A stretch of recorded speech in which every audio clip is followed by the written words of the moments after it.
The wait is finally over and it is time to reap the rewards of our hard work, to celebrate our reach and all the milestones that we have achieved so far. As you know, the Indian Prosthodontic Society is The wait is finally over and it is time to reap the rewards of our hard work. The wait is finally over and it is time to reap the rewards of our hard work, to celebrate our reach and all the milestones that we have achieved so far. As you know, the Indian Prosthodontic Society is completing its 50 golden years in November 2022. To mark this glorious milestone, the Indian Prosthodontic Society is organizing the Golden Jubilee Conference from 10th to 13th November 2022 at New Delhi.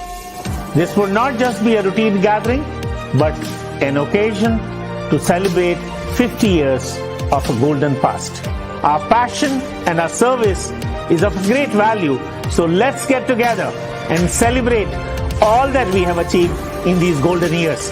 Together, we will make it the biggest event of 2022. See you, friends.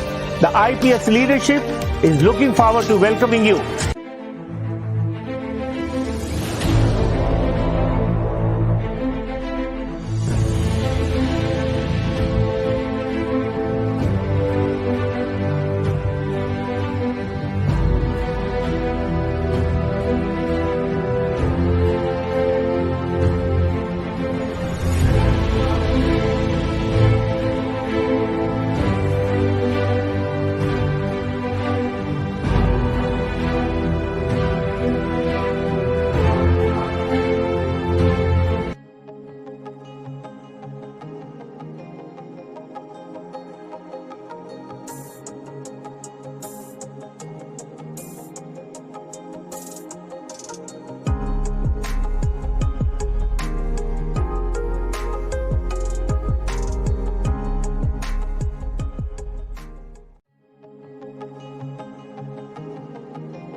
The wait is finally over and it is time to reap the rewards of our hard work, to celebrate our reach and all the milestones that we have achieved so far. As you know, the Indian Prosthodontic Society is completing its 50 golden years in November 2022. To mark this glorious milestone, the Indian Prosthodontic Society is organizing the Golden Jubilee Conference from 10th to 13th November 2022 at New Delhi. This would not just be a routine gathering, but an occasion to celebrate 50 years of a golden past. Our passion and our service is of great value, so let's get together and celebrate all that we have achieved in these golden years. Together, we will make it the biggest event of 2022. See you, friends. The IPS leadership is looking forward to welcoming you.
The wait is finally over and it is time to reap the rewards of our hard work, to celebrate our reach and all the milestones that we have achieved so far.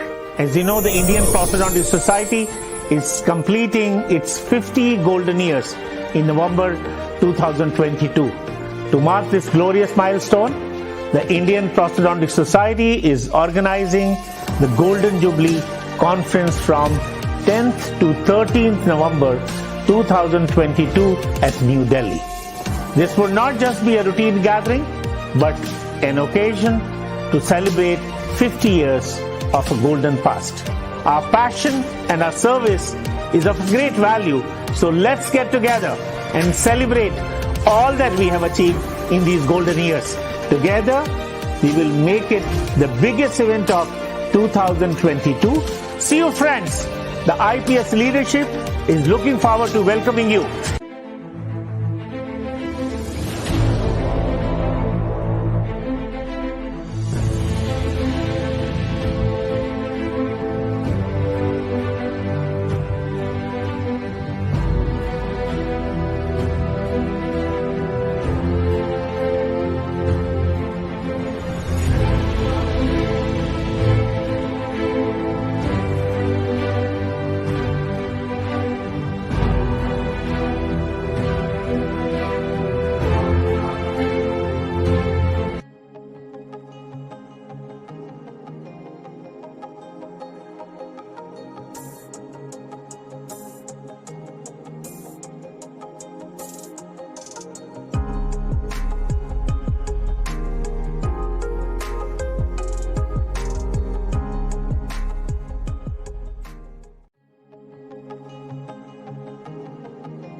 The wait is finally over, and it is time to reap the rewards of our hard work, to celebrate our reach and all the milestones that we have achieved so far. As you know, the Indian Prosthodontic Society is completing its 50 golden years in November 2022. To mark this glorious milestone, the Indian Prosthodontic Society is organizing the Golden Jubilee Conference from 10th to 13th November 2022 at New Delhi. This would not just be a routine gathering, but an occasion to celebrate 50 years of a golden past. Our passion and our service is of great value, so let's get together and celebrate all that we have achieved in these golden years. Together, we will make it the biggest event of 2022. See you, friends. The IPS leadership is looking forward to welcoming you.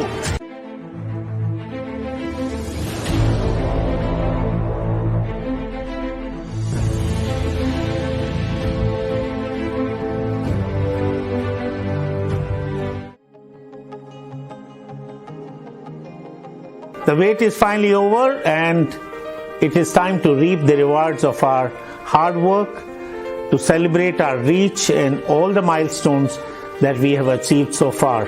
As you know, the Indian Prosthodontic Society is completing its 50 golden years in November 2022. To mark this glorious milestone, the Indian Prosthodontic Society is organizing the Golden Jubilee Conference from 10th to 13th November 2022 at New Delhi. This would not just be a routine gathering, but an occasion to celebrate 50 years of a golden past. Our passion and our service is of great value, so let's get together and celebrate all that we have achieved in these golden years. Together, we will make it the biggest event of 2022. See you, friends. The IPS leadership is looking forward to welcoming you.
The wait is finally over, and It is time to reap the rewards of our hard work, to celebrate our reach and all the milestones that we have achieved so far. As you know, the Indian Prosthodontic Society is completing its 50 golden years in November 2022. To mark this glorious milestone, the Indian Prosthodontic Society is organizing the Golden Jubilee Conference from 10th to 13th November 2022 at New Delhi. This would not just be a routine gathering, but an occasion to celebrate 50 years of a golden past. Our passion and our service is of great value, so let's get together and celebrate all that we have achieved in these golden years. Together, we will make it the biggest event of 2022. See you, friends. The IPS leadership is looking forward to welcoming you.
The wait is finally over, and it is time to reap the rewards of our hard work, to celebrate our reach and all the milestones that we have achieved so far.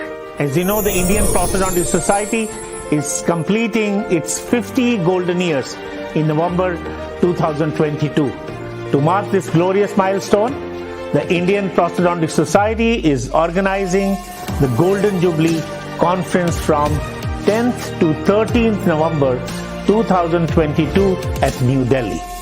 This would not just be a routine gathering, but an occasion to celebrate 50 years of a golden past. Our passion and our service is of great value, so let's get together and celebrate all that we have achieved in these golden years. Together, we will make it the biggest event of 2022. See you, friends. The IPS leadership is looking forward to welcoming you.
The wait is finally over, and it is time to reap the rewards of our hard work, to celebrate our reach and all the milestones that we have achieved so far. As you know, the Indian Prosthodontic Society is completing its 50 golden years in November 2022. To mark this glorious milestone, the Indian Prosthodontic Society is organizing the Golden Jubilee Conference from 10th to 13th November 2022 at New Delhi. This would not just be a routine gathering, but an occasion to celebrate 50 years of a golden past.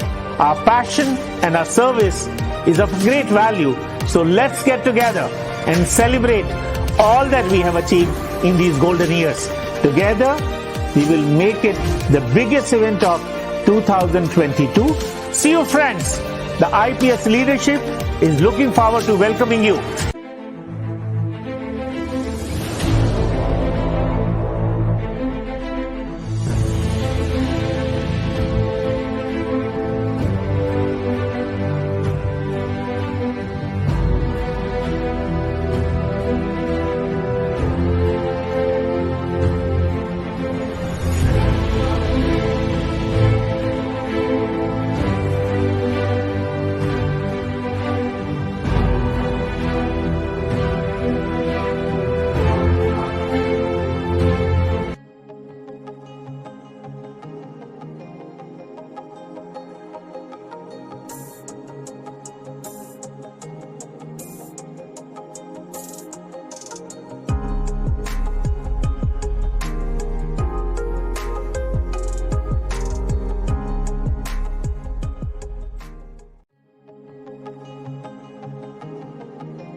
The wait is finally over, and it is time to reap the rewards of our hard work, to celebrate our reach and all the milestones that we have achieved so far. As you know, the Indian Prosthodontic Society is completing its 50 golden years in November 2022. To mark this glorious milestone, the Indian Prosthodontic Society is organizing the Golden Jubilee Conference from 10th to 13th November 2022 at New Delhi. This would not just be a routine gathering, but an occasion to celebrate 50 years of a golden past. Our passion and our service is of great value, so let's get together and celebrate all that we have achieved in these golden years. Together, we will make it the biggest event of 2022. See you, friends. The IPS leadership is looking forward to welcoming you.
The wait is finally over, and it is time to reap the rewards of our hard work, to celebrate our reach and all the milestones that we have achieved so far.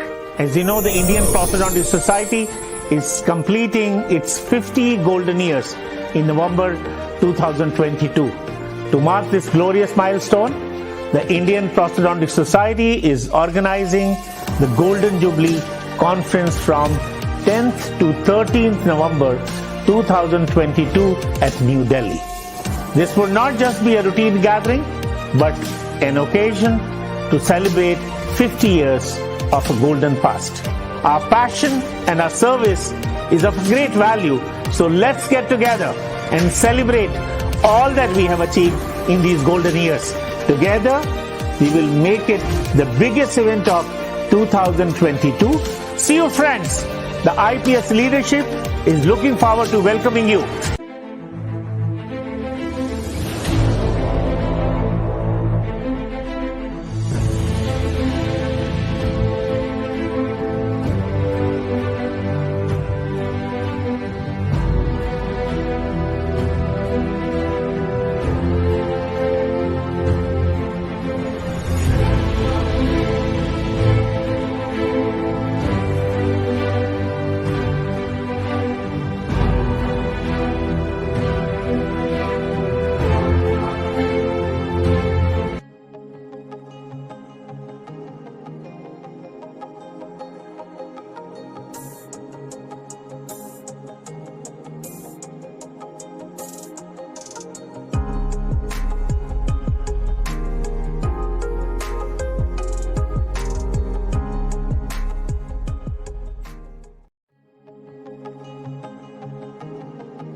The wait is finally over and it is time to reap the rewards of our hard work, to celebrate our reach and all the milestones that we have achieved so far.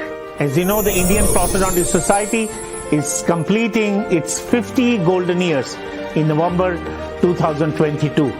To mark this glorious milestone, the Indian Prosthodontic Society is organizing the Golden Jubilee Conference from 10th to 13th November 2022 at New Delhi.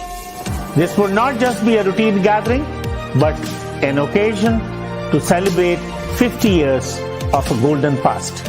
Our passion and our service is of great value, so let's get together and celebrate all that we have achieved in these golden years. Together, we will make it the biggest event of 2022. See you, friends. The IPS leadership is looking forward to welcoming you.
The wait is finally over and it is time to reap the rewards of our hard work, to celebrate our reach and all the milestones that we have achieved so far. As you know, the Indian Prosthodontic Society is completing its 50 golden years in November 2022. To mark this glorious milestone, the Indian Prosthodontic Society is organizing. The wait is finally over and it is time to reap the rewards of our hard work, to celebrate our reach and all the milestones that we have achieved so far. As you know, the Indian Prosthodontic Society is completing its 50 golden years in November 2022.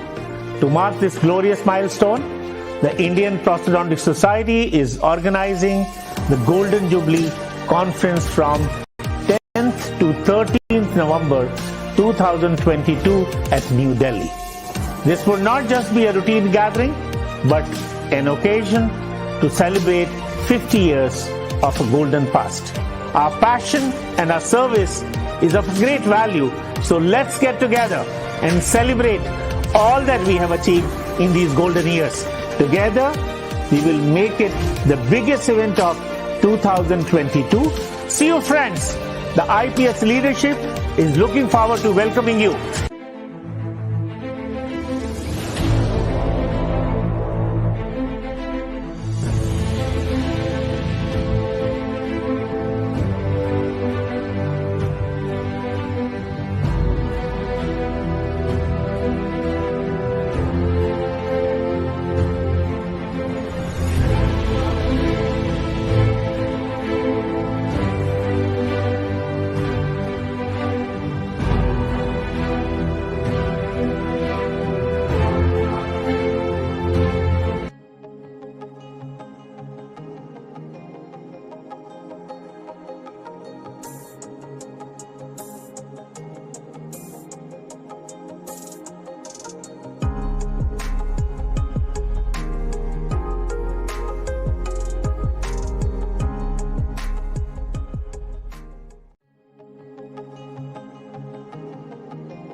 The wait is finally over and it is time to reap the rewards of our hard work, to celebrate our reach and all the milestones that we have achieved so far.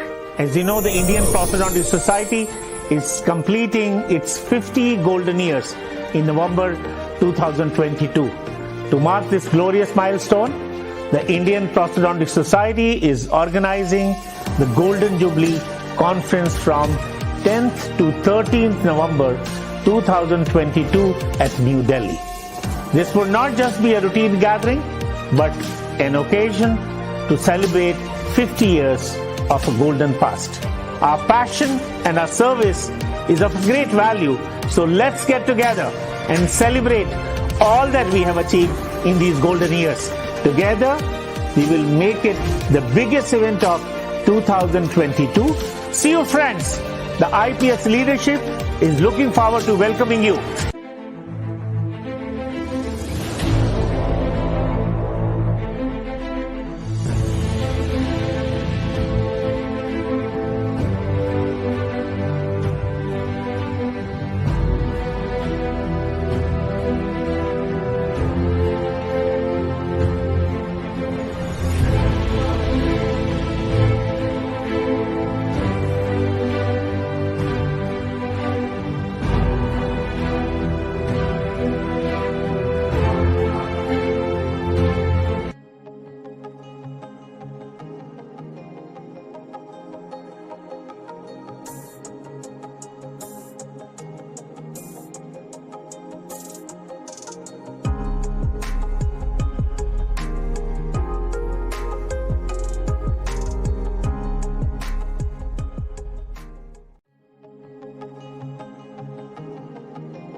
The wait is finally over, and it is time to reap the rewards of our hard work, to celebrate our reach and all the milestones that we have achieved so far. As you know, the Indian Prosthodontist Society is completing its 50 golden years in November 2022. To mark this glorious milestone, the Indian Prosthodontist Society is organizing the Golden Jubilee Conference from 10th to 13th November 2022 at New Delhi. This would not just be a routine gathering, but an occasion to celebrate 50 years of a golden past. Our passion and our service is of great value, so let's get together and celebrate all that we have achieved in these golden years.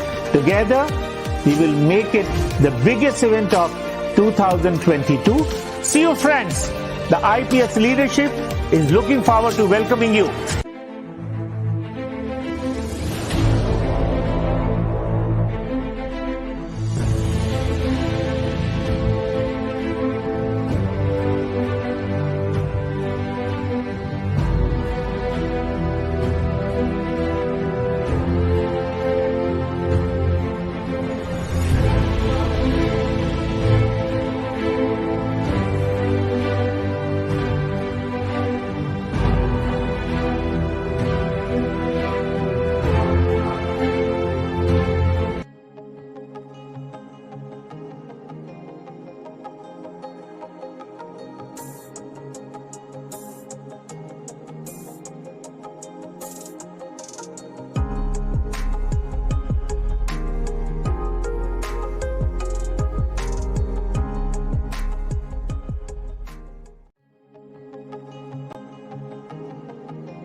The wait is finally over, and it is time to reap the rewards of our hard work, to celebrate our reach and all the milestones that we have achieved so far.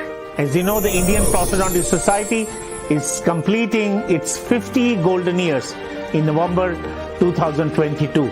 To mark this glorious milestone, the Indian Prosthodontist Society is organizing the Golden Jubilee Conference from 10th to 13th November 2022 at New Delhi. This would not just be a routine gathering, but an occasion to celebrate 50 years of a golden past. Our passion and our service is of great value, so let's get together and celebrate all that we have achieved in these golden years. Together, we will make it the biggest event of 2022. See you, friends. The IPS leadership is looking forward to welcoming you.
The wait is finally over, and it is time to reap the rewards of our hard work, to celebrate our reach and all the milestones that we have achieved so far.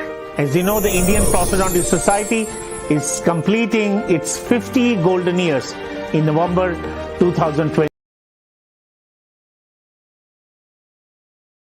of a golden past. Our passion and our service is of great value, so let's get together and celebrate all that we have achieved in these golden years. Together, we will make it the biggest event of 2022. So friends, the IPS leadership is looking forward to welcoming you.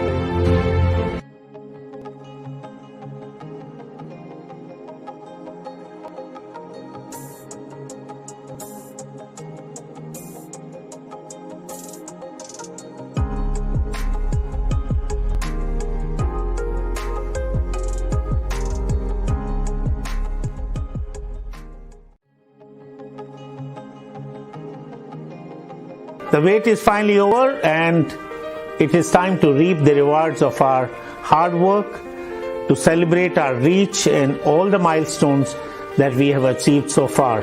As you know, the Indian Prosthodontic Society is completing its 50 golden years in November 2022. To mark this glorious milestone, the Indian Prosthodontic Society is organizing the Golden Jubilee Conference from 10th to 13th November 2022 at New Delhi. This would not just be a routine gathering, but an occasion to celebrate 50 years of a golden past. Our passion and our service is of great value, so let's get together and celebrate all that we have achieved in these golden years. Together, we will make it the biggest event of 2022. See you friends. The IPS leadership is looking forward to welcoming you.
The wait is finally over, and it is time to reap the rewards of our hard work, to celebrate our reach and all the milestones that we have achieved so far.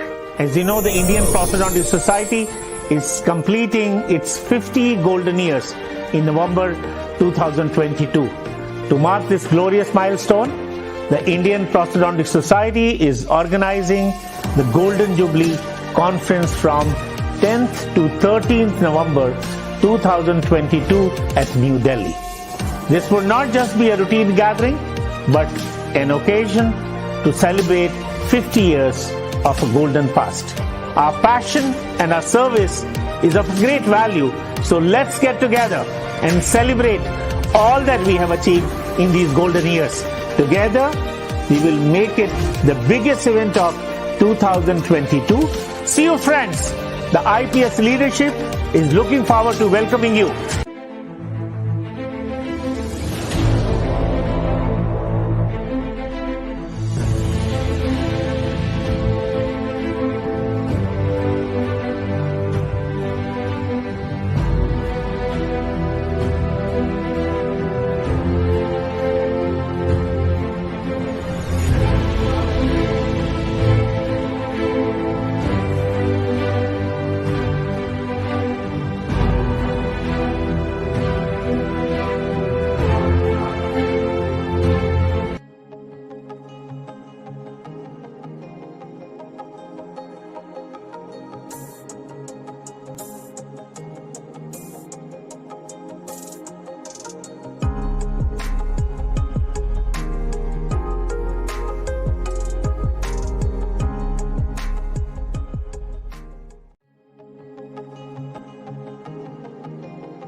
The wait is finally over and it is time to reap the rewards of our hard work, to celebrate our reach and all the milestones that we have achieved so far. As you know, the Indian Prosthodontic Society is completing its 50 golden years in November 2022. To mark this glorious milestone, the Indian Prosthodontic Society is organizing the Golden Jubilee Conference from 10th to 13th November 2022 at New Delhi. This would not just be a routine gathering, but an occasion to celebrate 50 years of a golden past. Our passion and our service is of great value, so let's get together and celebrate all that we have achieved in these golden years. Together, we will make it the biggest event of 2022. See you, friends. The IPS leadership is looking forward to welcoming you.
The wait is finally over and it is time to reap the rewards of our hard work, to celebrate our reach and all the milestones that we have achieved so far.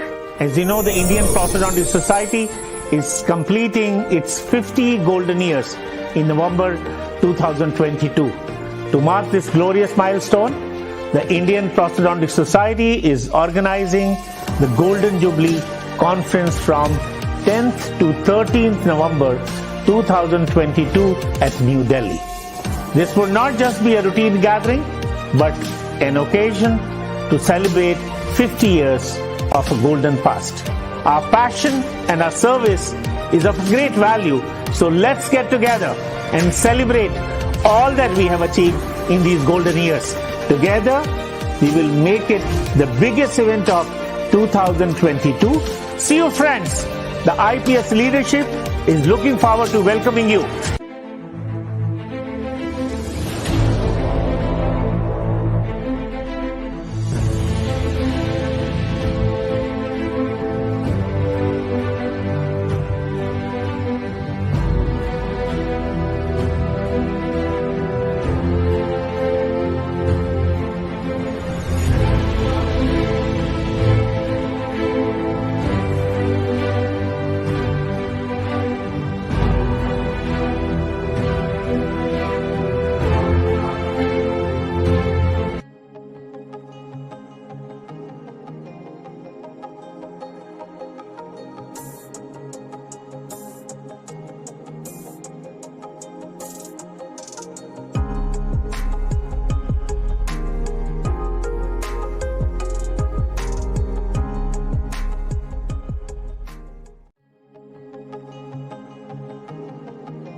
The wait is finally over and it is time to reap the rewards of our hard work, to celebrate our reach and all the milestones that we have achieved so far.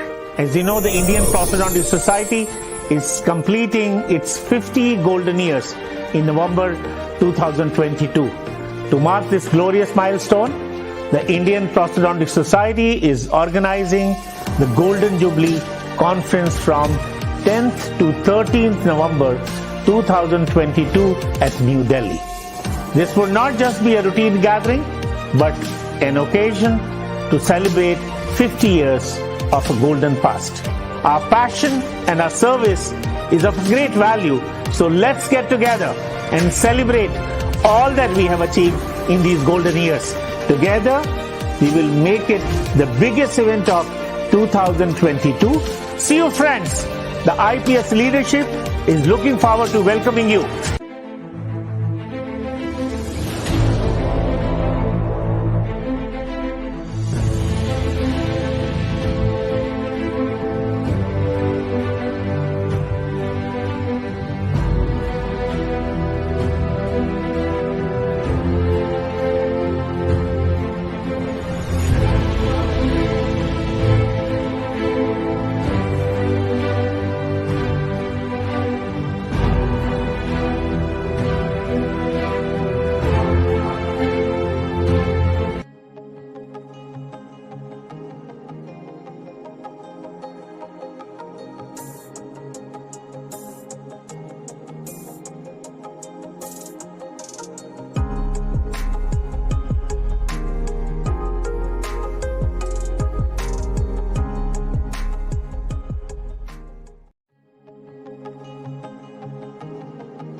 The wait is finally over, and it is time to reap the rewards of our hard work, to celebrate our reach and all the milestones that we have achieved so far.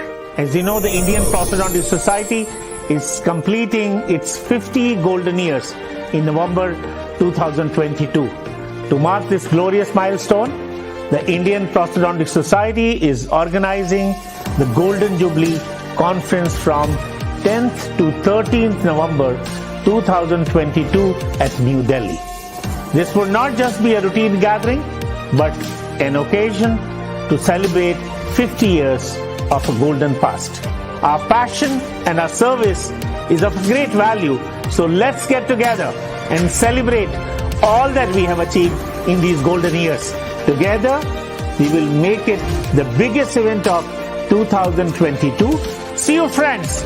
The IPS leadership is looking forward to welcoming you.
The wait is finally over, and it is time to reap the rewards of our hard work, to celebrate our reach and all the milestones that we have achieved so far.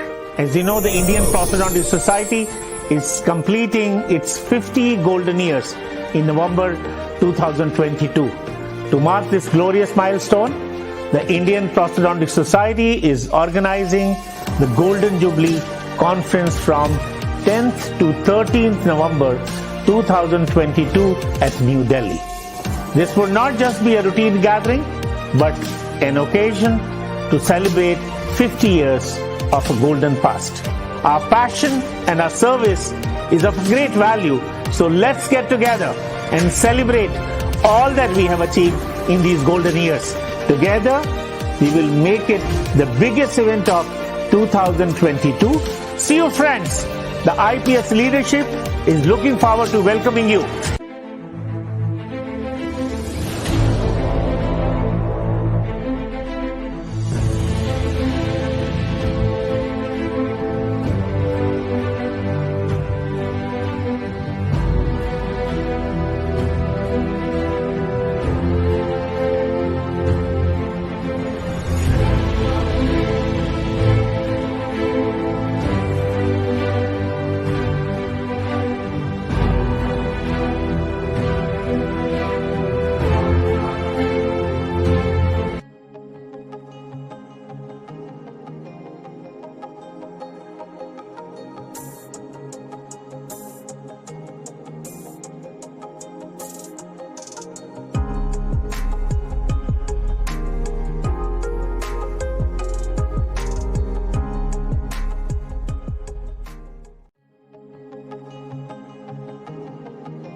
The wait is finally over and it is time to reap the rewards of our hard work, to celebrate our reach and all the milestones that we have achieved so far. As you know, the Indian Prosthodontic Society is completing its 50 golden years in November 2022. To mark this glorious milestone, the Indian Prosthodontic Society is organizing the Golden Jubilee Conference from 10th to 13th November 2022 at New Delhi. This would not just be a routine gathering, but an occasion to celebrate 50 years of a golden past. Our passion and our service is of great value, so let's get together and celebrate all that we have achieved in these golden years. Together, we will make it the biggest event of 2022. See you, friends. The IPS leadership is looking forward to welcoming you.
The wait is finally over and it is time to reap the rewards of our hard work, to celebrate our reach and all the milestones that we have achieved so far. As you know, the Indian Prosthodontic Society is completing its 50 golden years in November 2022. To mark this glorious milestone, the Indian Prosthodontic Society is organizing the Golden Jubilee Conference from 10th to 13th November 2022 at New Delhi. This would not just be a routine gathering, but an occasion to celebrate 50 years of a golden past. Our passion and our service is of great value, so let's get together and celebrate all that we have achieved in these golden years. Together, we will make it the biggest event of 2022. See you, friends. The IPS leadership is looking forward to welcoming you.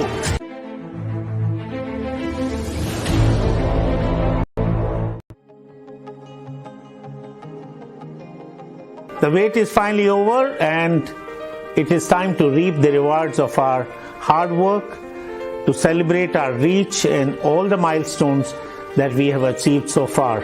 As you know, the Indian Prosthodontic Society is completing its 50 golden years in November 2022.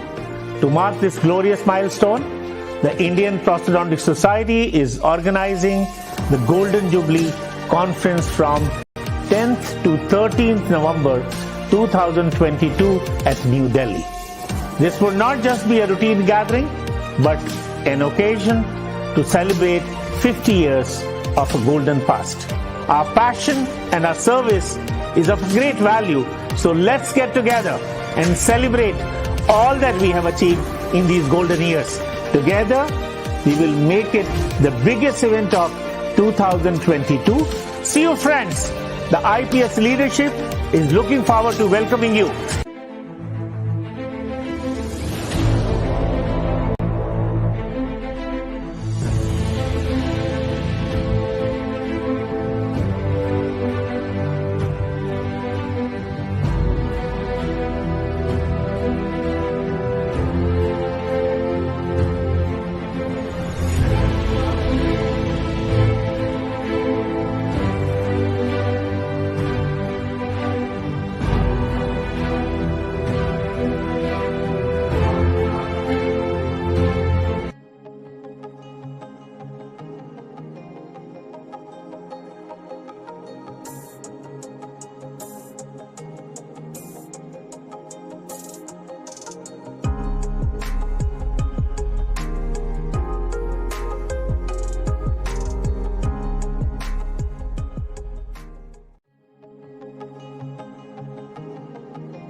The wait is finally over and it is time to reap the rewards of our hard work, to celebrate our reach and all the milestones that we have achieved so far. As you know, the Indian Prosthodontic Society is completing its 50 golden years in November 2022. To mark this glorious milestone, the Indian Prosthodontic Society is organizing the Golden Jubilee Conference from 10th to 13th November 2022 at New Delhi. This would not just be a routine gathering, but an occasion to celebrate 50 years of a golden past.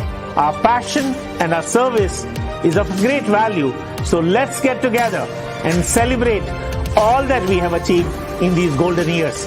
Together, we will make it the biggest event of 2022. See you, friends. The IPS leadership is looking forward to welcoming you.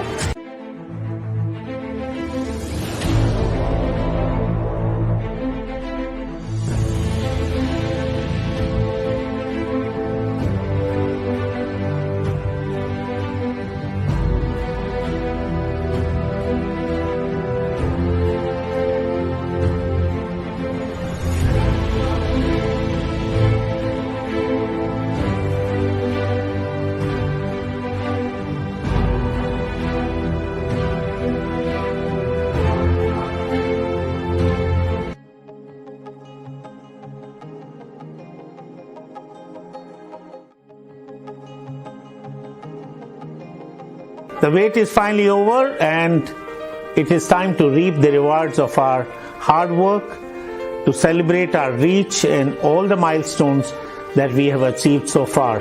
As you know, the Indian Prosthodontic Society is completing its 50 golden years in November 2022. To mark this glorious milestone, the Indian Prosthodontic Society is organizing the Golden Jubilee Conference from 10th to 13th November 2022 at New Delhi. This would not just be a routine gathering, but an occasion to celebrate 50 years of a golden past. Our passion and our service is of great value, so let's get together and celebrate all that we have achieved in these golden years. Together, we will make it the biggest event of 2022. See you, friends. The IPS leadership is looking forward to welcoming you.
The wait is finally over and it is time to reap the rewards of our hard work, to celebrate our reach and all the milestones that we have achieved so far.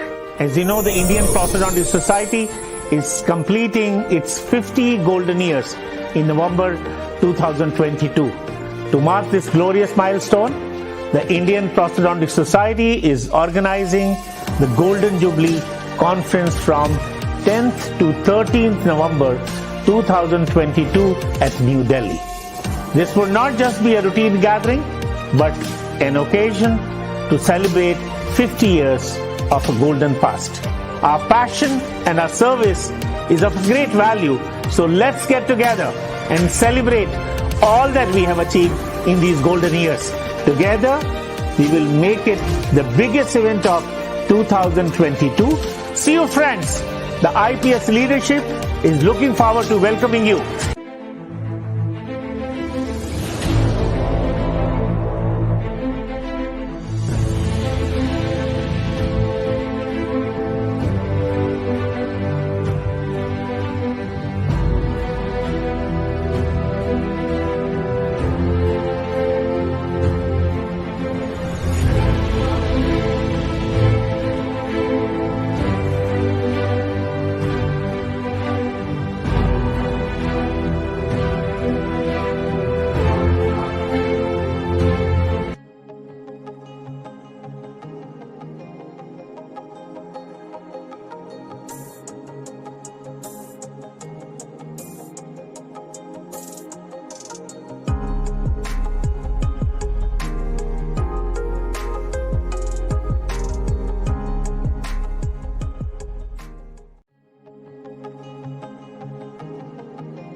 The wait is finally over, and it is time to reap the rewards of our hard work, to celebrate our reach and all the milestones that we have achieved so far.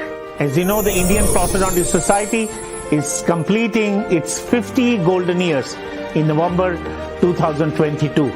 To mark this glorious milestone, the Indian Prosthodontic Society is organizing the Golden Jubilee Conference from 10th to 13th November 2022 at New Delhi. This would not just be a routine gathering, but an occasion to celebrate 50 years of a golden past. Our passion and our service is of great value, so let's get together and celebrate all that we have achieved in these golden years. Together, we will make it the biggest event of 2022. See you, friends. The IPS leadership is looking forward to welcoming you.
The wait is finally over, and it is time to reap the rewards of our hard work, to celebrate our reach and all the milestones that we have achieved so far. As you know, the Indian Prosthodontic Society is completing its 50 golden years in November 2022. To mark this glorious milestone, the Indian Prosthodontic Society is organizing the Golden Jubilee Conference from 10th to 13th November 2022 at New Delhi. This would not just be a routine gathering, but an occasion to celebrate 50 years of a golden past. Our passion and our service is of great value, so let's get together and celebrate all that we have achieved in these golden years. Together, we will make it the biggest event of 2022. See you, friends. The IPS leadership is looking forward to welcoming you.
The wait is finally over, and it is time to reap the rewards of our hard work, to celebrate our reach and all the milestones that we have achieved so far.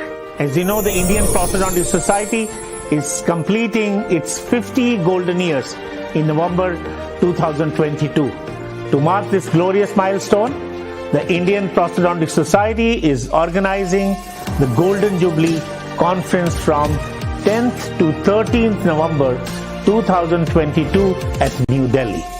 This would not just be a routine gathering, but an occasion to celebrate 50 years of a golden past.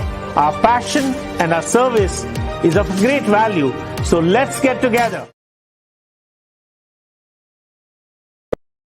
I've never taken the lectures, so can you give me your lectures? And I was very humbled by this, attitude of sir. He was a thorough gentleman. So, a tribute to sir. Uh,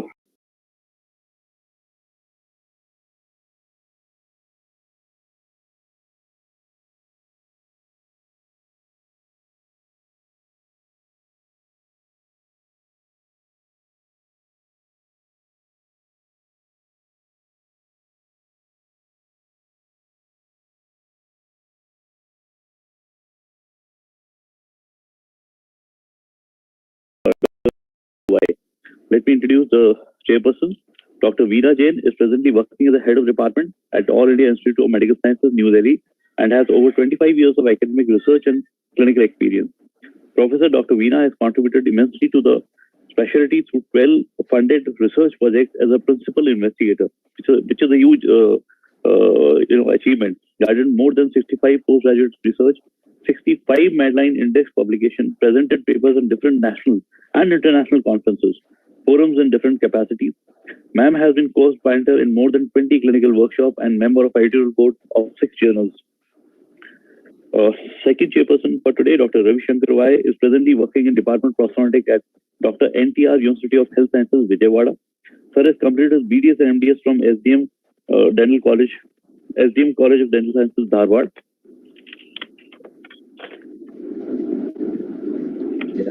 He has been awarded the Best Editor Award in 64th Indian Dental Conference.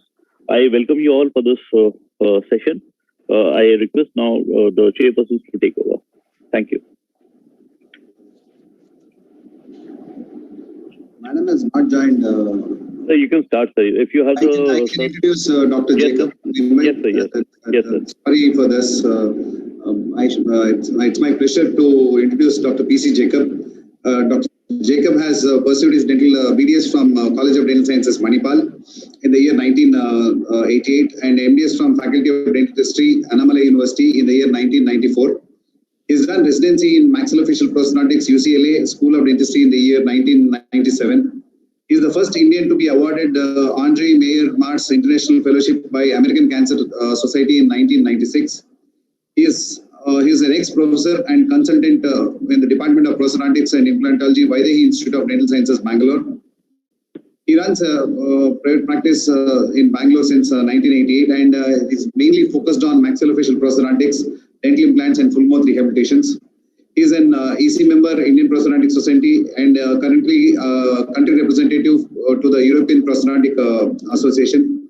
He has, to his credit, he has many publications in both national and international journals, and he is an invited speaker at various national and international conferences. With this small introduction, I request Dr. Jacob to kindly start with this presentation. Thank you very much, sir. Thank you, Dr. Ravi, for that kind introduction. Can I share my screen? Yes, sir. Please. Please.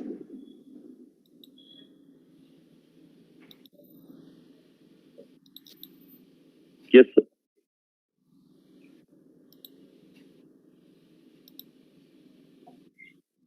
Can you see my screen? Yes, sir. We can see your screen. Yes. Okay. So I'd like to take this opportunity to thank Dr. Padiyar and his team for inviting me to lecture at the 23rd Indian Prosthodontic Society PG Convention. I deem it an honor, and I'm very happy to speak on the subject of prosthodontic rehabilitation of maxillectomy defects. So just like Nikhil is my mentee. I'm of course nowhere near this great man, and this great man is, of course, we all know Dr. John Bumer III, and he took it upon himself to take me on as his mentee in the late 1990s, and made me what I am in dentistry, especially maxillofacial prosthetics. And also he taught me not only to be a good prosthodontist, but also to be a good human being. So that's how much I credit him. And this was, of course, in the Kochi conference just before the lockdown that we had. So if you look at the National Cancer Registry in India, we find that the age standardized incidence rate of oral cancer in India is 12.6 per 100,000 population, which is a huge number actually. So we deal with a huge number of cancer cases every year. And if you look at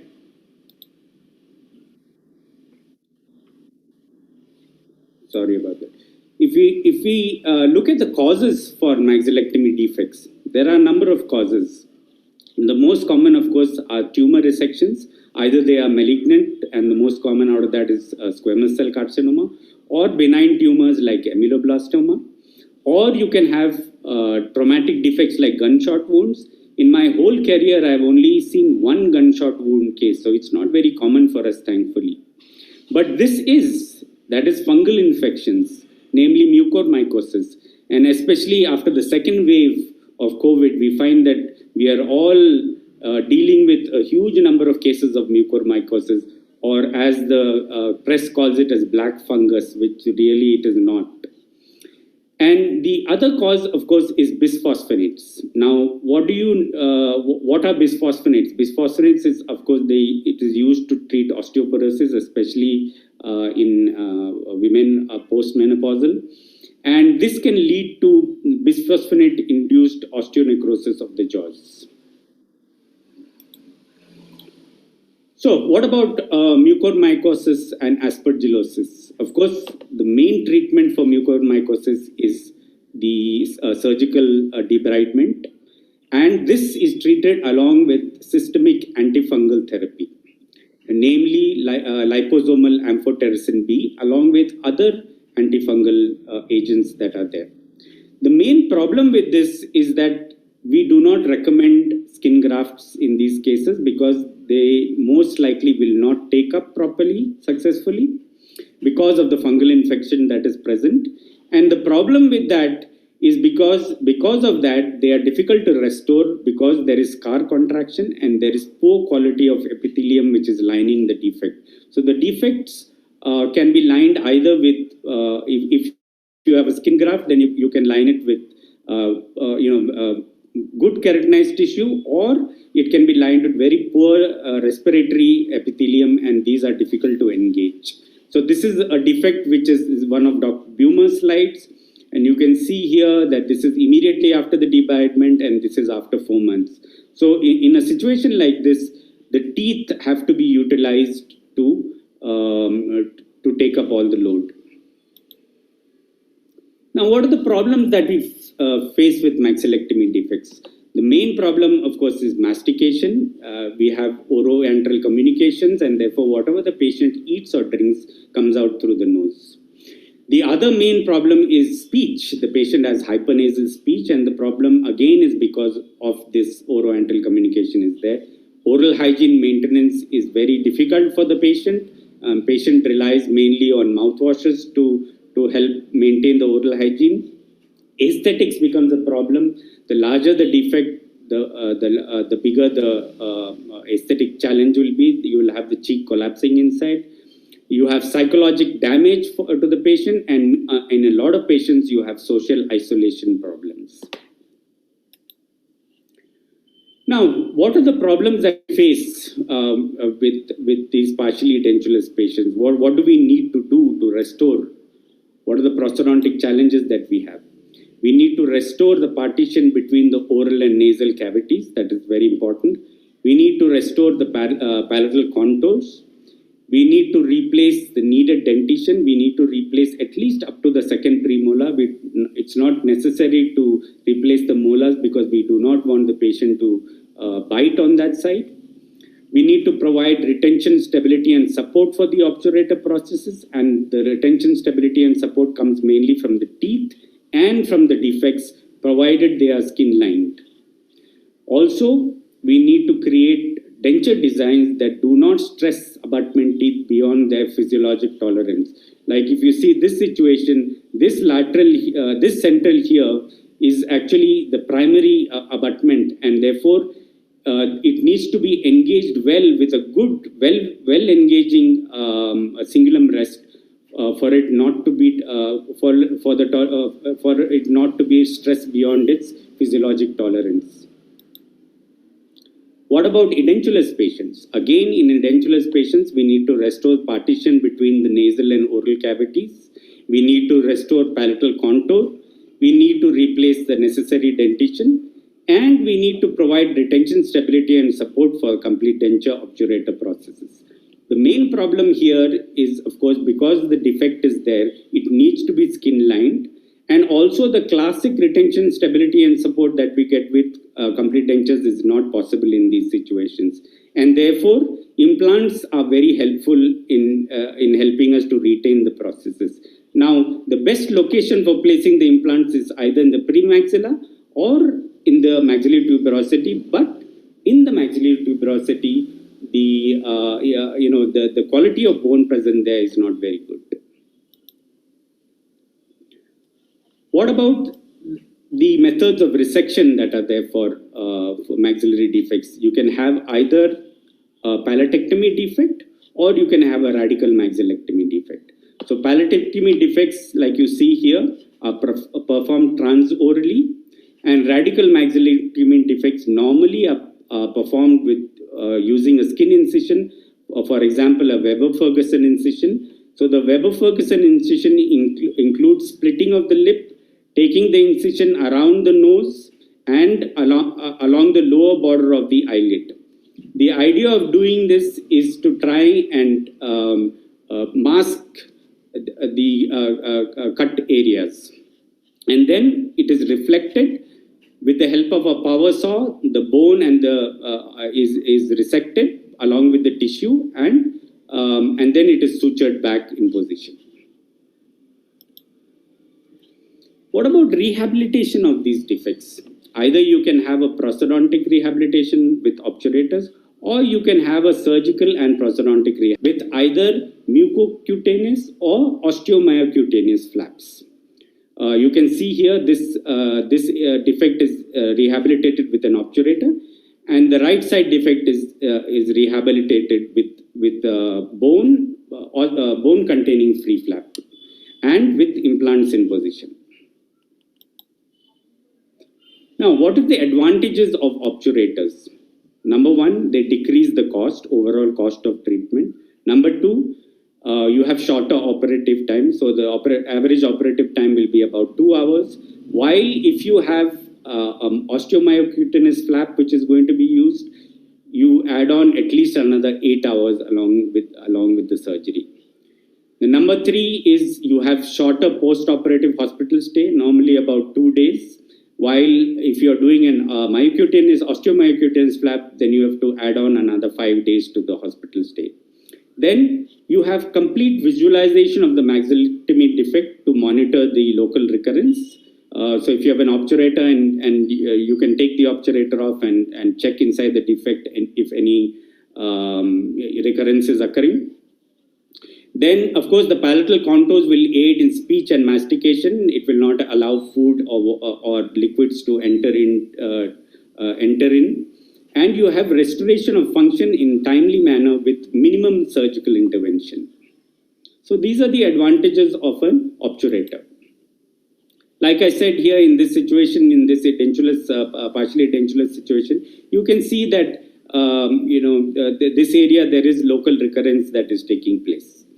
And therefore that can be visible. What about myocutaneous and osteomyocutaneous flaps? Okay, so these flaps can be used to close large defects surgically. So what is the difference between myocutaneous and osteomyocutaneous? Myocutaneous is only soft tissue, and osteomyocutaneous is bone along with soft tissue. Now, I've written unfavorable flap in this or myocutaneous flap, and I've written favorable flap in this osteomyocutaneous flap. Now, why do I say unfavorable? So, what are the disadvantages of these large musculocutaneous flaps? So, these large volume musculocutaneous flaps, they suffer from lack of support. So, they do not have support in themselves. And this results in ptosis. What is ptosis? Ptosis is projecting into the oral cavity, and in a situation like this, it is very difficult to do dental rehabilitation. Now, what would you do if a patient like this came to you? The best would be to remove this soft tissue flap that is present over there, and skin line that defect. If that is not possible, then as a compromise, if implants are possible on the edentulous ridge, then implants could be used and prosthesis could be fabricated.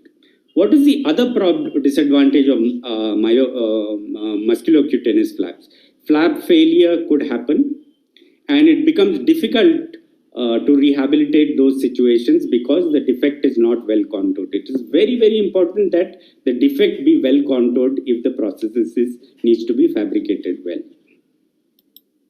This is an osteomyocutaneous flap. You can see this situation here where except for one tooth, the rest of the maxilla is removed. We have gone in and placed a fibula-free flap with 4 implants inside.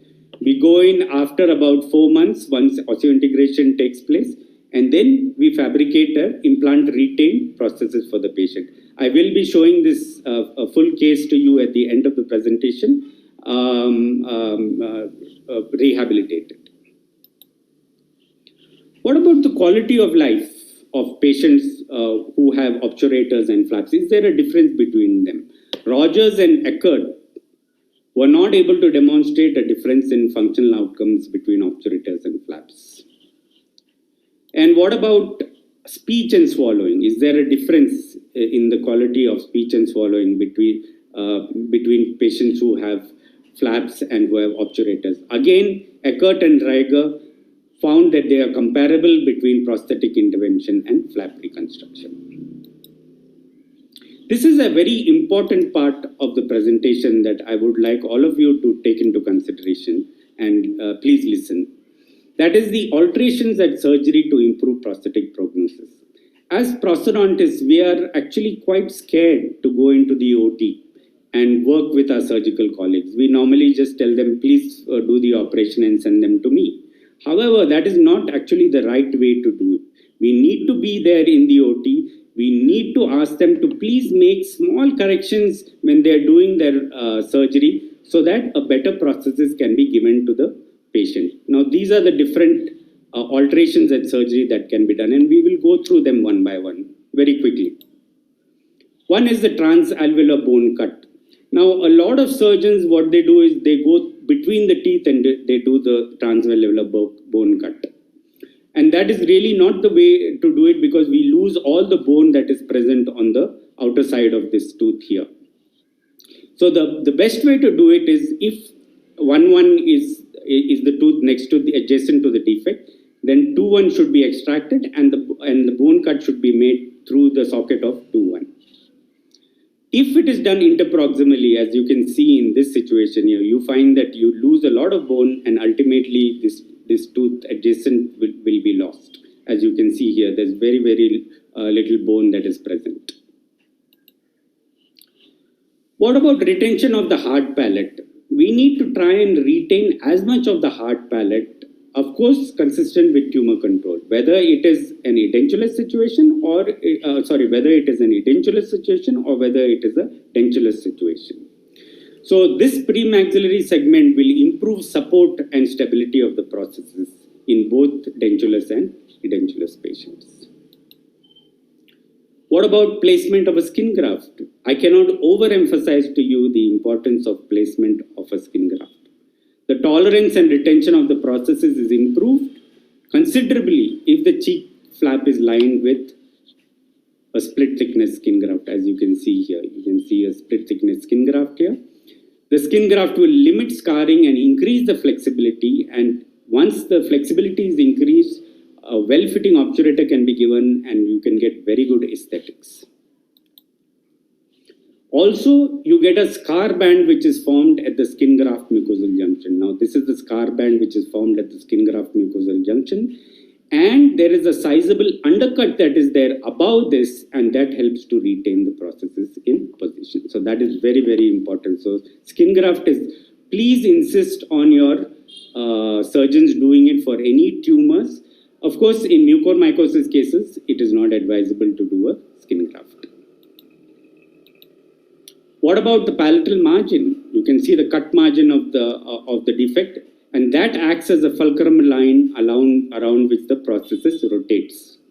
So whenever possible, a portion, if possible, a portion of the soft tissue can be preserved and lined over this area so that this area can rotate, that the processes can rotate around this area.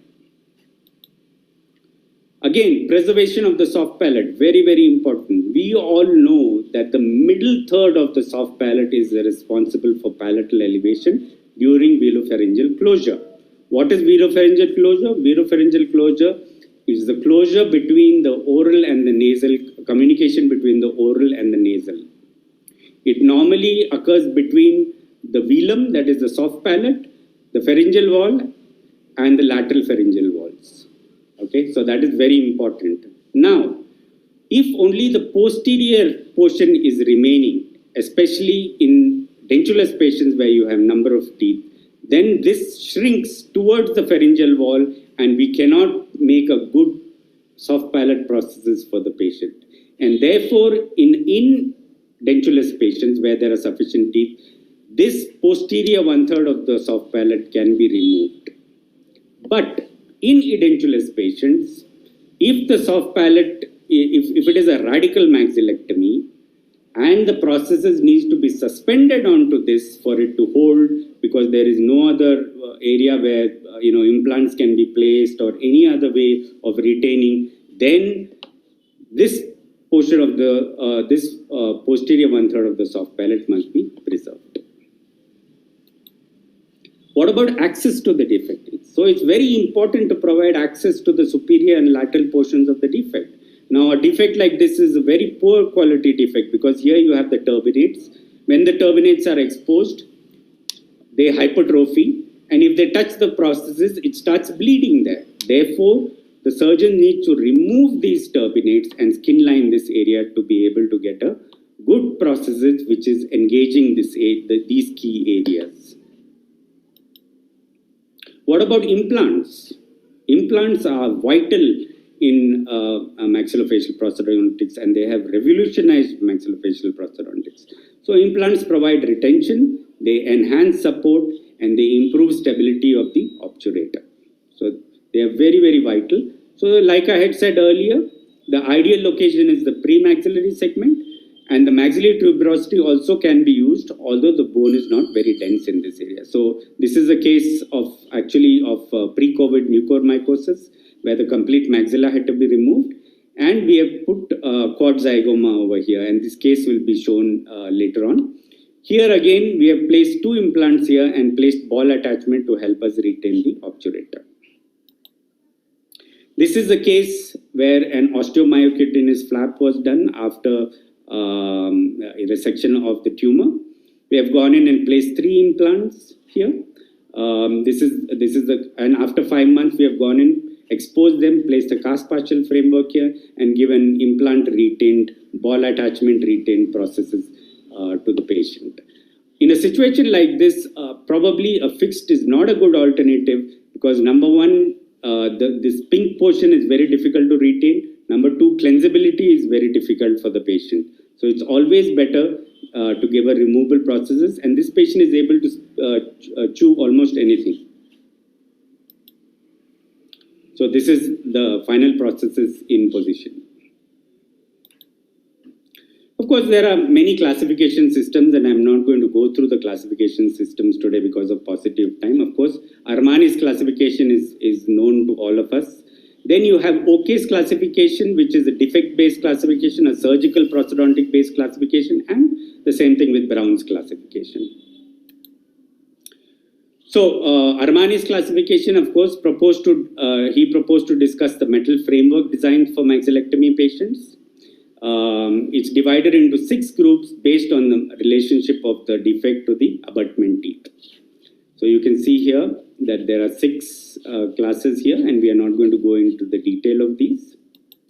Then, of course, OK in 2001 made another classification, and this is a defect-oriented classification. It is a surgical prosthodontic classification, and he divided them into 3 major classes: class 1, class 2, class 3, and 2 subclasses, that is F and G. And altogether, there were 8 different defects of the hard palate and maxilla are characterized within this system. So you can see here, this is, you can read this article. This is in JPD in 2001. So class 1 defects are the smaller defects, so they can close. If they are less than 2 centimeters, they can be closed with a soft tissue flap. So you can do a soft tissue reconstruction, or prosthodontic obturation can be done. If it is class 2, then either prosthodontic obturation or vascularized bone containing free flaps can be placed along with the denture that I showed you. And class 3 is, of course, vascularized bone containing free flaps and a prosthesis. Now, what are the different types of maxillary prostheses? And because of paucity of time, I will be talking only about partially dentulous cases today. I will not have time to go into the others. So you have 3 different types. You have immediate or surgical obturators, you have intermediate or interim obturators, and you have definitive obturators. So these are the 3 different types of prostheses. Now, surgical obturators are normally given immediately post-surgery. They are usually made of clear acrylic resin, and the reason for that is when they are placed, if there's any blanching, then they can be trimmed.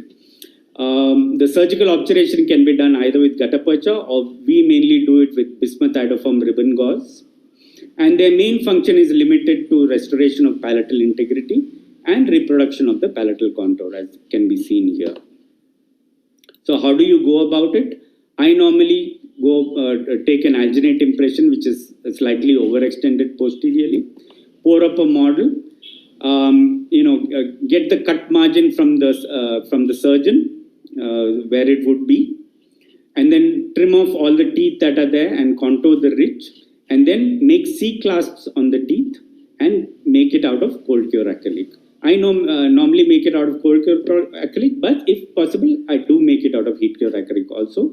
We also make some holes interdentally, and if required, we can try and wire these processes together. The other thing we can do is we can drill a hole in the residual palate and put a palatal screw over there. And normally these are kept for about 2 weeks at a time. So these are chemically sterilized and they are sent to the operation theater.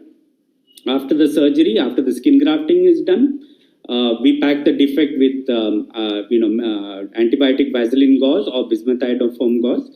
We place the surgical obturator in position, and if required, put a palatal screw, and then we close it up and suture the external incision. After about 2 weeks,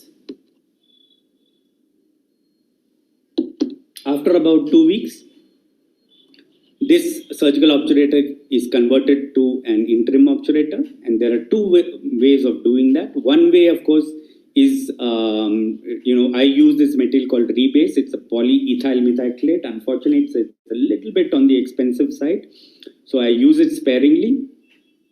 The other way of doing it is to take an impression at that stage with alginate and fabricate a new processes. The interim obturator, the functions of it are to restore speech, swallowing, and accommodate tissue changes. And especially in partially edentulous cases, you can use a surgical obturator to convert it to an intermediate obturator.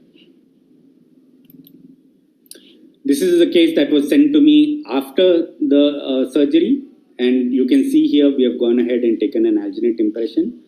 And I normally do an open bulb obturator, so I block out with plaster, do a jaw relation, do a trial for the patient, and then deliver the the intermediate obturator to the patient. Here you can see the patient without the obturator, and this is the patient with the obturator. So we can make a huge amount of difference here. And you can see the Weber-Ferguson incision that they have used in doing the surgery. What about definitive processes? Definitive processes are usually given after complete healing. So if the radiation is given, then it takes a longer period of time. If radiation is not there, then it can be done faster. So usually we wait for about 4 to 6 months for complete healing to take place. In edentulous patients, the retention is primarily from the defect and or the implants. And in dentulous patients, it's mainly from the teeth and the defect. And I will explain this in greater detail. So what are the challenges that we face in maxillectomy defects? So number one, the challenge is that we have multiple axes of rotation, because you have a huge defect here, and the processes will move in multiple axes of rotation. And we will talk about this. You have compromised support, stability, and retention, which is there on the defect side. You have lack of cross-arch stabilization because of loss of parallel structures on one side. Again, you can see here, you have loss of cross-arch stabilization. You have long lever arms with resultant load magnification. And these are all different than these are all things that we would not find in a regular cast partial denture. What are the principles of RPD design? They are almost similar to what we do for our regular processes. So what are the principles? The major connectors must be rigid. Okay, that has to be there whether it is a maxillectomy defect or otherwise. Occlusal rest must direct the forces along the long axis of the tooth, very important. Guide planes are employed to enhance stability and bracing. And we put more guide planes if the defect is unfavorable. The retention must be within the physiologic tolerance of the periodontal ligament, very important. If it is pathologic, then you will get mobility in the teeth and ultimately we will lose the teeth. Then maximum support is gained from adjacent soft tissue denture bearing areas. Again, it will depend on whether it is a favorable or an unfavorable defect. And the designs must consider the needs of cleansability. So that is why we prefer an open bulb obturator, because it is easier to clean, and we don't have seepage into whatever goes into the bulb can be cleaned out. What about treatment concepts for partially edentulous patients? You can have, it will depend on the location of the defect, the movement of the processes, the length of the lever arm, the arch form, and definitely the preservation of the teeth. What about the location of the defect? Normally, we do not find any teeth beyond or distal to the maxillectomy defect.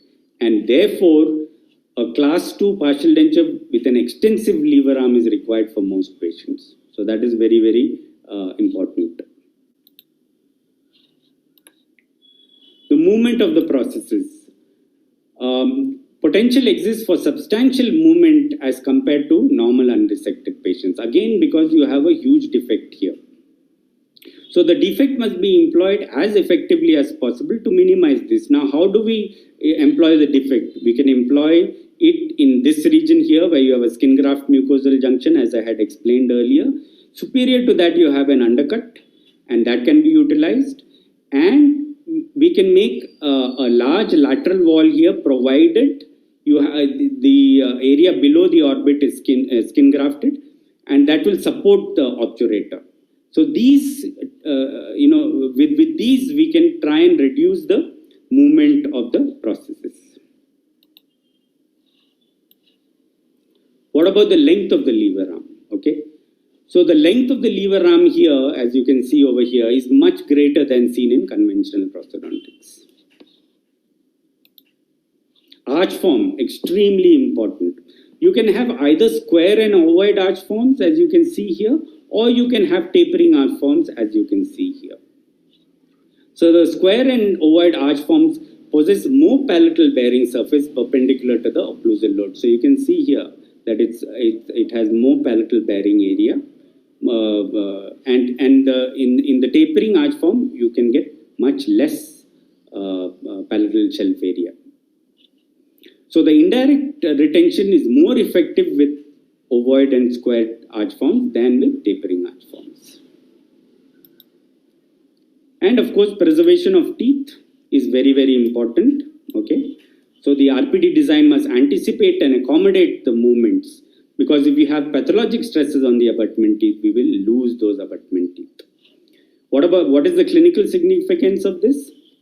So if the RPD designs do not conform to this, it will lead to premature loss of the teeth. This is one of Dr. Bumer's cases, and you can see how beautifully the cingulum rests are made here.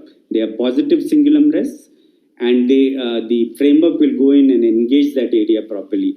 And normally he creates a perforation where the cingulum rests is, so that you can actually see the processes going and engaging the positive rest.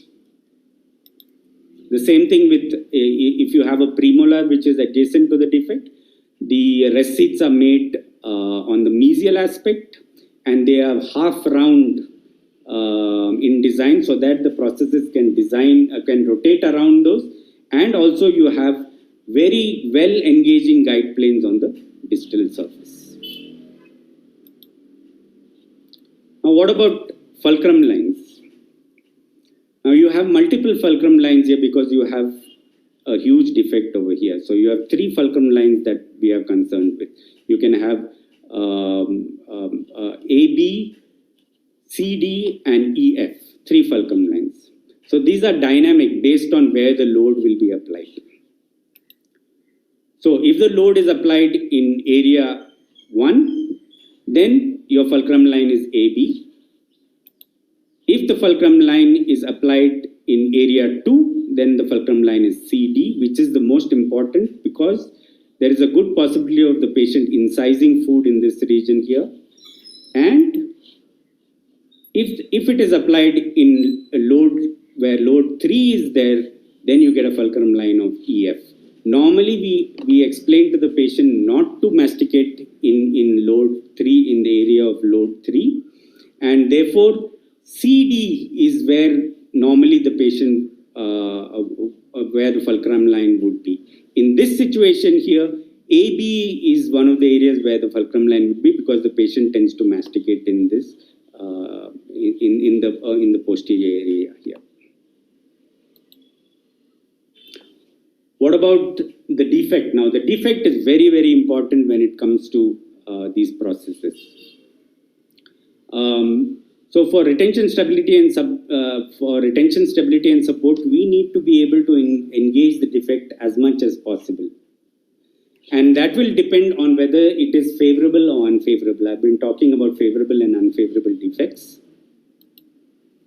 So what is a favorable defect and what is an unfavorable defect? A favorable defect is one which is well molded, which is skin grafted, which can be engaged aggressively.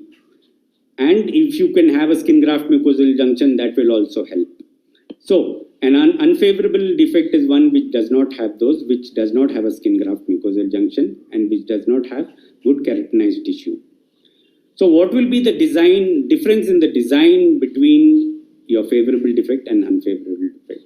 In a favorable defect, we do not need to engage the palate as much as we would in an unfavorable defect. And you can see the number of retainers is much less in a favorable defect than it is in an unfavorable defect. So that is a very, very important. So I cannot overemphasize how much the defect actually makes a difference. Now let's talk about a couple of cases that are there. So this was one of our cases. My first mucormycosis case, which I treated about 11 or 12 years ago. This is after the complete healing has taken place. You can see we have crowned the premolar and the molar to help get better retention. I always use alginate to take my preliminary impressions. I'm not a big fan of putty. I know there are people who do it, and that's fine. So what I do is I use some hard wax like Cavex wax. I use the Cavex hard wax. I build up about 3/4 of the defect with wax, spray it with alginate adhesive. I know it's difficult to get alginate adhesive here, so that the alginate will stick to the wax. Load up and take a preliminary impression of the patient. This, of course, is done after the mouth preparation is done. Then we go ahead and we fabricate a framework, as you can see here. And here I've tried the framework in the mouth and done physiologic adjustment as described by Kratovil. So this is with the framework in position. Then I blocked out all the undercut areas and make a special tray. Special tray, we go ahead and we apply green stick and we take a preliminary, we do border molding, sorry. Then we cut back about 2 millimeters, apply tray adhesive on that, and here I've used light body polyvinyl siloxane to take the final impression. So this is with the framework in the position. It's very important to see that your partial denture framework sits down properly when you are doing this. Otherwise, the whole thing will go wrong. It will not. Your final process will not sit in the mouth. And then we go ahead and remove the palatal portion of the area where the impression was made, and you can see the difference. This is with the preliminary impression and this is with the final impression. Then, of course, we make a heat cure denture base and do jaw relations. And because the heat cure denture base is done, we destroy the model. We do a pickup impression and pour it up, do a bite registration, do a trial in the patient's mouth. This is the trial in the patient mouth. The final processes, like I said, I like to do open bulb processes because they can be cleaned and because you have better resonance.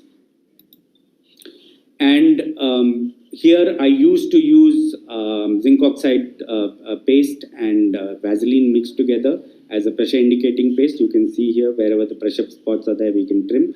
I no longer use this now. I use light body polyvinyl siloxane now. But you can use this. This is very effective. This is the final processes in the position. You can see how the rests are engaging properly. That is very, very important to see that your rests engage properly. And you can see how nicely the defect is closed. This is the patient without the processes, and this is the patient with the processes in position. You can see here that there is collapse of the lip on this side. And once the processes is given, the aesthetics is you restore the aesthetics. This is the patient now. It's about 11 or 12 years since we did this processes. He has lost a couple of teeth here. We are going to go in and place 2 implants over here. And also we are going to place a ball attachment in this canine region and make another processes for him. So these processes do last for quite some time if they are made well. This is the second process case, as you can see. Again, the right maxilla is involved. We went ahead and did the surgery. This is bismuth iodoform gauze and the obturator in position. This is the skin graft that has been put, and once the obturator is placed back in position, it is sutured back. Here, the immediate obturator is converted to an intermediate obturator using rebase. At that time, I used to use cool liner, so you can use either. And this is after complete healing has taken place. You can see how nicely and the defect is formed and the skin graft mucosal junction over here.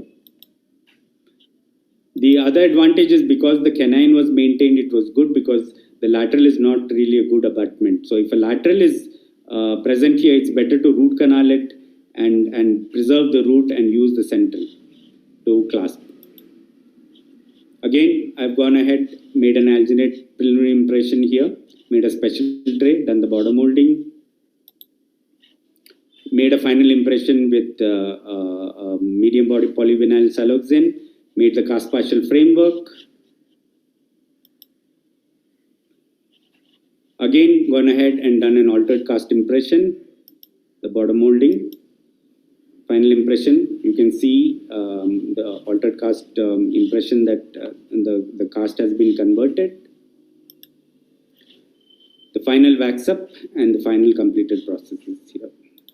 So you can see here, this is where the skin graft mucosal junction comes, exactly at this point here, and this is the obturator in position. This is one of our, this is the case that I showed you earlier with the implants. And this is a patient who had multifocal squamous cell carcinoma. She was operated the first time and only the 2 anterior teeth were remaining and 1 posterior tooth was remaining. The cancer recurred. She was sent back to us. The total maxilla except 1 tooth was remaining. It was 3D planning was done to make the cutting guides. You can see here. This is the segment of the fibula which was going to be placed once the tumor was removed. This is another case. This is not the same case, and here you can see the cutting guide over here, which is used to make the different sections. And the implants, you can see the placement of the drilling for the placement of the implants, or they can either be placed in the leg or they can be placed in the mouth, as was done here. Here, the segment was plated and then the implants were placed. We waited for about 4 to 5 months, went ahead, exposed it. We have developed a technique called DGER, that is Dr. Vinay Kumar and myself, that is denture guided epithelial regeneration. If you see here, this is the fibula bone, this is the soft tissue paddle that is there, and this is the fat that is there in the middle. So what we do is we section it in 2 places. This is the buccal flap and this is the lingual flap. And and then we go in and remove all the fat from inside. We suture this down here and we suture this down here. And you can see here that we are getting a buccal vestibule here and a lingual vestibule here. Then we engage the implants. Here we have engaged the implants with a plate, and slowly we actually expose the bare bone, provided the patient has not been irradiated. We do subperiosteal dissection. This is after 1 month. You can see it's starting to epithelialize. We have taken an impression here, made implant retained prosthesis for the patient. This is the patient without the prosthesis, this is the patient with the prosthesis in position. And this is after 6 months. You can see how beautifully the tissue has keratinized. In this area, there is some inflammation. That is because there was a plate that was exposed there, and that plate had to be removed. So this is 18 months after the prosthesis was given to the patient, and you can see that we have good keratinized tissue around the prosthesis, and you can see the fibula is taken up very well over here. This is the last case that I will be showing, and it's a total maxillary case, which is a pre-COVID mucormycosis case. You can see the mucormycosis here. Initially, it was thought that these anterior teeth could be saved, but unfortunately, we were not able to save those teeth, and the total maxilla had to be removed. So you can see here the total maxilla was removed here. The surgery was done by my colleague, Dr. Anjan Shah. You can see quad zygoma implants were placed for the patient. We waited for 3 months. The patient was treated with amphotericin B. The impression posts were placed on the model like this here and sectioned. They were placed inside the mouth and they were splinted together. A well-extended impression tray was fabricated. And then we took an impression, we injected light body around the copings and injected medium body around the rest of the special tray and fabricated impression like this. This is how the implants are in the mouth. This was the bar that was fabricated with ball attachments on it. This is the Patrick's with the attachments in them. This is the trial of the prosthesis. And this is the bar, and this is the bar, the denture that is fabricated, final bar that is fabricated, final denture that is fabricated. This is the denture in the patient's mouth. And you can see that we have maintained very good aesthetics for the patient, as you can see here. This is OPG showing the prosthesis in position. This is the patient's speech without and with the prosthesis.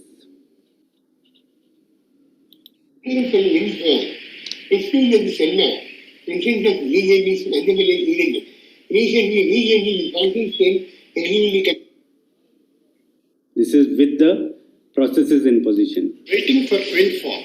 Vishnu Dutt Sharma, President of the BJP's Madhya Pradesh unit, recently rejected the party state and So, restoration of acquired surgical defects. So, what has contributed to us getting much better outcomes that were there than were there earlier? The two main contributing factors are free vascularized flaps, like I showed, fibula-free flaps, and of course osseointegrated implants. These are the two main factors. But the most important contributing factor is multidisciplinary approach. We may have everything, we may have all the tools with us, but without a multidisciplinary approach, it is impossible for us to do good work. So we need to involve our surgical colleagues. We need to interact with them. Don't get afraid of going to the OT. Start doing it. And believe me, I started the same way. I was scared when I went in first, but slowly the confidence will come. So what is the take-home message? OK's class 1 and class 2 are best rehabilitated with obturators. In OK's class 3, defects are best rehabilitated with a combination of surgical bony reconstruction and implant-assisted prosthodontics.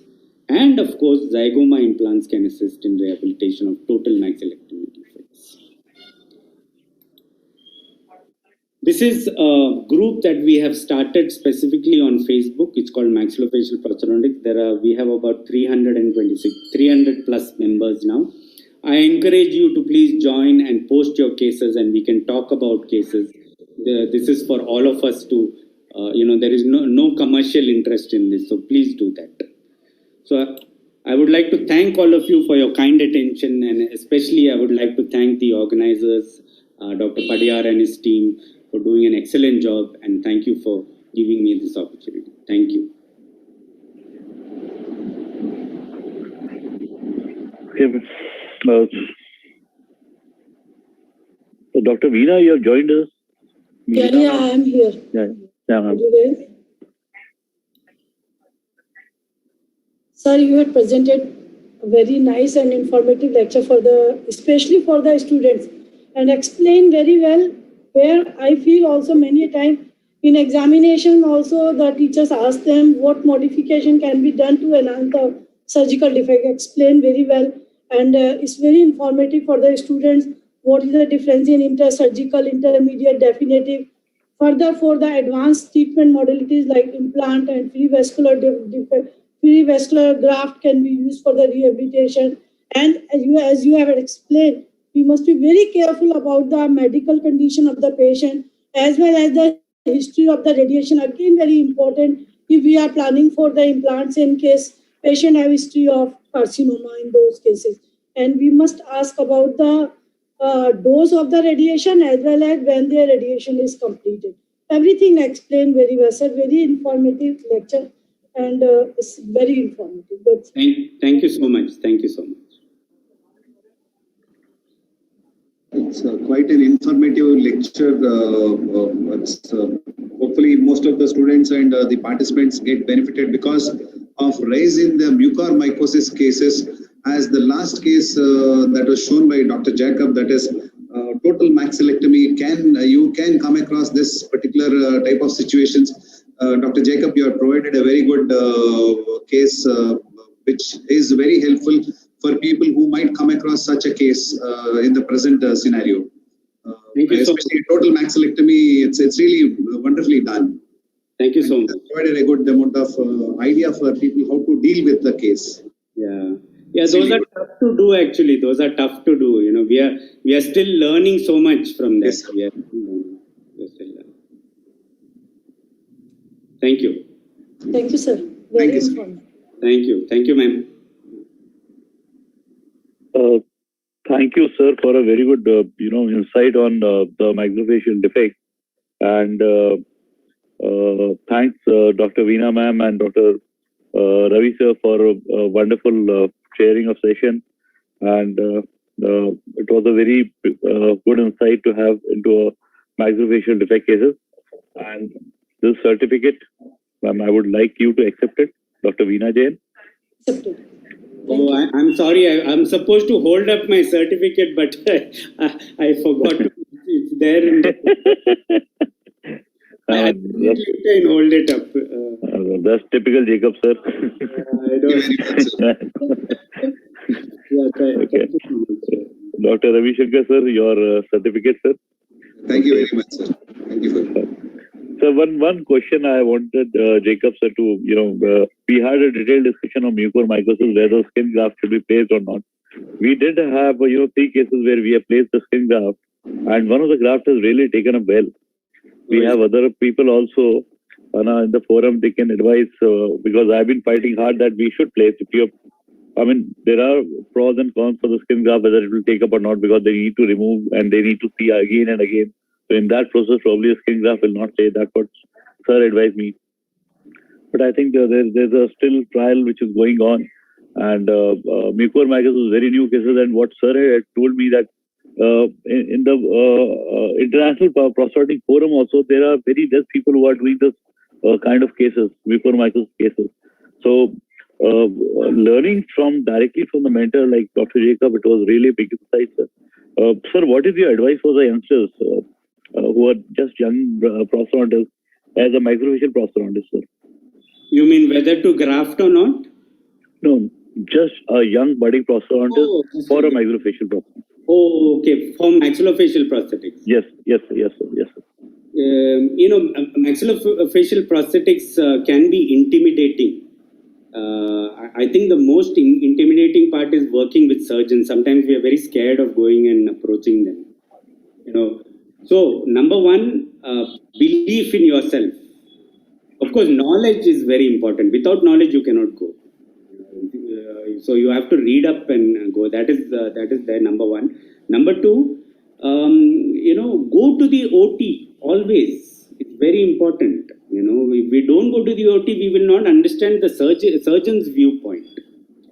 And if you are keen on doing it, by all means, go after it, and you will be able to achieve it. You will be able to achieve it. If I can achieve it, I was, to tell you the truth, no, believe me, I was horrible in prosto, horrible.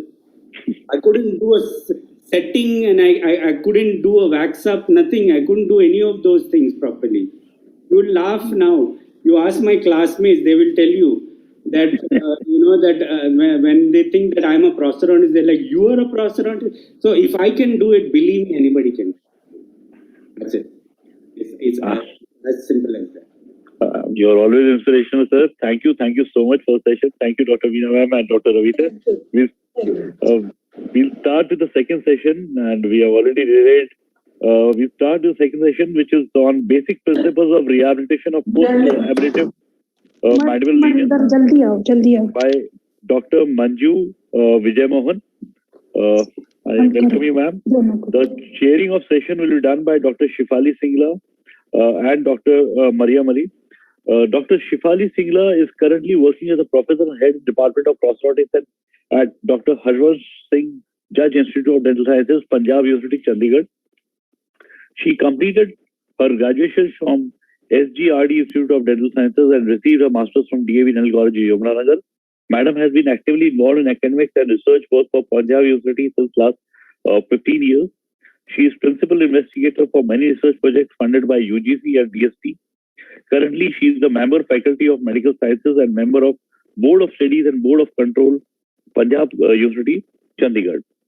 I welcome you, ma'am. Second chairperson is Dr. Mariam Fatima Ali. She is currently professor and head Department of Prosthodontics and Crown and Bridge, Career Postgraduate Institute of Dental Sciences, Hospital, Lucknow. Madam has professional experience of teaching for the past 20 years.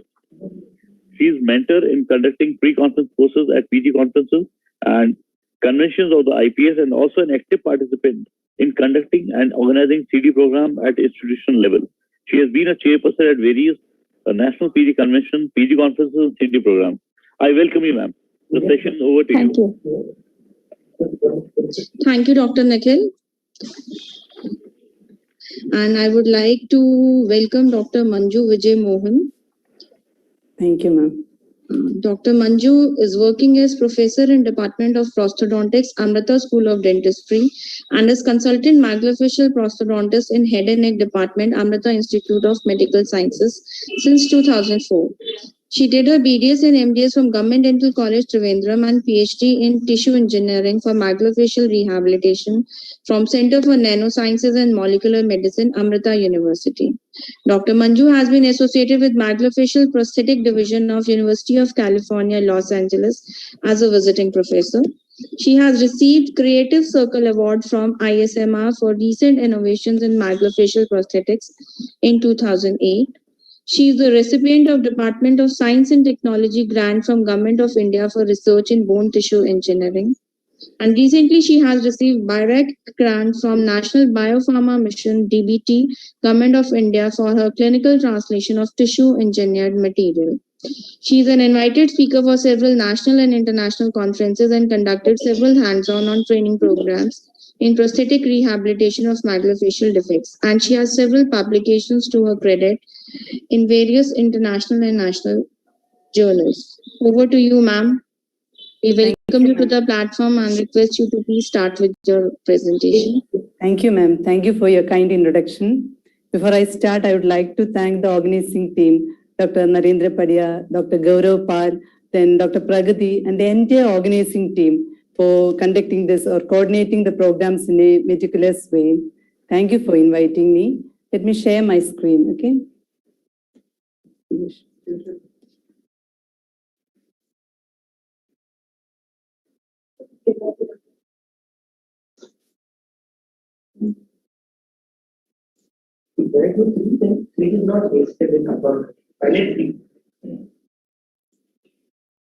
Is it clear now?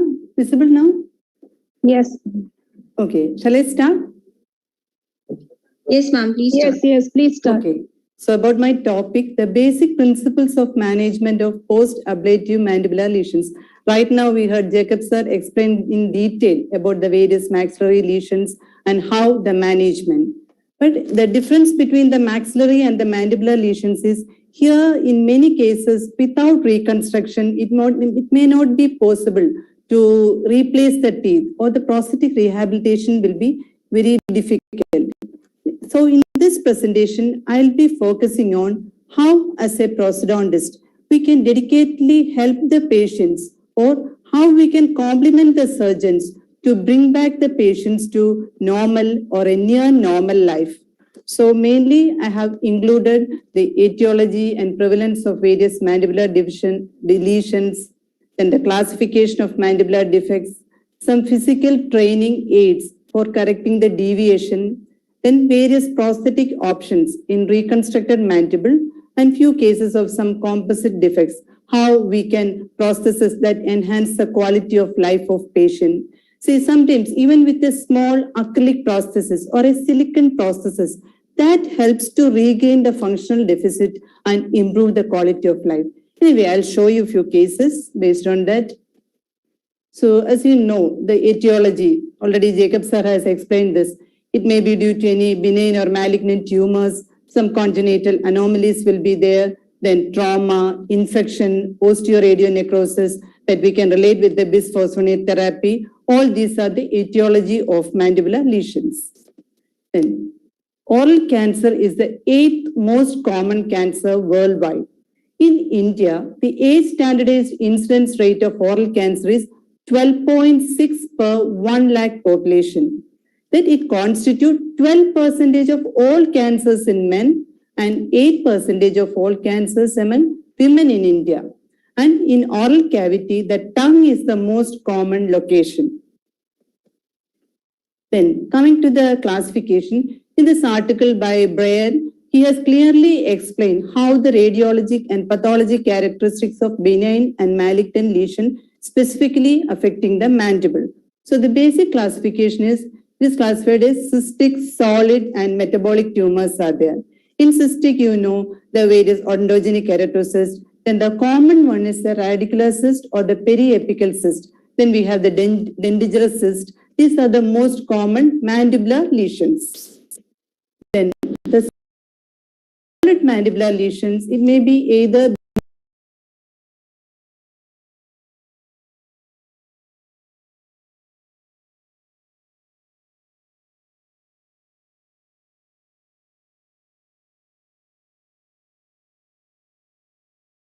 osseous and non-osseous types are there. Osseous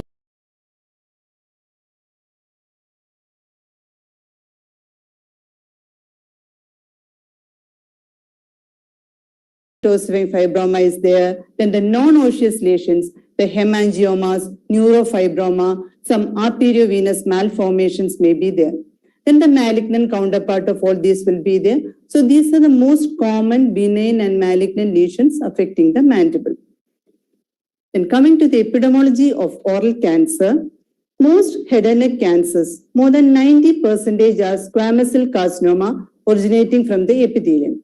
If we consider all carcinomas, 96%, that is, carcinomas account for the epithelial origin accounts for 96%, whereas sarcomas, that is the mesenchymal origin, only about 4%. That means carcinomas are more common than sarcomas. It's most common cancer, squamous cell carcinoma, it's more common in males and it's the third most common cancer in females.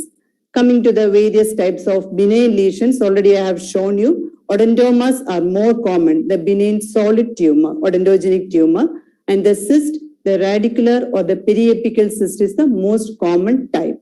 So for postgraduates, see exam point of view, all these are some relevant points related to the epidemiology of oral cancer. Then coming to the treatment modalities of the various lesions of mandible, you know, either surgery, chemo or radiation can be done. But again, that depends on the location of the tumor, the spread of the tumor, and basically the TNM staging. So the gold standard of treatment is a surgical resection of the tumor. That is, other than radiation or chemo, the resection of the tumor is considered as the gold standard with safety margin. Post-surgical defects generate a significant morbidity that needs reconstruction. If reconstruction is not indicated, it's very difficult to replace the teeth, but we can correct the deviation, or if some trismus is there, that can be corrected. Some small functional appliances we can give for those which are not reconstructed. I'll show you a few cases. Then coming to the classification, as prosthodontist, I think we are familiar with this Cantor and Curtis classification given in McCracken. No? It's not A, B, C, it's 1, 2, 3, 4, 5 are there. 1 means it's a radical alveolectomy, whereas the marginal continuity is preserved. Whereas 2 is, it's a lateral defect involving the condyle and it's distal to the canine. Whereas 3, that is crossing the midline. Whereas 4 and 5, 4 is a lateral defect and 5 is a central defect. There the reconstruction will be done. So these are the 5 defects. Along with this, they have included one more, that is class 6 means only mandibulectomy without reconstruction. That is one system of classification, Cantor and Curtis classification. Then next is the Baird-Boyd's classification. That is mainly based on the reconstruction. That means, see, if the condyle is disarticulated or if the condyle is removed, it's a H means hemimandibulectomy defect with disarticulation of the condyle. L means lateral defect and the condyle is preserved. C means central defect. Then the combinations are the HCLC likewise. Then, so Cantor and Curtis, Boyd's classification, and one more system of classification you should know, that is the recently introduced Brown's classification. In maxilla also we have the Brown's classification after resection. So here also they have included them based on resection. See, the difference between the Boyd's and the Brown's classification is that is mainly based on the reconstruction, whether they are replacing the TMJ or up to the condyle, they like that. Whereas here the position, that means class 1 defect is distal to the canine and also up to the angle of the mandible. Whereas 1C, C means condyle also involved. Then class 2 means it crosses the canine and also the angle of the mandible. Then 2C means C is condyle also involved. Whereas 3 is a central defect. Then class 4 means both sides canine and reach up to the angle of the mandible. Then class 4C again condyle is involved. So 3 systems of classification. The first one, Cantor and Curtis, See, based on that, we can plan our partial denture design. But again, in hemimandibulectomy alone or a partial mandibulectomy case, it's very difficult to restore or replace teeth without reconstruction. It's not like obturator giving in a maxilla. So even if, see, Dr. Bhuma's text has given clearly explained how we can design the partial denture in hemimandibulectomy case, but only 1 or 2 teeth can be replaced based on that. Then we won't get enough prosthetic space. Okay. Then the various modalities of surgical resection, either enucleation, that is with or without curettage, then the various types of resection, marginal resection, then the segmental, then the segment is resected, then composite resection that may involve skin, the bone, and some other organs may be involved. Then postgraduates, don't confuse with this term mandibulotomy and mandibulectomy. Mandibulotomy is nothing but to gain access for the surgery. That means if some surgery is planned on the base of the tongue or the tonsil areas, the mandibulotomy has to be done to gain the access to the surgery. And after surgery, this can be screwed in correct position. That's the difference between mandibulotomy and mandibulectomy. Then the surgical closure and initial reconstruction can be done either primary closure, that means without any soft tissue or the bony reconstruction, the reflected flap is closed in primary closure. But here, the prosthetic space is minimal, we won't get adequate space for the teeth replacement. The second is the myocutaneous flap, that means both muscle and the skin may be involved. And the third is the free vascularized flap. That means that includes the fibula, scapula, different types. So free vascularized reconstruction, again, that is the gold standard for replacing teeth. See, if you can do the primary closure like this, almost all functions will be compromised. Sometimes glossectomy will be done along with the mandibulectomy or the marginal mandibulectomy. So in these cases, it's very difficult to replace the teeth. Even the function will also be affected. See, this is a palatal augmentation prosthesis.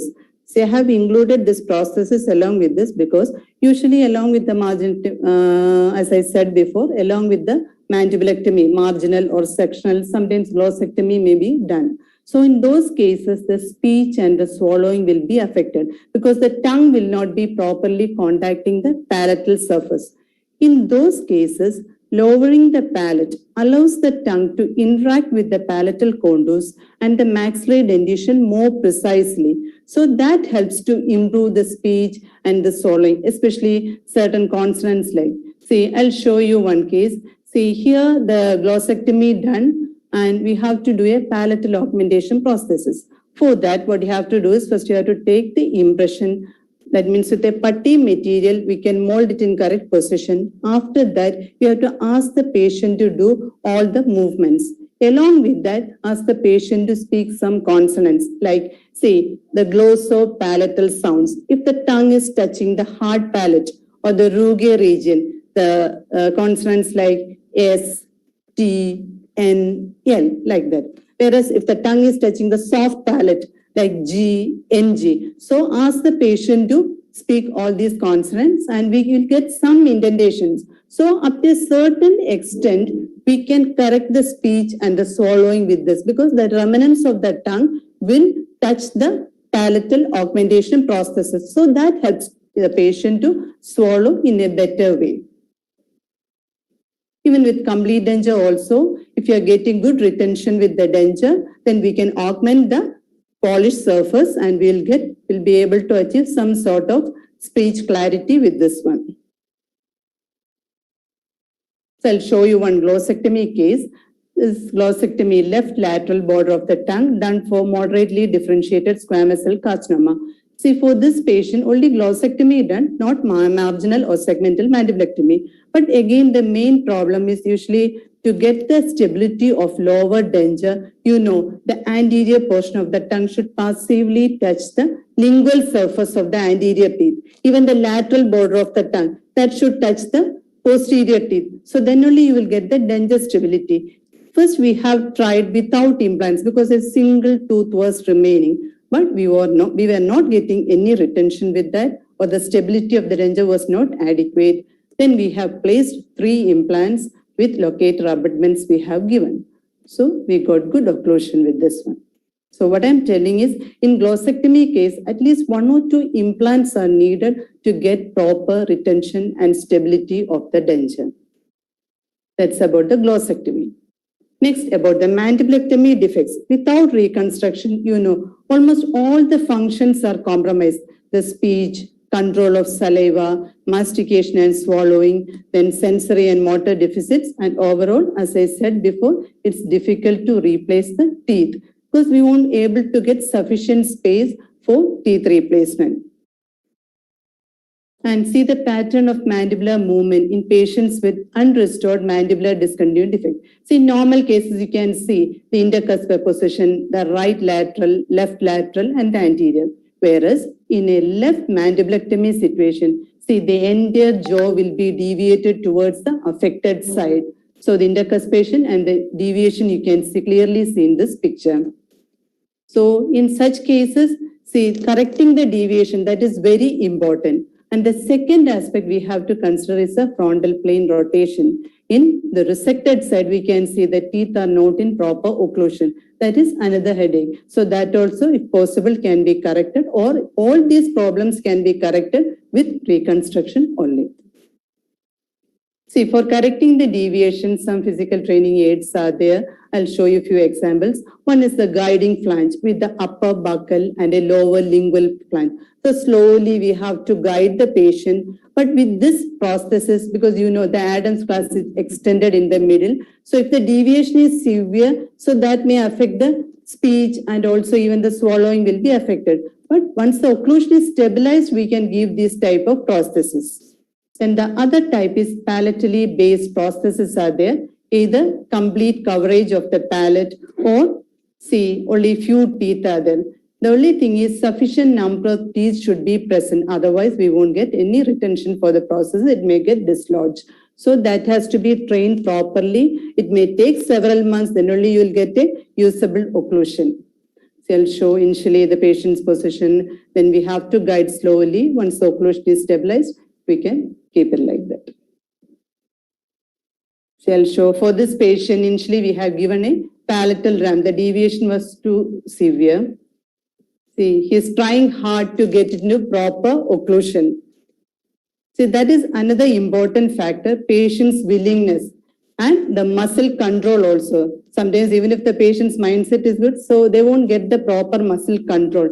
Once they get the proper muscle control, they can slowly support the resected side and guide it towards the normal side. Again, 100% it's not perfect. Whereas with this, once the occlusion is reached, then it is stabilized with this guiding flange prosthesis. See, now he is doing very nicely. So in that occlusal position, see, after 2 months, we could achieve this position with the guiding flange prosthesis. So like that, we have to plan according to the deviation and according to each patient's requirements. And we have to motivate the patient and we have to train the patient. Even though it is a small appliance, that will be a great blessing for this patient. Patients like this. See, coming to reconstruction. See, here the reconstruction is not done, only a reconstruction plate is there. At least if we can keep this one, then the deviation can be corrected. But again, here we won't get the prosthetic space for teeth replacement, but at least the deviation can be corrected. And the functional movements also can be coordinated in a better way with this. It's a case of carcinoma of right lower alveolus. For this patient, segmental mandibulectomy, radical neck dissection, and reconstruction done with radial forearm. You know the thickness of the radial forearm. The patient had undergone radiation also. See, whichever flap we are using, the important aspect is the creation of the sulcus. If there is no sulcus, then it's very difficult to retain the denture. And another thing is we won't get adequate support of the denture. Other than that, the patient had undergone radiation, so the saliva will be very less. So in those cases, we have to plan accordingly that sulcus creation at the time of surgery itself, we have to convey surgeons, then only we will be able to replace the patient. See, for this patient also, we tried hard based on the neutral zone and we have given a cast partial denture process, but it was very difficult for the patient because whenever the patient opens the mouth, it may lift because of the fibrosis, the scar, and even the sulcus is not there. It's almost touching the cheek region like that. So we have to plan all this prior. We have to interact with the surgeon and discuss all these aspects before. See, about the modalities of reconstruction of resected jaw. So in mandible, after reconstruction only, we can place the teeth in a better way. Say either vascularized or non-vascularized flaps can be used. It may include iliac crest like that. So the problem with the iliac crest is the resorption rate is more, and also the patient morbidity also, with the iliac crest bone. And fibula and scapula have the maximum success rate. But the problem with the scapula is, the position. Usually these surgeries are done simultaneously. So each time we have to turn the patient, the surgeon have to turn the patient. So out of all this, fibula is considered as the gold standard of the treatment. Just because it has adequate length, constant geometry, it is ideal for both lateral and symphyseal defect of mandibular body. It has double periosteal and medullary blood supply, allowing multiple osteotomy. Then it has adequate pedicle length that may reach up to the neck vessels. And donor side morbidity also is comparatively very less. So the fibula is considered as the gold standard. So in this patient, coming to anterior defects, here the reconstruction was failed, referred from outside hospital. So usually in these cases, the tongue will be sutured to the labial side. Again, almost all the functions will be compromised in such cases. It's very difficult to restore the teeth, and for the patient's speech, everything, the function, the swallowing, everything will be affected in such situation. You heard about the typical anti-gum deformity, So almost the candidates is the class 5 situation. That's a class 6 is resected without reconstruction. So in class 6 situation, always it's better to change to a class 5 situation or a reconstruction based. Then only we can replace the teeth, not only teeth replacement, the patient's functional enhancement also we have to consider. So otherwise the typical this anti-gum deformity will be there. This reconstruction of the anterior defect I'll show you. This is the case of ameloblastoma of the mandible. See, with this method, the tongue is not mobilized by closure and the mandibular continuity also maintained. See, for this patient, we were getting almost crown height space was nearly 15 mm. Then we have given a hybrid denture for this patient, the jig trial and the final prosthesis. Hybrid denture, that's a metallic substructure with acrylic wrap around that is screwed in correct position. So reconstruction is the best option, especially for the anterior or posterior defect, mandibular defects. So we can give removable partial denture if sufficient number of teeth are remaining, or if the framework design is good, we can give the removable partial denture. But always we won't get the adequate stability, mainly because of the soft tissue thickness. See, usually in an anterior denture or an anterior teeth replacement, you can see the axis of rotation here. So if we, or the fulcrum line here. So if we can extended rest, if we can give an extended rest, we can move the fulcrum line from anterior towards the posterior direction so that the denture stability will be better. And we can additionally give some proximal plates, eye bar to enhance the retention of the denture. See, if the soft tissue bulk is less, we can give this type of removable prosthesis that will get the stability. We can enhance the stability with this additional extended rest, proximal plates and all. But usually in reconstructed jaws, the tissue bulk will be too much. So that decreases the denture stability. And even the crown height space, it may vary. That depends on the fibula height, the remaining teeth height. So the crown height space may vary. So that may lead to masticatory inefficiency and patient discomfort. All these causes an unsatisfactory aesthetics to the patient. So to overcome all these problems, implant assisted prosthesis, that is the best option. Implant stabilizes the prosthesis despite severely altered surface contour. So even if we can place 1 or 2 implants, so that enhances the retention and also better stability of the denture. So the lack of tongue control. So as I said before, the tongue glossectomy, if it is done, if we can place 1 or 2 implants, that definitely improves the retention of the prosthesis. Excuse me, ma'am. We are running short of time. Okay. I request you to kindly complete it in 5-7 minutes, ma'am. Okay. Sure. Thank you, ma'am. Thank you. Okay. So the importance of treatment planning, I'll show with this case. This is a case of amyloblastoma. You can see this patient was referred almost 15 years back.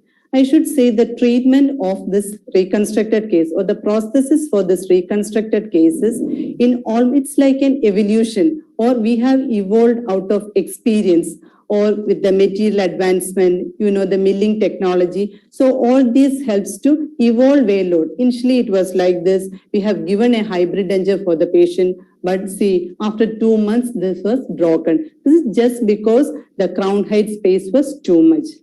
See, the ideal positioning of the graft, the planning, either the digital planning or with the stereolithographic model, that part is very, very important.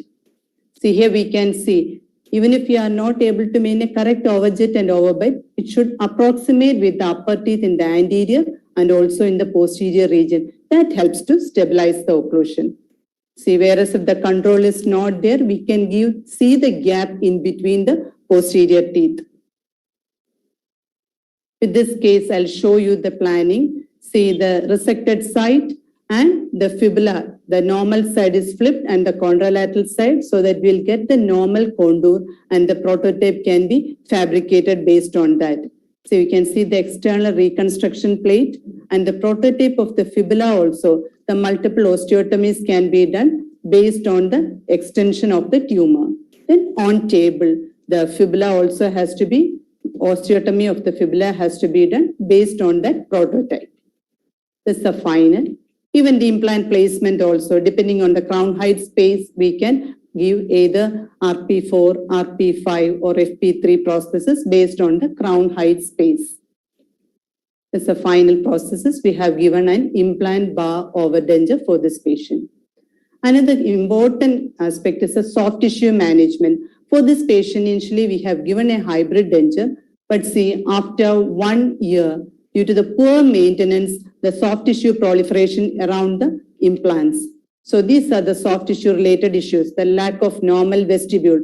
So the importance of vestibule creation, I told you, then the excessive soft tissue proliferation, peri-implantitis and all. So in such case, the important or the only solution is the split thickness skin grafting. The advantages, it has the best survival and it can heals rapidly. There are some drawbacks are there, least resemblance to the skin or poor sensation, but intraorally it's not at all a problem. So split thickness skin grafting if we can do. See for this patient also, so we have given an overdenture just because the maintenance is poor. We have given an overdenture for this patient. I'll show you one amyloblastoma, the anterior resection case. The reconstruction done with vascularized skull. It's a Brown's class 4 lesion. So here it's extending, reaching up to the condyle. We could maintain the mandibular continuity after reconstruction based on the STL planning. Implants placed, the grafting. This is very important. The acrylic stent with glue liner. This has to be placed in position for almost 1 month till we get the tissue in proper intact position. See the healing. So here the crown height space was 15 mm and we have given a hybrid denture, the screw retain prosthesis for this patient. But some drawbacks of the hybrid denture is does not always compensate for the crown height space. That means if it is more than 20 or 25 mm, then it's better to give a RP4 or RP5 instead of going for an FP3 prosthesis. Then chance of screw loosening. I have shown you one picture, the screw fracture. So like that, it may happen. It's a case of unicystic amyloblastoma of right mandible, planning surgery. You can see the crown height space was almost more than 20 mm crown height space. So here we planned for an implant bar over denture or a RP4 prosthesis. That means a prosthesis supported by implants. So the mandibular continuity we are able to achieve properly, and we have given this type of processes. So the prosthetic space, based on the crown height space, we can plan which type of prosthesis has to be given. The advantages: compensate for the increased crown height space, eliminate the possibility of vertical cantilever. Otherwise, definitely the failure may occur due to the excessive vertical stress or the cantilever. Some failures may happen. So in the best advantage or the maximum survival rate is for the free fibular flaps and the scapula, almost 90 to 100%. But the problem with the scapula I have told you, and the advantage of the fibula also, the donor side mobility, position wise, everything it's good for the fibula. Free fibula is considered as the best option. See, the various reports are there. So in all these, the fibula is considered as the success rate is very high compared to any other flap. So I'll show you one failure case. In this patient, we have done the segmental mandibulectomy and reconstruction with a customized plate implant. See, after 2 months, out of 4 implants, 1 implant came out and 2 implants was almost in a mobile. So only 1 implant placed in the native mandible integrated properly. The exact reason we don't know. It may be due to the decreased vascularity or the poor bone quality, but at the time of placement, the CBCD, it was completely okay. So then we have modified the prosthetic design because the patient wants some sort of teeth replacement. The conventional denture was not at all stable, even if 3 teeth are remaining, 3 or 4 teeth are remaining. So we have given a precision attachment. So with that one, we have given a cast partial denture with precision attachment. So what I want to tell is, even with a single implant, that improves the retention of the prosthesis. So and also reduces the cantilever. So that is definitely beneficial. This composite case, that's an osteosarcoma of the right mandible. This patient has undergone multiple surgery. The importance of the multidisciplinary approach, I'll show you with this case. See, in this, everything was compromised, the mouth opening. He's a surgical oncologist, this patient. So her main concern was the functional improvement. She was least bothered about the aesthetics, but she wants the proper mouth opening, at least swallow something in a proper way, chew something. So all the surgeries were planned based on the prosthetic rehabilitation. So the real prosthesis driven or the occlusion driven treatment planning was done for this case. See, we have to interact with the surgeon, the importance of multidisciplinary approach, I'll show you. So initially with the radial forearm, they have done the reconstruction, then augmented with the fibula. Then again, after that, the implant placement, again scar revision surgery, the fat grafting done. So finally, we have given the hybrid denture. So since we are running short of time, I'm not showing the entire steps. So even if the access holes are on the labial side, based on the revision surgery and the position of the graft, see, we have closed that area with the composite, pink colored composite, and the patient was very happy because of the functional improvement. Now she can chew, swallow, smile, everything in a much, much better way. She's very happy with this processes. So from there, we have reached here with this processes. Okay, this is the importance of multidisciplinary. One last case, this is a recurrent squamous cell carcinoma of the mandible. So this patient again has undergone multiple surgery. Then after that, the revision surgery is not possible. But the main concern, the request was he wants to keep his tongue inside. So his only concern is that.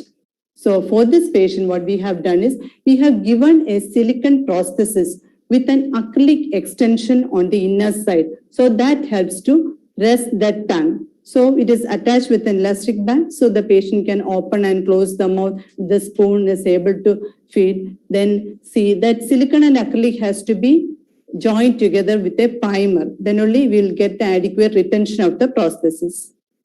See again, small process, one lip prosthesis also. This also, sometimes it may be done along with the marginal mandibulectomy. For this patient also, drooling of the saliva was the main issue. Here also we have given a silicone prosthesis that is attached with an acrylic. That is acrylic and the silicone is joined together and it is attached to the teeth with the clasp to the teeth. So this small prosthesis is a real blessing for the patient. So to conclude, multidisciplinary teamwork for functional and aesthetic enhancement. Then the importance of that prosthetic-driven or the occlusion-driven treatment planning.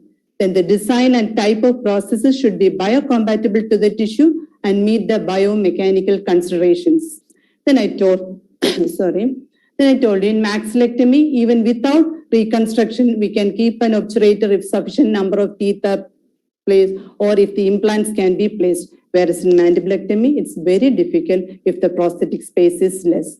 Then a dedicated prosthetic work, however small may be, can prove to be a big blessing for the patient. Thank you. Thank you for your kind attention.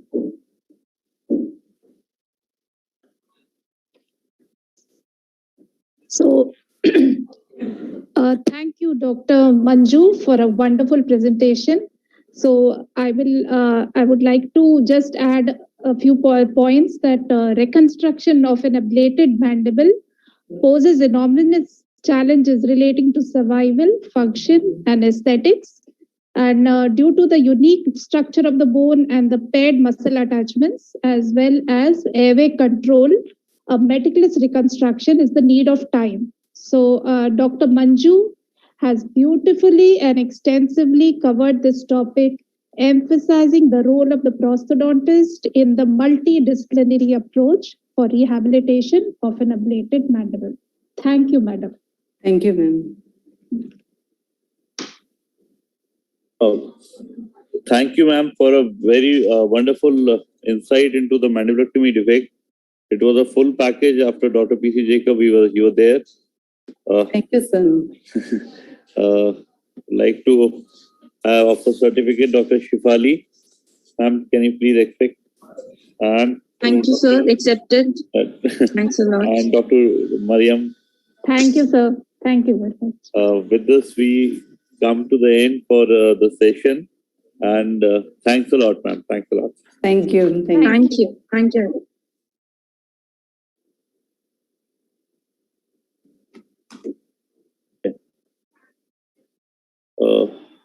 Dr. Bijay Singh, you're there?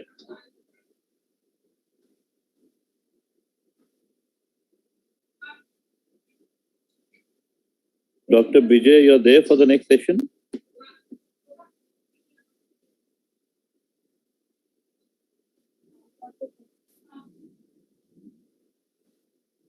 Yes.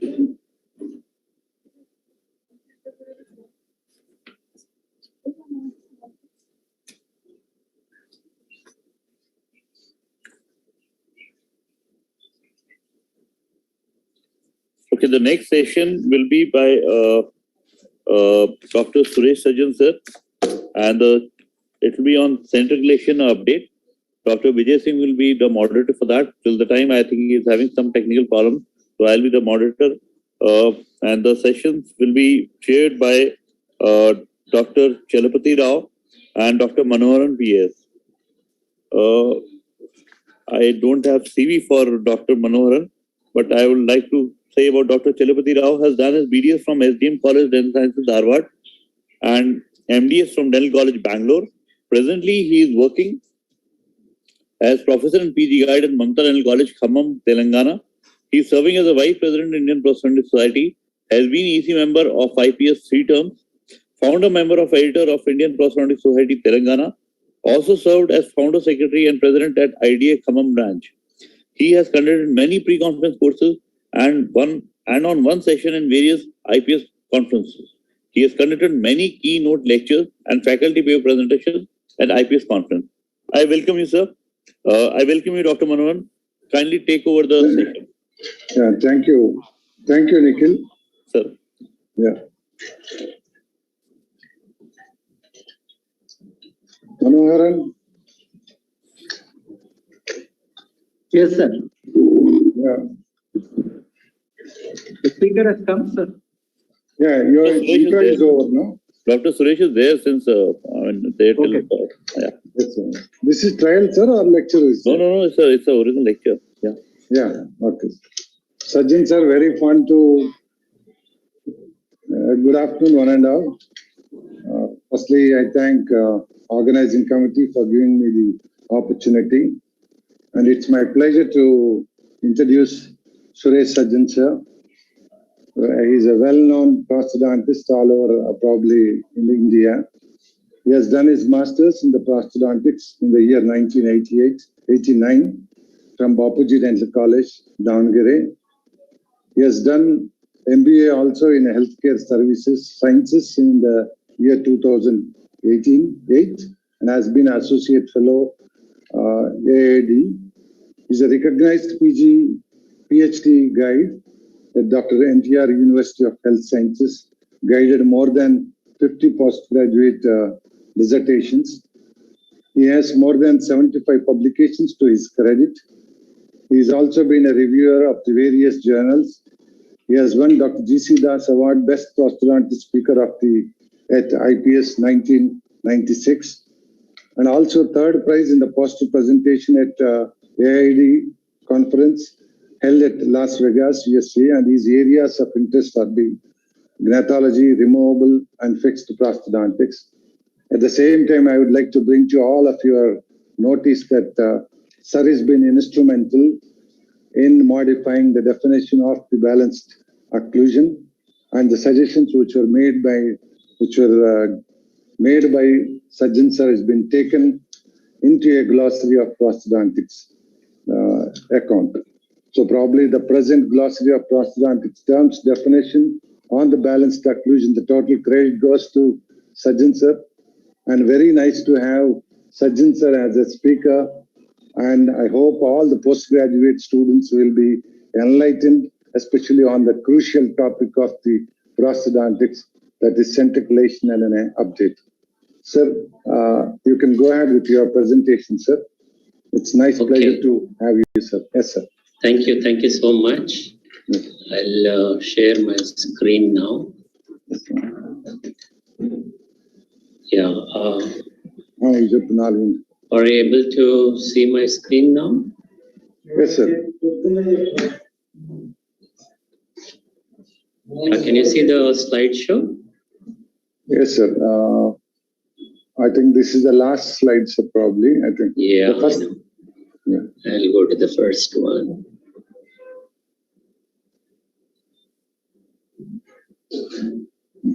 Okay, just give me 1 second.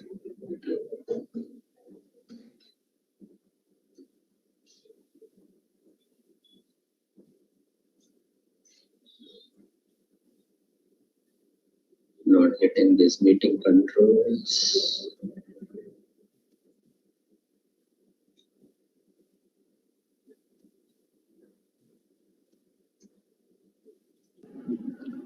Sir आपकी PPT खुली हुई है, उसको आप minimise हो रही है, उसको आपको वो करना है फुल नीचे।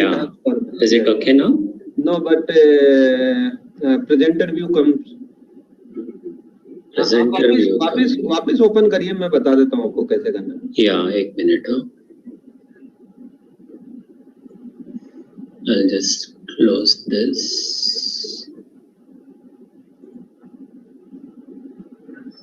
ये क्या हो रहा है?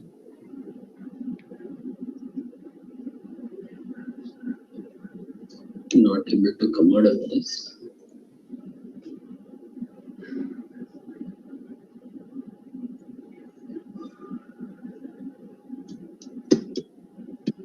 मैं रिक्वेस्ट भेज देता हूँ सर।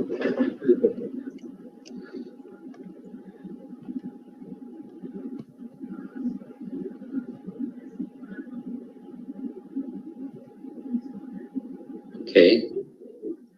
Yeah. सर मैंने आपको एक रिक्वेस्ट भेजी, आप परमिशन दे दीजिए उसको। Yeah. Just a minute, again मैंने सेंड किया है सर।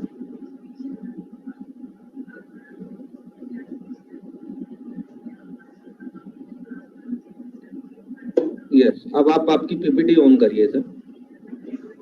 अब आपका पूरा डेस्कटॉप हमारे पास आ रहा है। ये या आ गई सर, ये यस रेडी है sir, please. Excuse me, sir. I would like to read out the CV for Dr. P.S. Manoharan Hasandor.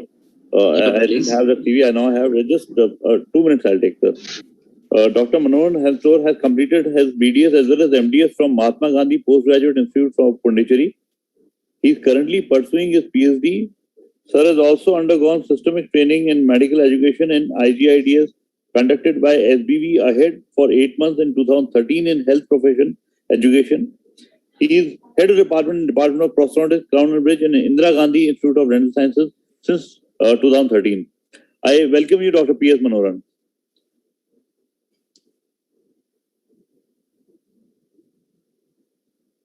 Yeah, what you can see now? Can you see the screen now? Is it on the slideshow? Yes, sir.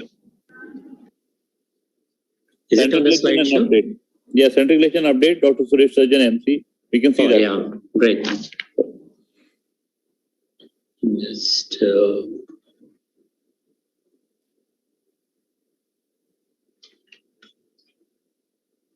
all right. Good afternoon, all of you. Thank you, Dr. Chalpati and Dr. Mohan, for giving me a grand introduction. My dear colleagues, friends, and future colleagues, welcome to all of you. It is my proud privilege to share the platform with many stars in prosthodontics. I thank the organizers for giving me this opportunity to participate in this occasion. So I will be speaking on the centric relation update. Now you have heard about maxillary defects and then the mandibular defects. Now this may be putting together without any defects. Now the centric relation, although is simply a relation between the two bony structures with the cartilage in between, in the middle of specific location, it has been a highly debated topic. It's very surprising to see when I tried to check in the Google Scholar for centric relation, I just noticed that nearly 6,54,000 articles have been published on this so far, as shown by Google Scholar alone. Well, then I thought, let me see for the new things. Then the centric relation in 2021, it says there are already 3,130 articles have been published. So you can imagine the amount of work that has been done on this topic of centric relation. It is just the mandible, the condyle, and it is sitting in the glenoid fossa, that is its home position. So my objective is very clear. I'm focused on first and second year postgraduates, and it is revision for the third year postgraduates and the exam. And so it's just a past, present, and future of centric relations. These are a few very interesting articles that I found. I think the postgraduate should take a screenshot if feasible, and they should be able to read these articles or refer these articles without fail. So these are very interesting and they give a lot of evidence-based information to it. Now, why this enormous work on this one position? Because the mandible is supposed to be meant for mastication, right? But its movement is influenced by so many events. You can see whole of the central nervous system is catering to this area, including the all the CNS. I mean, all the central nervous system, all the nerves are being catering to this area one way or the other, either directly or indirectly. So nearly 90% of the CNS is catering to the this area. So you can imagine. So whenever the brain tickles, the mandible moves. Well, then how do we position the jaw during mastication? Now, mastication is a combination of a voluntary and an involuntary movements of the mandible. Now, when we are trying to chew the food, it just starts as an initiation, very conscious. You take the food, you put it in the mouth, and then you start eating. Well, then you don't really focus on how you are eating and all that. It becomes a subconscious act. Here the sensory and motor actions take over to complete the mastication, and then deglutition also, until we get ready for the next increment of the food. The muscles will elevate the mandible, how much it has to elevate, in what direction it has to move. This is all depends upon the sensory input by all these proprioceptors and the judgment and decisions taken by the centers in the brain. Well, if you are watching TV and then you are eating, everything will be subconscious. You may not be really aware of what is happening. Well, there is something called as an engram.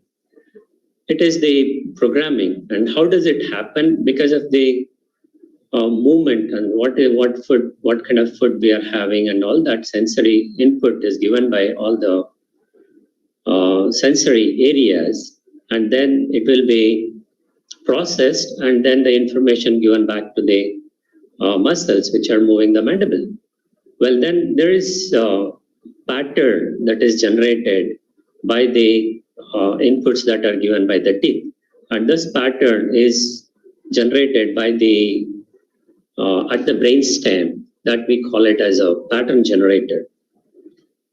So any disturbance to any of these receptors areas, what we saw, could influence the whole system. That is, that although the temporomandibular joint is very forgiving and adjustable, but still there is a limit for it. Well, this centric relation is just like a home, or a sweet home. Like all of us, we go out and we do all these different functions, and then we come back home and we are very comfortable to be at home. As we just relax over there. The condyle does the same, and the condyle also feels that is the most comfortable position for it to be. That's why we are all doing so much of work just to keep the mandible in position. It's like whenever you have a problem, you hit the home button in your mobiles or the websites and things like that. Well, then why do we have to record the centric relation? Because we need to work on the prosthodontis, we need to work on all these things, and then we want to have the articulator where we are going to mount should work like the patient. That is our major aim when we are thinking about the centric relation recording. All right. Well, then, as through the ages, nearly for 100 years, it has been studied here, and then they have studied on dry skulls to begin with, and then they did the cadaver studies, then they have done the radiographic studies using OPG cephalograms, then they have done the laminographic studies, and then the CBCTs, MRIs, ultrasonics, whatnot, whatever the possible imaging ways are being studied just to understand where the condyle is going to be at its comfortable position. So you can see here 1920 where the McCollum started. So it's exactly more or less 100 years, or you can say 101 year. And then he said by his studies, while he is presenting the terminal hinge axis, he said about it as the most rearmost position. And then the grandeur said uppermost position, and then Boucher said it's a most posterior relation. Because all that they used to think at those days is how to put the mandible in a backward position. So they were all saying it was a most retruded position. So when the GPT came, they said it is, the first definition said it is the most retruded relation of mandible. And they were all very critical about it should be an unstrained position. Means if you should not push the mandible back because it is a retruded position. And I think given a degree of separation. Then as it continued, the stewards said it is rearmost, uppermost, and midpost position. That's a rump position. It was very popular for some time. And then the American Equilibration Society that came up, they said there are so many people are expressing so many comments or so many of their opinions. Why don't we collectively have one opinion? And they said it's a position, it's an anterior and uppermost position of the condyle opposite to the slope of articular eminence. And then Salenza also says it's superiorly and anteriorly against the posterior slope of articular eminence. Okay, so in GPT-3, they slightly modified the definition, the most retruded physiologic position, and at various degrees, but now they also added it occurs around the terminal hinge axis. That's a very important thing, change that was seen at this time. Then after 10 years, the American Equilibration Society again came up with a new understanding. They redefined it as it's the condyle. Now the articular disc was also taken into consideration, and they said it is articulating with the thinnest avascular portion of the disc in the anterior and most superior position. And Ramford then, he said it's an anterior uppermost position. So again, there is a change. So GPT-5, they said they added up this articular disc in there, and they said it's a thinnest articular avascular portion. So this was the definition that we all are very, very familiar with during our graduation and post-graduation. And then there was again some changes. Then they said, Ash said it's a midmost uppermost position, then there's a most superior position in the mandibular fossa. So it continued like that. And then GPT-7, when it came, they said to all the things are correct only. So they said all the definitions they have put, you follow whatever you want, because there was no consensus amongst the specialists and the gnatologists and the different other specialists, like other disciplines of dentistry, especially orthodontics. So there was no consensus. So they put all the definitions in there, and they said they added up one more. And here they said it should be determined in patients without any pain or derangement. And they also said if there is a pain and derangement, the centric relation may not be recorded very well. So finally, this is the latest definition. Now again here the disc is out. Okay, so now they are saying it is a maxillomandibular relationship independent of tooth contact, and the condyles articulate in anterior superior position against the posterior slopes of the articular eminence. Okay, but its restriction or its relation to the terminal hinge axis, that's a pure rotatory movement, still remains the same. And they also said it should be unstrained physiologic relationship. So this is the point to begin with, and this is the point to end with. So the quest continues. It's just like they do the space missions and so much of scientific advances only to find where did the human being or the life form came from. So it is more or less it is happening like that. So much of controversy in the centric relations. Well, in the meantime, there's Cecil. He tried to put them together and different opinions from different people as 4 theories. Although this doesn't have much significance in the present days, but it has been as an academic interest. So he said it's a muscle theory where the muscles are guarding they're helping to position the condyles. Then the osteofibers theory, they said the bone-to-bone relation. Then the meniscus theory, they said because people were talking about the thinnest avascular portion, so that is the one that is guiding. Then they said ligamentous theory because the ligaments around the condyle are going to limit the movement of the condyle and coming back to the home position. But all these 4 can be true, and they all will be working together, and all the processes are happening, and individual credit is may not be very suitable. Ultimately, what we want to achieve is that we want the articulator to simulate the movement of the mandible as we transfer it from the patient to the articulator.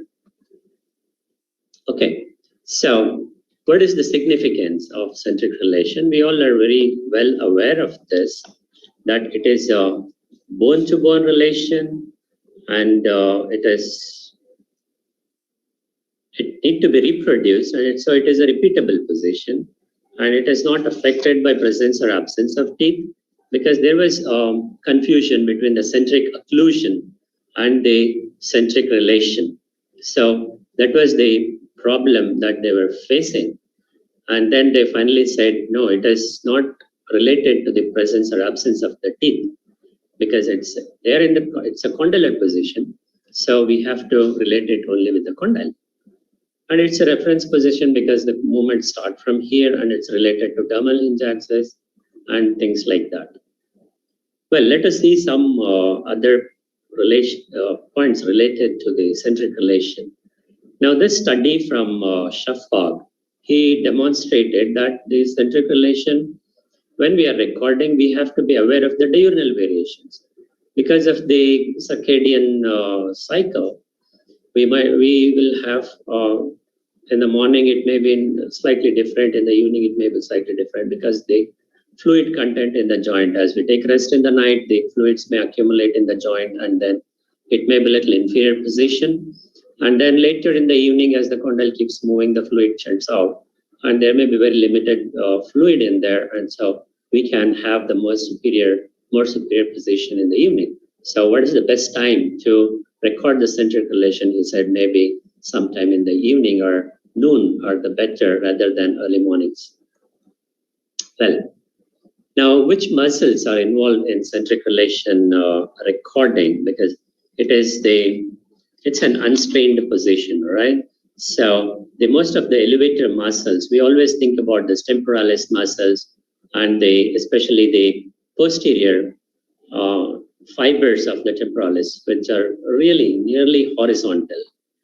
So they are the ones, they're mainly acting for pulling the mandible back to its position, along with the other areas. The masseter muscles and the medial pterygoids also play a role because they are elevator muscles and they are angled forwards. So they try to pull the mandible in a slightly forward position. But at the same time, what we want to achieve is the complete relaxation of the lateral pterygoid muscle is the most important to achieve, because any stimulation to the lateral pterygoids is going to pull the mandible forward and it displaces it from the glenoid fossa.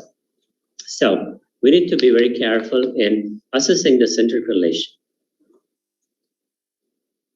The centric relation and terminal hinge axis, because we observe in the definition, it is said it's an untranslated hinge position. So it is directly related to the hinge axis. So the mandible can move in a true hinge axis only when the condyles are in centric relation position. Only then it can move. So it is very important to have this understanding, because the articulator, when we transfer the terminal hinge axis by means of a face bow, and then when we record the centric relation in the patient's mouth, the putting together on the articulator, then only the articulator can act as or simulate the movements of the mandible and can help for different whatever we want to do in the articulator. Okay, so that is how it will be. And if you use a more complex articulators, probably it would become more complex as well. Now let us try to see a few methods of recording centric relation. Now, centric relation recording, there are so many techniques they have been explained to have the centric relation recording, but actually, according to GPT-9, the centric relation record is just a registration of the relationship of the maxilla to mandible, or we can say mandible to maxilla, when mandible is in centric relation. So establishing the mandible to centric relation is more important, and then locking them together is important as well. So the registration, we can obtain it intraorally or extraorally. So let us try to see this with the edentulous condition. As I said, there are two parts with reference to the centric relation: establishing the centric relation position and then recording those centric relation intraorally. So those are important. Now, when we are looking at the recording of the centric relation, there are three parts. There are static, direct, and functional and graphic. So there are two different types of graphics, intraoral and extraoral. All of you are familiar with. The functional methods of Patterson's, Moyers, and Nadelhaus, they are not of much significance now because theirs are not followed at all. Now we are using the intraoral check bite records in combination with other techniques to position the mandible. Well, so when we are trying to establish the mandible in centric, as I said, there are two parts. Establishing the mandible in centric is one part, and locking them together is the actual recording. All right, so there's different methods like swallow and close, as Shannon suggested. At the time of swallowing, the mandible goes to the centric. And then the fatigue technique, where they said you ask the patient to open and close for several times, and then the muscles will go fatigue, and then they will relax, and then it will be easy for the patient to guide the mandible to a position. The tongue tip to soft palate, it is also very commonly used to ask the patient to take the tongue backwards. So with the pull of the geniohyoid or genioglossus muscles, the mandible also gets pulled, and then it gets positioned in the most posterior and the superior position. The Dawson technique, the bimanual technique, will also work well, but only thing possible is it might cause a destabilization of the mandibular denture base if the care is not taken. Okay, the centric bearing device, as it is without the tracers, it's just a centric bearing device put in the mouth. So it eliminates all the contacts of the occlusal rims, and then it is free to move anteroposteriorly. Then you can guide the patient to take the mandibular back. And the boost biometer is also another technique that when the patient is biting firm on the biometer, it will be in a centric relation. That was the concept given by Boost. Now, unguided patient perception is, as we understand that it is the most physiological position. So what is physiologic for the patient is only can be perceived by the patient. So it's easier for the patient to perceive and have the unguided patient position, but patient need to be trained as well. The chin point guidance, place the thumb on the chin and then gently push or give guidance to take the mandible back, was suggested by McCollum. Then relax and close from rest position to occlusion is the most favorite of mine. I mean, I feel if you can get the patient in a relaxed position, have the mandible in rest position, and then from there it is just 2 millimeters to close. So it is with the closure or the like an arc of movement, it's very easy to close from rest position to occlusion.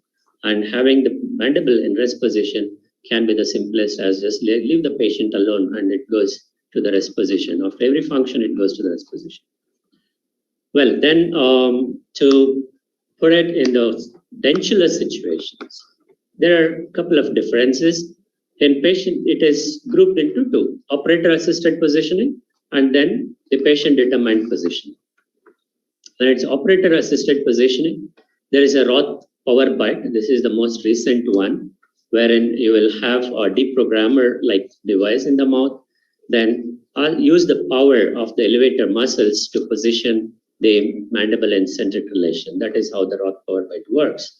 Then the chin point guidance is place the thumb on the chin and then ask the patient to retrude and then give a gentle push.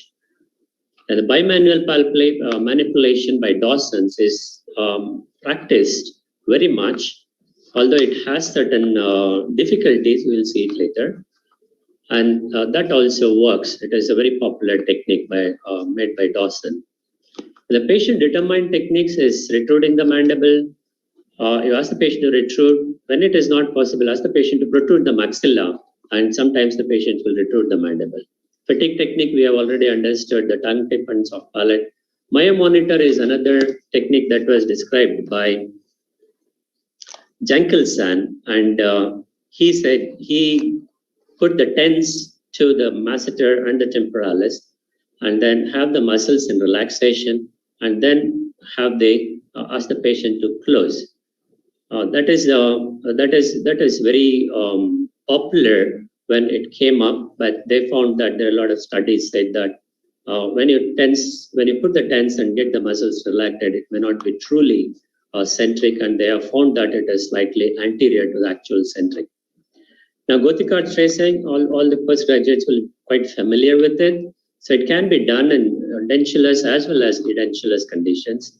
And then the leaf gauge is by the long that was also introduced here.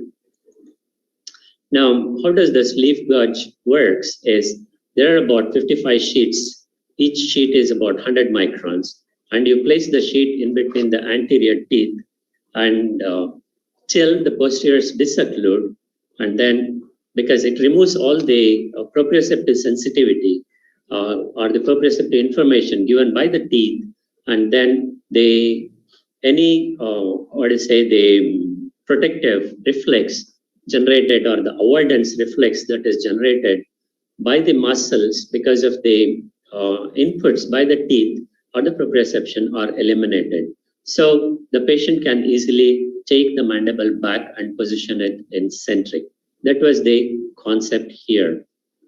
And the Dawson technique is, again, as I said, it's the most popular technique. And then you really need to work on it, because in the recent survey to a lot of dentists in Britain, they said the Dawson technique is very difficult to learn initially and master it for many clinicians. So they said it is difficult because we have to train the patient. Unless we train the patient cannot have the mandible relaxed. And when you are trying to position the mandible in its centric, the patient tries to resist the movement of the mandible, and having the patient in allowing you to move the mandible is really tough. It takes a lot of training to the patient, as well as it needs a lot of training to the person who is handling it. So that is why they said it is difficult. And they also tried to comment it's not a physiologically relaxed position, because we are trying to position the mandible. Afterwards, the patient may or may not really use that position during the normal functions. That is what they said. Then this Lucia jig that is also put along with the longs, the leaf gauges. They both have more or less the same concept. And here the patient is given, and there it is a leaf gauge you go on adding. Here you make it so that make it like an inclined plane. Ask the patient to bite on it. Because of the inclined plane, the mandible moves backwards, and then it gets positioned in it. The same way, there is a modified deprogrammer where you can make a flat surface here in the anterior region, have the teeth, mandibular teeth coming in contact, and then have the posterior teeth in disocclusion. Here, because it's a flat surface with no interference, there is no locking, so the patient can move freely posterior. This is the same what the Roth power bite concept has been given as well. So when they are trying to compare these different techniques, they have compared all these different techniques. There are hundreds of articles we find comparing these different techniques, and then they have found that all the techniques will have some or the differences, but some articles say some particular technique is more dependable and more consistent in reproducibility. Some articles have said the bimanual manipulation is more accurate and more reproducible. Then some said using the Lucia jig is more reproducible. Some said there is just a simple unguided by the patient can also be more reproducible, things like that. However, there is no consensus for which is the best. Well, now as we are moving into the digital era, they have also compared the recording it in analog and then digitalizing it, or directly digitalizing it and then they have compared what is the difference that is going to be. There they found there is a difference in location of the centric relation. They are all positioned about 0.1 to 0.2, maybe 0.3 millimeters at the most, deviating from the actual position. So, excuse me, sir. So sorry to interrupt. Yeah, please. Sir, could you kindly, sir, try to conclude this thing, sir? Because is my 40 minutes over? Yes, sir. Yes, sir. No, I still have 10 minutes left because I also put my timer here. Achha, sir, from the technical team, they were suggesting that 40 minutes is over. So you can see it. Yes, sir. Okay, sir. So do you want me to continue or you want me to stop? No, sir. You can continue, sir, for another 10 minutes. Sir. Okay, so it would take only 10 minutes. I have very well planned to 40 minutes. Yes, thank you, sir. Okay, thank you as well. Techniques of using this, there is a very small differences, and anti-deprogramming device as advised by Ruth is what is present, what is going on. Okay, so the materials used for byte registration also matters. Now there are so many materials that have been advised to use, and most commonly we are using the polyether and polyvinyl siloxane.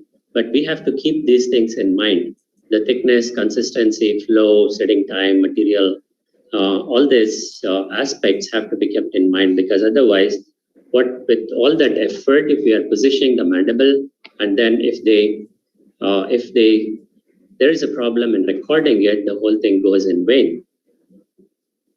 So what's the relevance is the most comfortable position for the condyle, and the brain can find this position consistently, and then the brainstem can generate the pattern.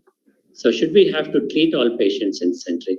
Not really. Only if we are using the reorganized articulation approach, that is the most of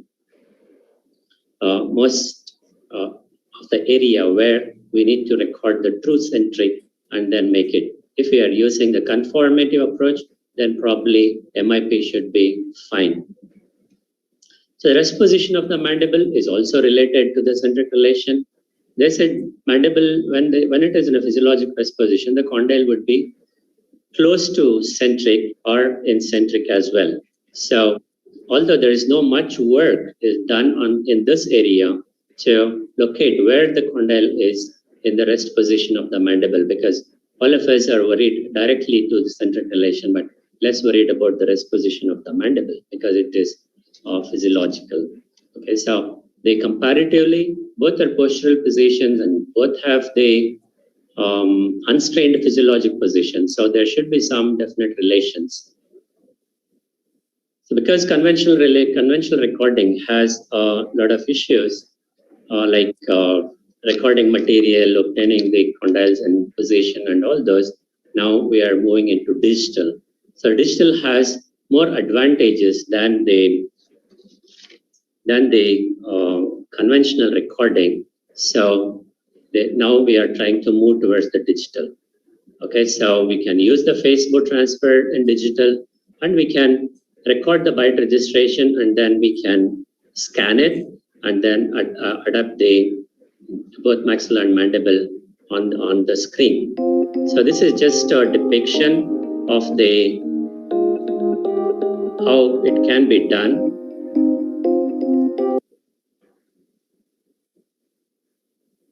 How it can be done digitally. Are you able to see the video? Yes, sir.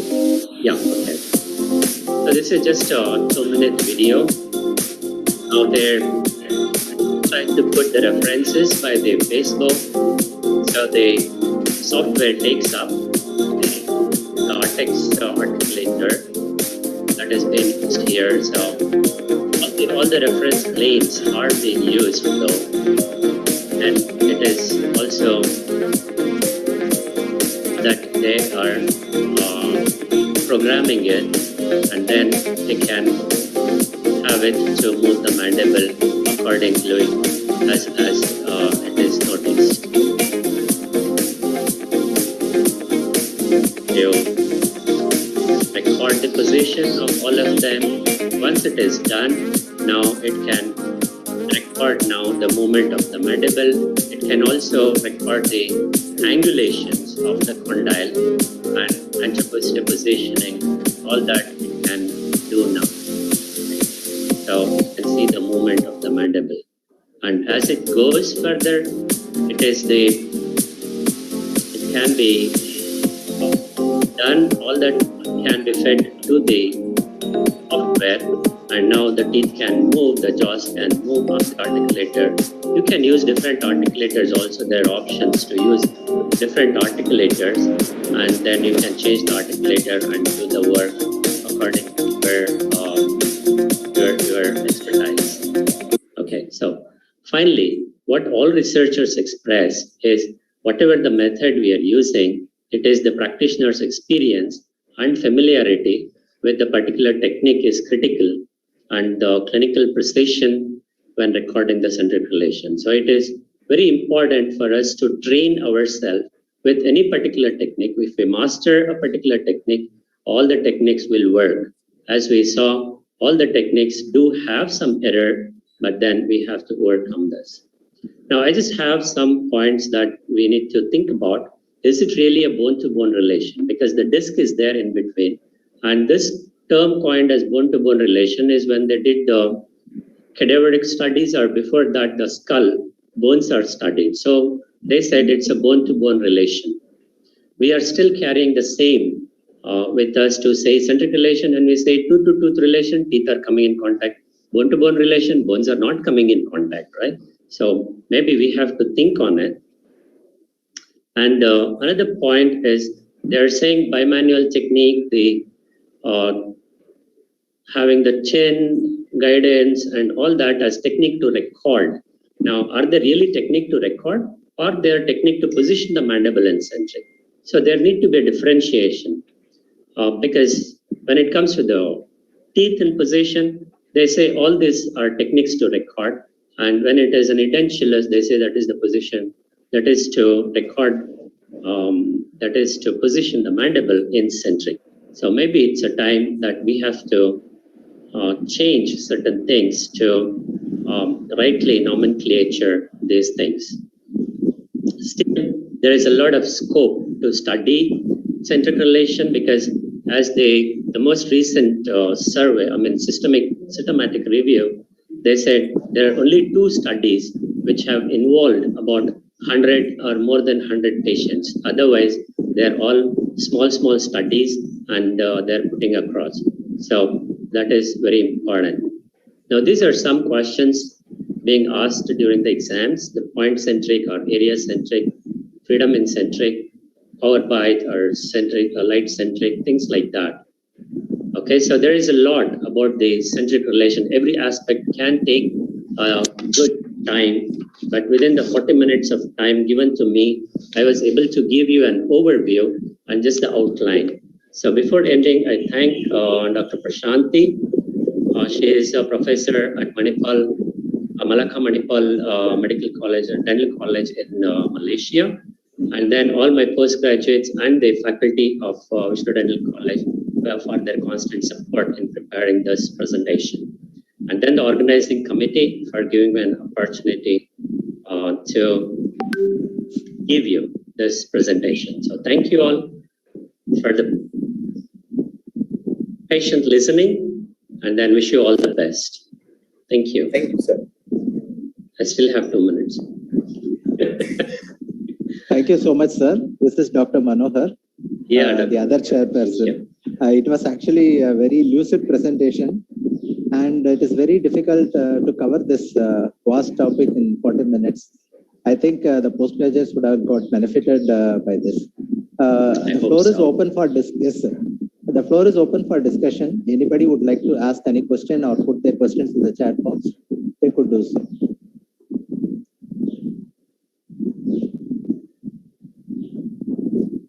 It's all of them must be hungry now. They must be running.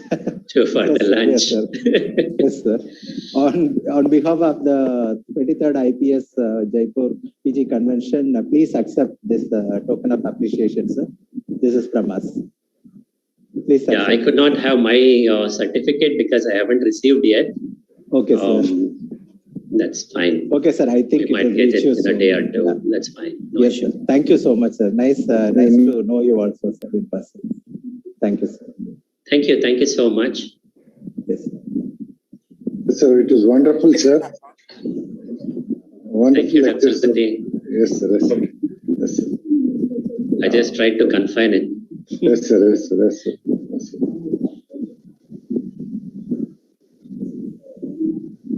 Okay, thank you, sir. Thank you for sparing time for this wonderful lecture, sir. And I would also like to thank the chairpersons, Dr.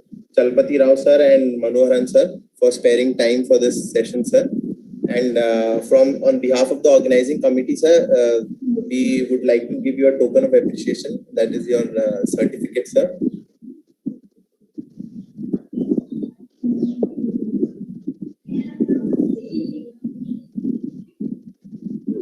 Chalpati Rao, sir. Yeah. Thank you, boss. Thank you. Thank you. Thank you so much. Thank you. Yes, sir. And Manoharan, sir. Thank you, so much, sir. Thank you so much.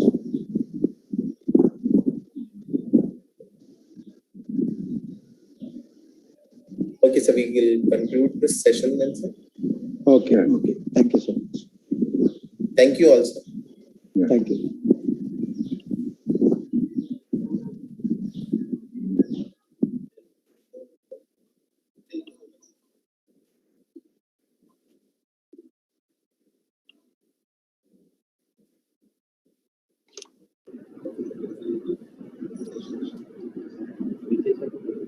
Yeah, good afternoon, Dr. Manu.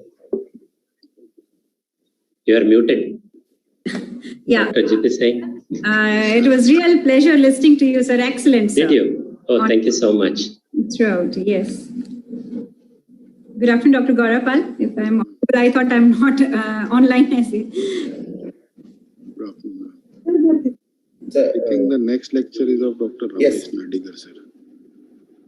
We have recorded lecture of Dr. Ramesh. Okay. We are playing this now. We can start the next session, sir. Yeah, sure.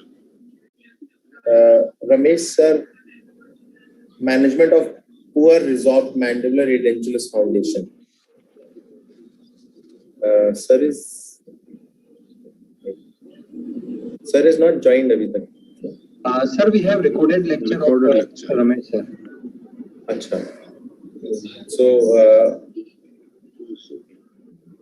you please introduce chairpersons and then yes, we'll start then.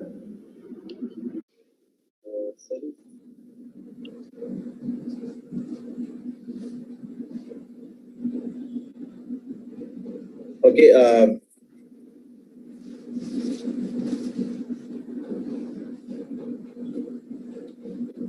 Good afternoon, everyone. I welcome Dr. Manu ma'am and Kavipal sir on behalf of 23rd IPS PG Convention ma'am, and a brief introduction of the chairpersons. Dr. Kavipal Singh sir, currently he is working as a principal and head in the Department of Prosthodontics in Shri Guru Ram Das Institute of Dental Science and Research, Amritsar.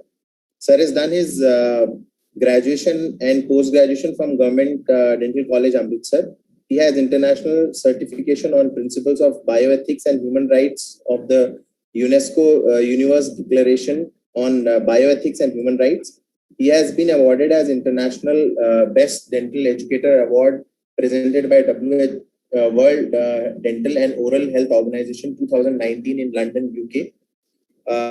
We are extremely pleased to have you, sir, as a chairperson.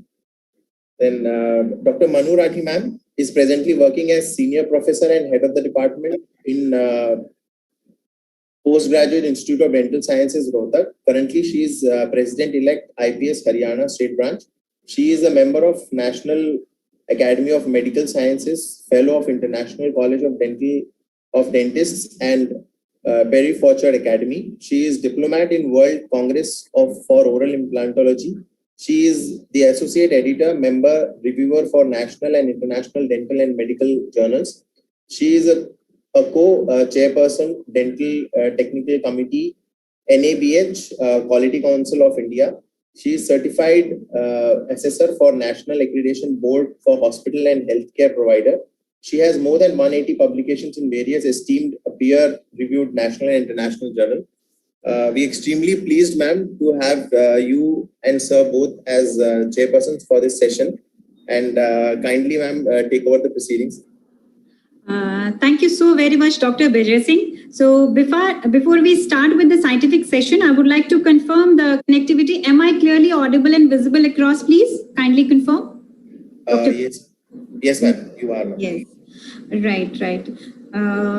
I'm happy to be a part of this scientific session and joined by my co-chairperson, Dr. Kavipal sir.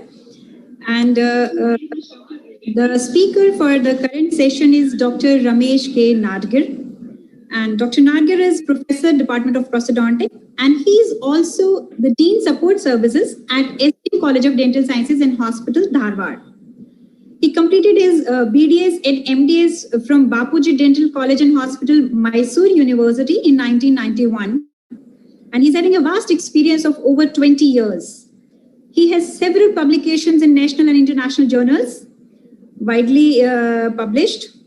He has conducted many workshops, carried out various CD programs, and many hands-on courses specifically on precision attachments in the cast partial denture.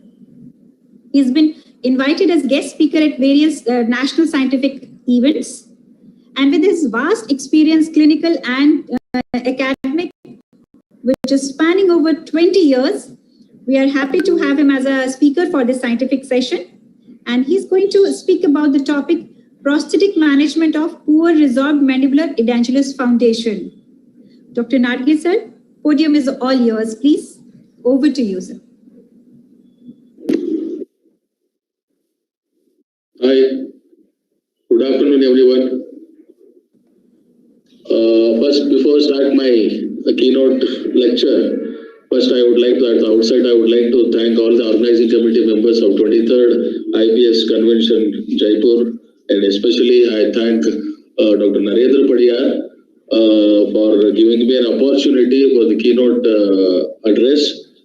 So the lecture on keynote is on prosthetic management of poor bridges, or rather poor foundation.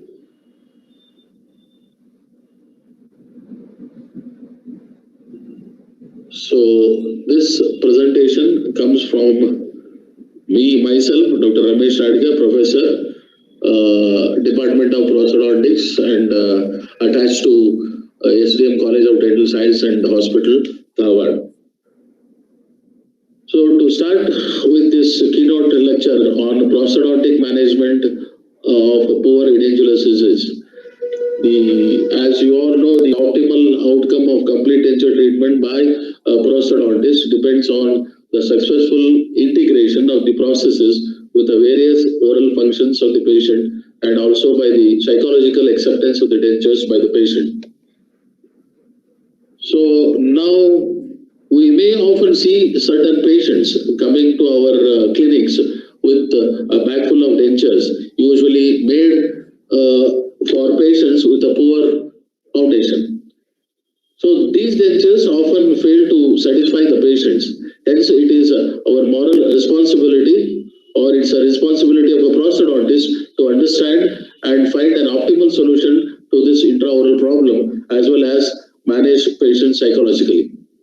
So nevertheless, these patients can also go home happy, provided we take some extra time and some extra effort to educate them about the necessary procedures to explain why the new dentures must be modified, and also not to forget to explain the cause of extra charges by the prosthodontist.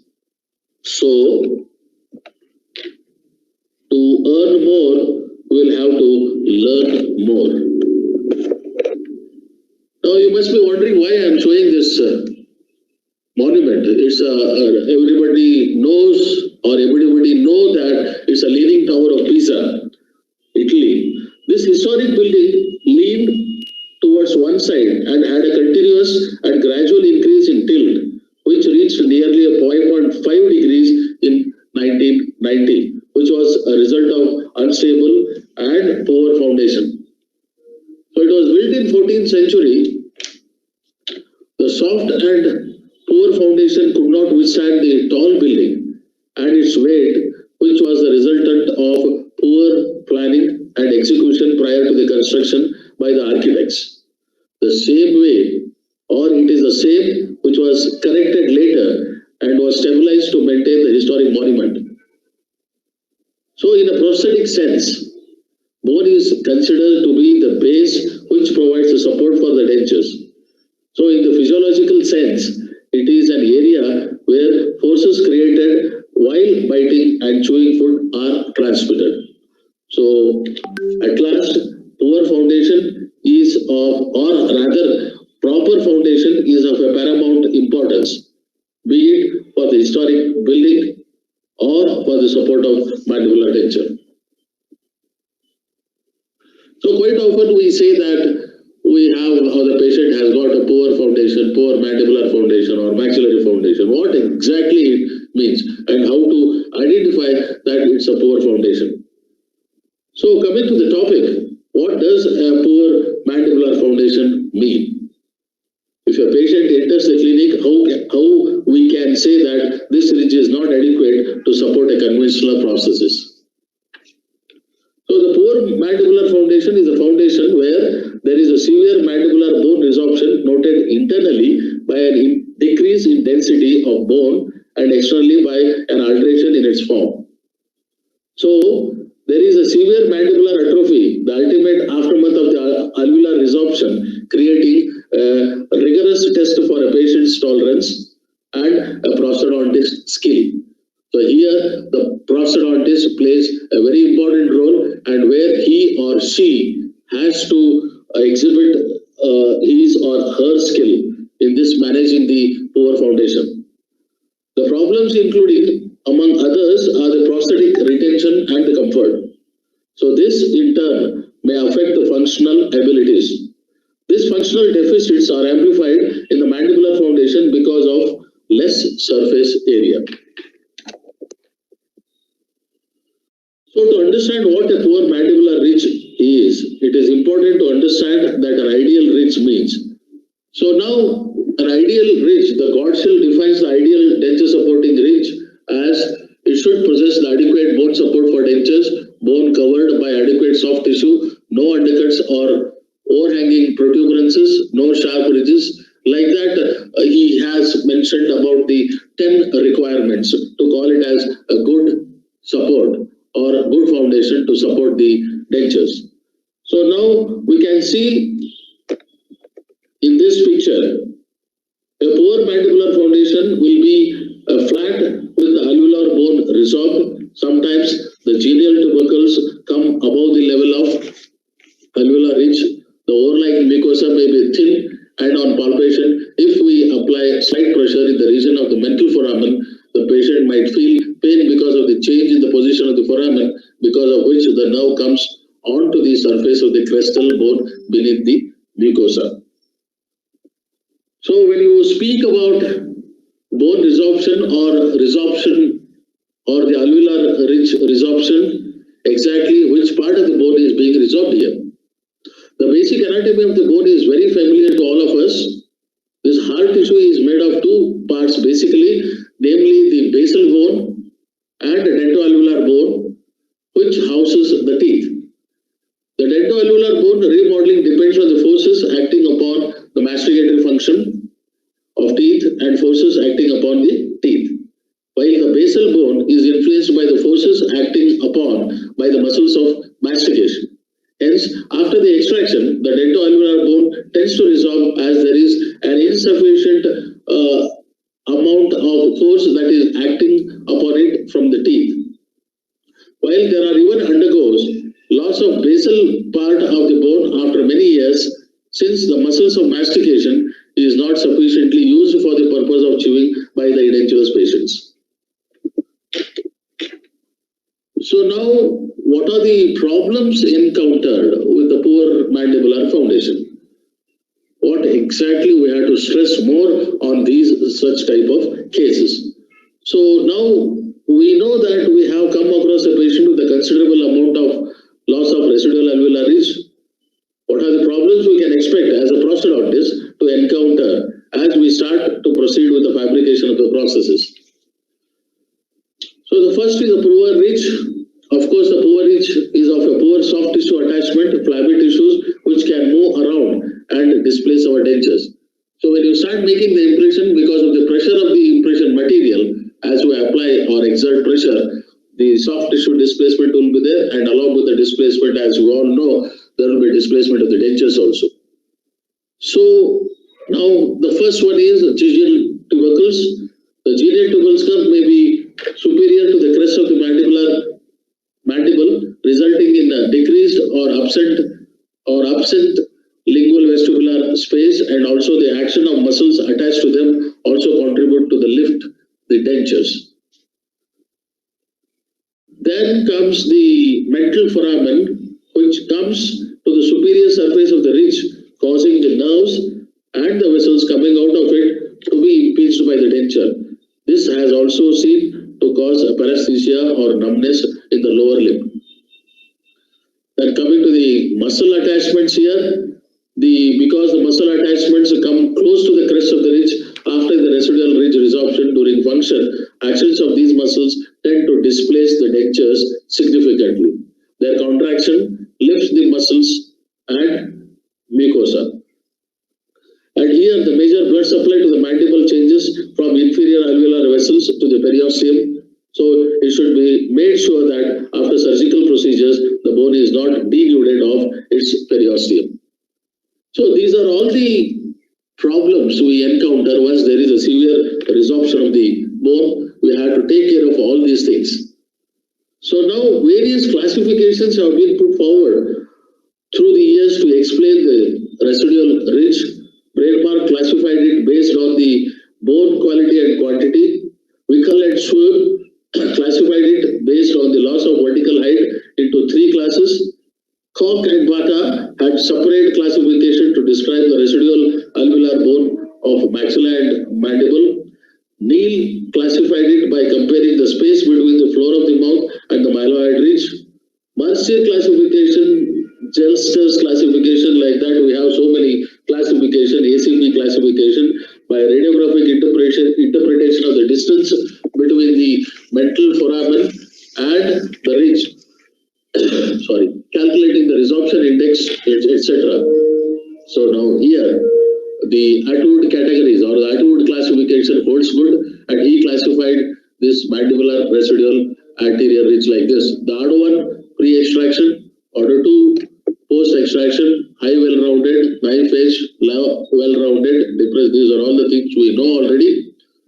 So now we know which order our patient belongs to. We can start the procedure of the treatment, trying to fabricate the best possible processes to that particular patient. But why did we study about the ridge contour? Because it has got a significant impact on the fabrication of the processes. Knife edge or V-shaped ridges have poor prognosis. Why? Because it is incapable of withstanding occlusal forces and become sore easily. Flat ridges have poor prognosis because of decreased height and decreased resistance to horizontal movement. Then we'll discuss what's the reason for the bone loss, what could be the causes for such devastating thing to happen. The main cause is the loss of bone here, but why there should be a bone loss? The causes for the loss of bone could be multifactorial. In general, they might be due to severe bone loss. It could be a pre-extraction or the post-extractions. So in pre-extraction, we have a periodontally compromised patient where there is a poor oral hygiene leading to periodontitis, a severe loss, bone loss due to chronic generalized periodontitis. The bone loss can occur because of the traumatic extractions. There can be bone loss due to the infected tooth as a sequelae of dental caries and the faulty use of dentures. Many a times patients use the dentures for a longer period of time, thereby causing a bone loss. A bone loss of alveolar ridge is termed as a residual ridge resorption. Also, it is iatrogenic sometimes. Pressure of a denture base on the bone of a residual alveolar ridge is a violation to the natural way that bone receives pressure because it is transmitted through vascular tissue. If the pressure does not alter the blood supply to the bone or cause inflammation of the picoperiosteum, so that it becomes a causative factor of resorption by creating a capillary pressure, the denture base could provide a stimuli for reduced resorption. So these are the common causes. The common cause, I told you, these are the multifactorial. And now the various studies have been successful to determine the causative factor, and it is not in the scope of this presentation to explain this part in detail. So now in the year 1981, the Rocks suggested that the loss of alveolar bone occurring after the tooth loss in the old age is an example of disuse atrophy. His reasoning was that after the tooth loss, the forces on the bone are reduced, which means that less bone is needed and the body gets rid of bone that is not sufficiently used. He said that resorption does not occur from the direct loss of no functional bone, but the lack of replacement of bone not needed for function. And again in 1881 later, Old's law suggests that bone tissue adapts its mass and structure to the mechanical device or the mechanical demands. When a structure, for example, the mandible is loaded, it is deformed. Later it was seen that not one, but there were several factors contributing to the resorption of the residual ridge, and one theory or one factor could not explain them all. Although through recent articles it is seen that the basic mechanism by which the bone loss occurs is due to the loss of stress or strain stimuli, which is required on a daily basis to maintain the bone anatomy. Then the reasons for the bone resorption are numerous and causes are multifactorial, I told. The factors responsible were classified by Atwood in his article in 1971. The first one is anatomic factors. In anatomic factors, we have a quantity of bone. The residual ridge resorption is directly proportional to the anatomic factors. More the bone, more the loss of bone. But we know now that it's not a good prognosticator because in some cases large ridges resorb rapidly and some knife edge ridges may remain with little change for long periods. Then the quality of the bone, theoretically if everything is normal, then denser the bone, slower the rate of resorption. Because there is no more bone to be resorbed per unit of time. However, the density at any given time does not signify the current metabolic activity of a bone, and it can be resolved by osteoclastic activity regardless of degree of classification. Then the metabolic, the first one was the anatomic factor, then the second is a metabolic factor. Bone has its own specific metabolism and undergoes equivalent changes. At no time during life is static. It is constantly rebuilding, resorbing, and remodeling subject to functional and metabolic stresses. Metabolic factors include the multifactorial, nutritional, hormonal, and other metabolic factors which influence the relative cellular activity of the bone forming cells and the bone resorbing cells. There are four main levels of the bone activity. First one is the equilibrium, growth, and atrophy, then the resorption. So now here the local factors contribute much bone loss than systemic factors. It is found that some local biomechanical factors seen in periodontal disease could play a role such as endotoxin from the dental plaque, osteoclast activating factor, prostaglandins, human gingival bone resorption stimulating factor, and heparin and other possible factors. And probably from the main reason is the trauma from the ill-fitting dentures leading to a decrease or increased vascularity and changes in oxygen tension. This should be considered in the environment of the systemic factors that influence the balance between the formation and the resorption.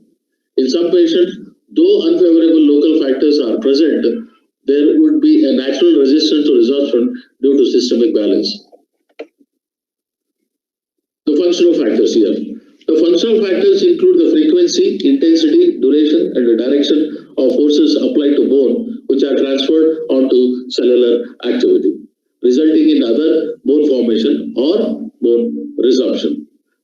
When force within certain physiologic limits is applied to the living bone, that force, whether compressive, tensile, or shear, brings about remodeling of the bone through a combination of bone resorption and bone formation. The exact mechanism, how it happens, is unknown.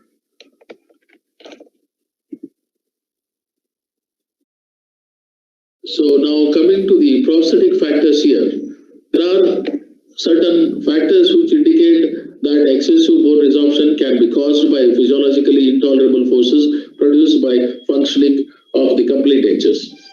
So inherent denture factors or the occlusal forms of the teeth. So as we all know, we have the different occlusal forms, anatomic, semi-anatomic, and a non-anatomic or a monoplane teeth. So definitely when you use in the poor mandibular or a poor ridges, when you use the anatomic teeth or with the cuspal inclination, that is because of the loss of lateral oblique forces which tend to resorb bone again.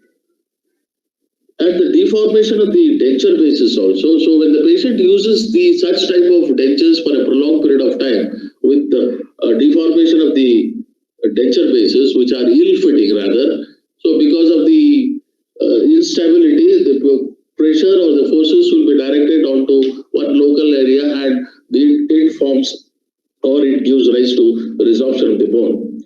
And here nowadays the material with which the denture teeth are also made, and as we all know that the acrylic teeth are more used here now again rather than the ceramic or a porcelain teeth. So definitely the ceramic or a porcelain teeth are not used because they directly transmit the pressure over the residual alveolar ridge and causes the increased rate of resorption. So these and even the reduced vertical height or with the increased vertical height also there could be causes for the resorption of the bone. And some of the dietary factors during edentulousness, the nutritional requirements are not met with the proper attention. Hence, there will be deficiency of the same, and this will affect the residual ridge resorption.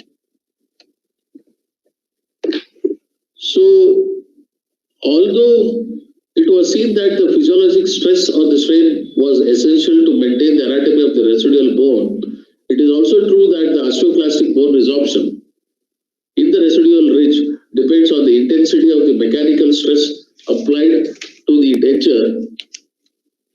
In recent articles also too, it was seen that the intense mechanical stress can cause microangiopathies such as inflammation or hyperemia in the denture foundation. So in the bone remodeling process, the appearance of the osteoclast coincides with the blood vessel invasion. Even dentures can produce ridge resorption if the stresses of the mastication are not evenly distributed by the denture throughout the surface of the mandibular ridge. Denture materials with a lower compressive stress would permit a wider dispersion of pressure forces and absorption of the impact forces which are involved in the functional and parafunctional movements. Therefore, stress distribution to the denture foundation could prevent ischemia, which in turn prevents bone resorption. So now how to manage this situation once you have a poor ridge, either the maxillary or mandibular or both the maxillary and mandibular. So the management of this poor ridges, it can be classified into invasive and non-invasive and psychological methods. So we are basically, being a prosthodontist, as a prosthodontist, we are basically more interested in a non-invasive or a conventional method because as a prosthodontist, we don't believe in bloodshed. Like invasive procedure, it requires requires a pre-prosthetic surgery and the implant. Of course, the last one, psychological also, especially for the aged people. This is very, very important. The counseling is very important. I'll come to this little later. Psychological management. So now treatment planning for a poor mandibular foundation can be categorized. I told you this is an invasive and a non-invasive procedures. And now basically when you are interested in a non-invasive or the conventional method, So now the prosthodontist and general dental practitioner recognize that wearing complete dentures is troublesome for some patient and associated with a wide range of problems.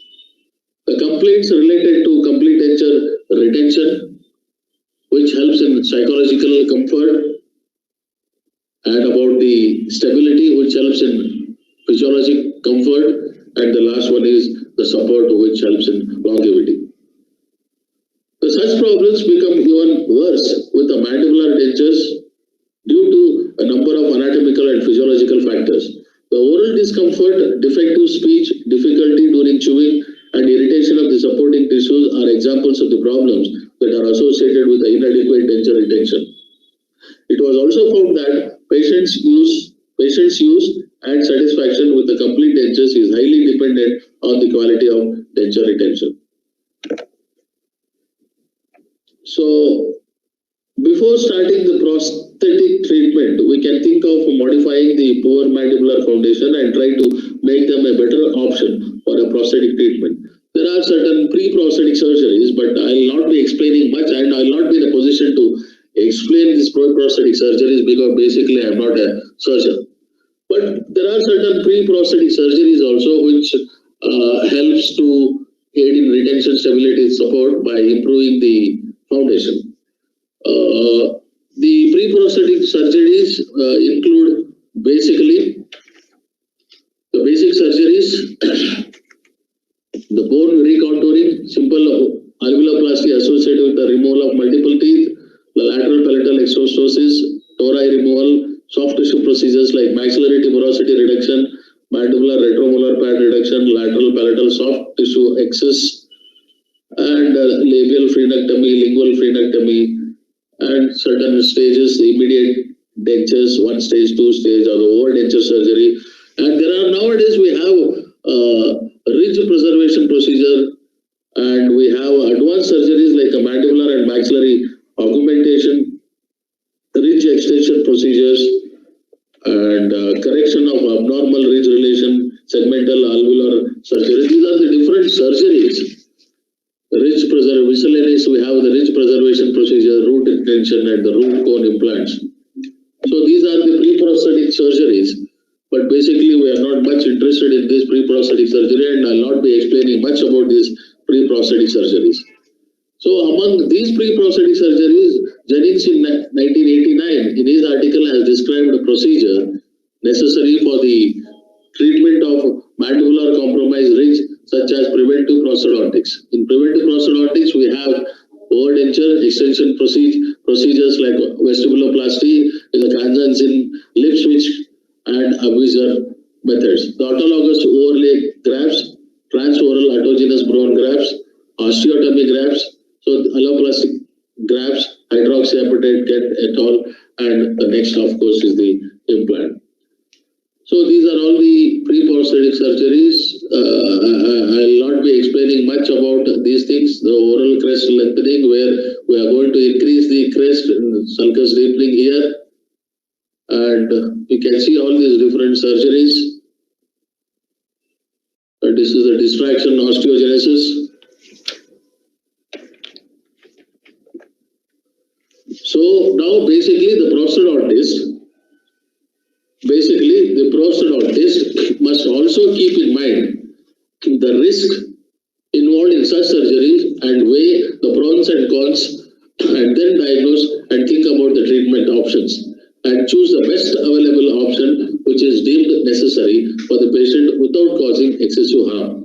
The patient's age, systemic conditions, financial background will also influence the type of surgery and also whether the surgery is absolutely necessary or not. So now there are various modifications here done in a conventional processes design.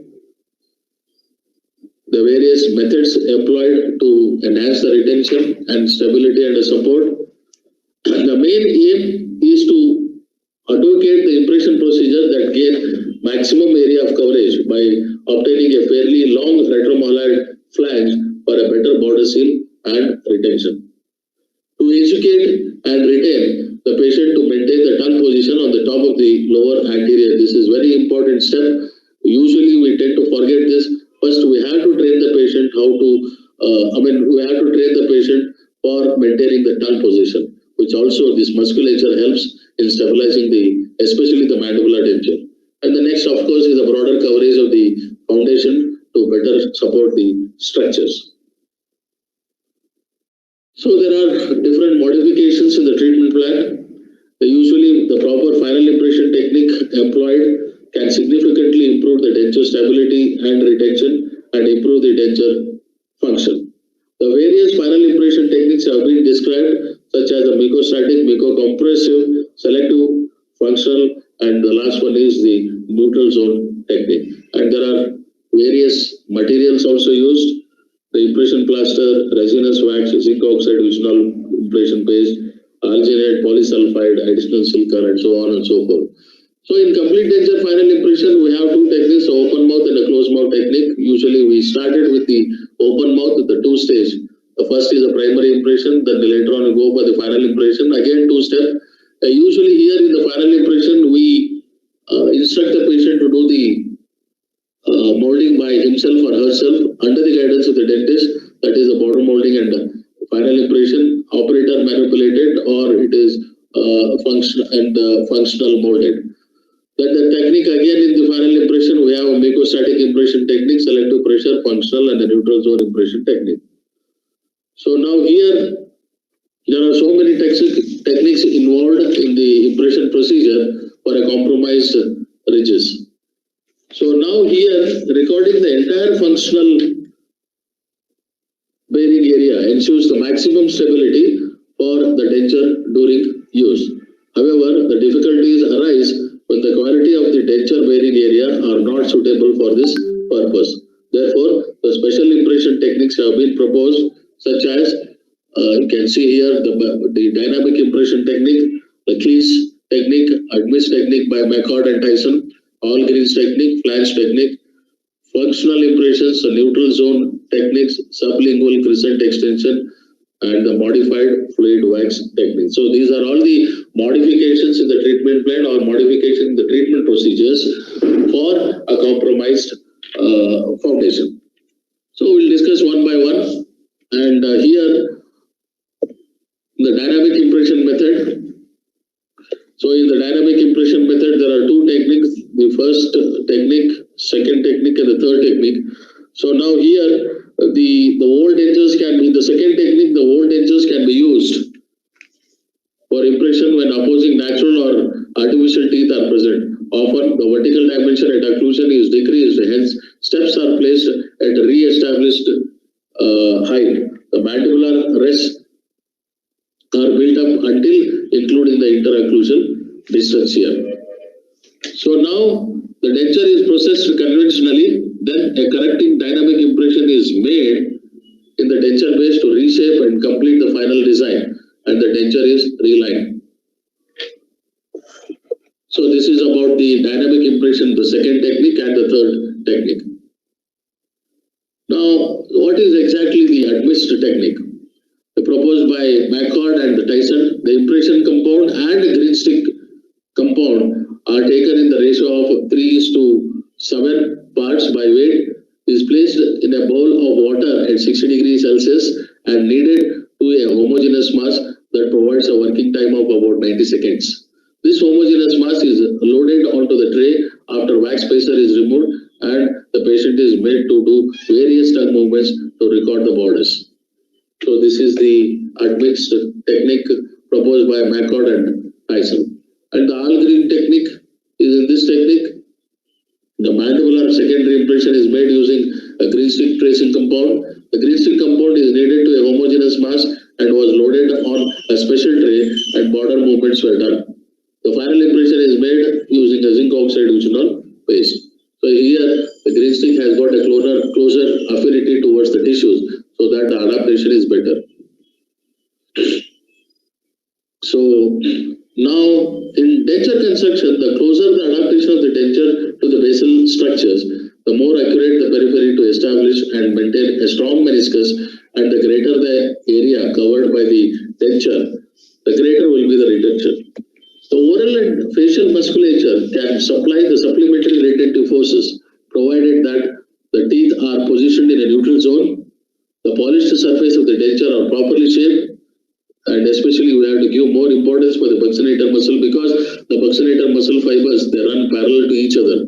So when you polish or when you contour the polished surface, especially the lower, the mandibular denture on the buccal side, it is always sloping towards the occlusal surface, because when the buccinator muscle contracts, all the buccinator muscle fibers, they adapt to the denture base and helps to retain the denture in its position.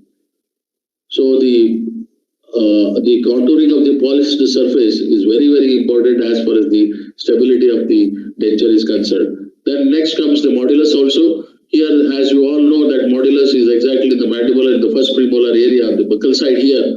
So here a lot of muscles, they entangle there and forms a hub of a wheel, like a hub of a leaf, or it's like a knot. So now we have to give more importance for here, the positioning of the mandibular first premolar. So if you place it more onto the buccal side, then probably when the modulus becomes more prominent, it may uplift the mandibular denture. So we have to be very careful in the placement of the mandibular first premolar or the second premolar. The advantage are the area of intimate contact of denture bases with the underlying and adjusted structure is considerably increased by the flanges, and the retention is increased. The buccal and labial flange provide complete support to the facial structure without limiting their function. So this is the flange technique.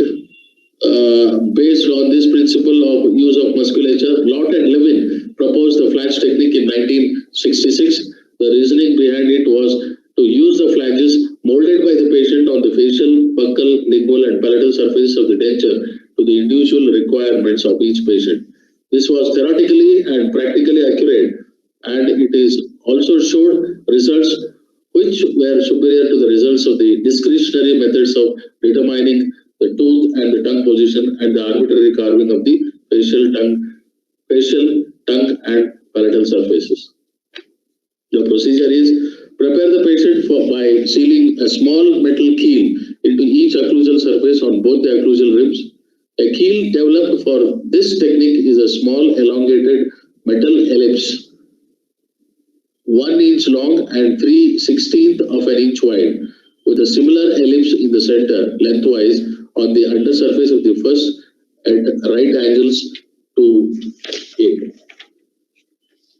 Then it is embedded each keel flush with the occlusal surface of the occlusal rib and in the center of it, both anteroposteriorly and transversely, and as nearly as possible exactly opposite to one in the opposing occlusal rib. So now here coat the occlusal surface with a little petroleum jelly and insert the occlusal ribs in the mouth. Direct the patient to read loud and rapidly in some interesting subject. Reading aloud requires more strenuous muscular movements than reading quietly. And reading rapidly produces more saliva and causes more numerous swallowing actions. An interesting subject tends to draw attention away from the occlusal rims and what is being done, so the movement of the tongue, lip and cheeks will be more natural. A good alternative is to engage the patient in an animated conversation on a subject of mutual interest.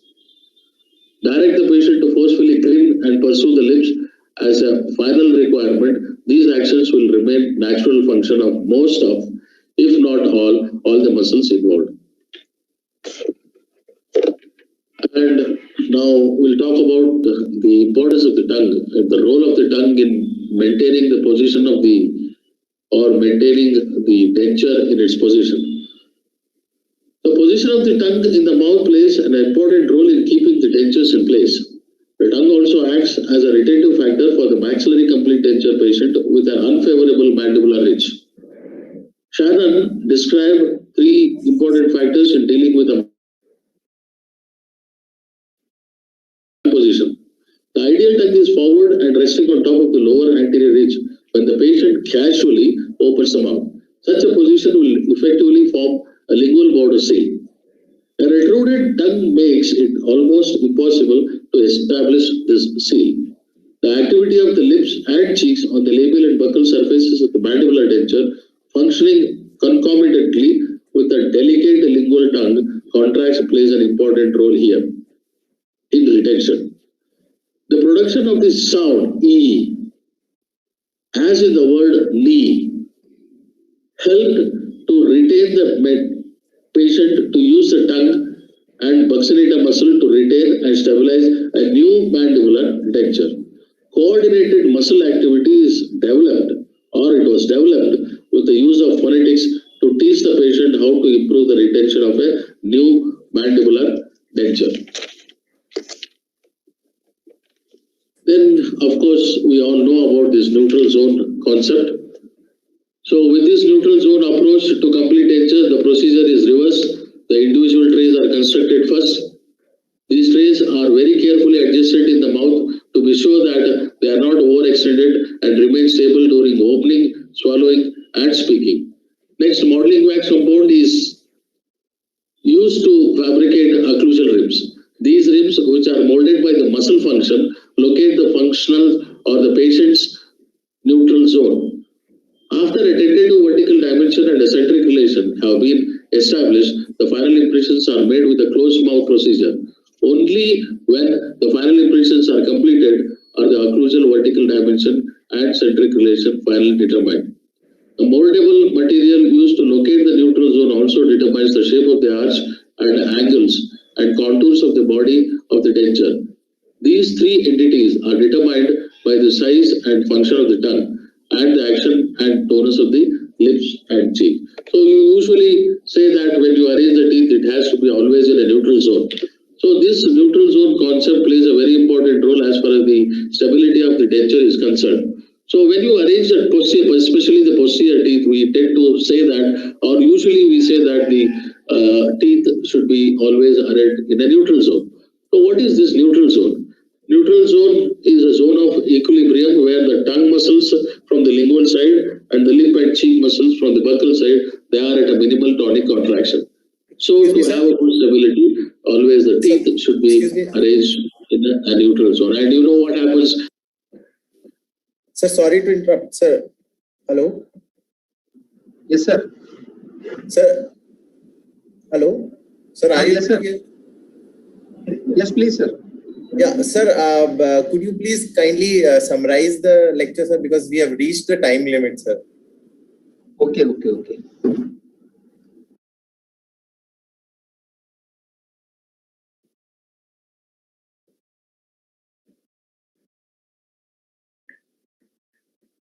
the patient. When function and aesthetics of the patient is improved, there is a significant improvement in their quality of life. So even I would like to say some few words about the prosthodontists here. Even the experienced clinicians know fully well that it is not possible to completely satisfy all the needs of the edentulous patients, even with a well-fabricated prosthesis. There is a wide range of variation seen within the community as regards to the needs, expectations, and responses to the treatment. Before initiating treatment, it is therefore essential that the dental surgeon provide all patients with sufficient information regarding treatment options and the expected outcome of each. This allows them to make adequately informed decisions regarding their needs. So these are all my references.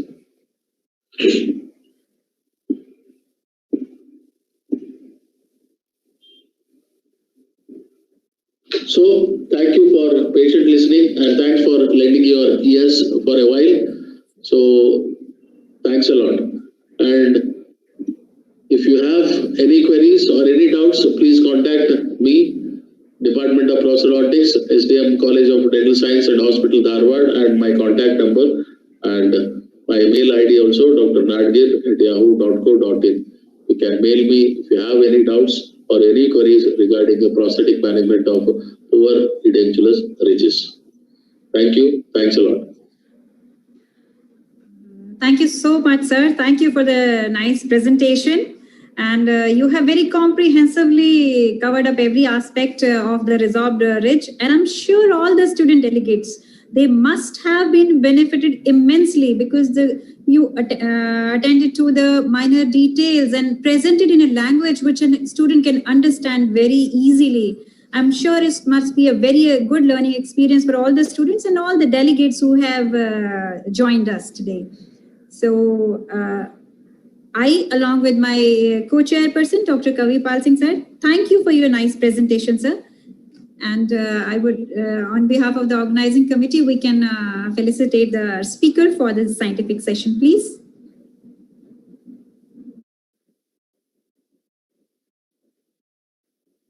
Thank you. Thank you, ma'am. And am I audible, Dr. Vinay? Yes, you're audible, ma'am.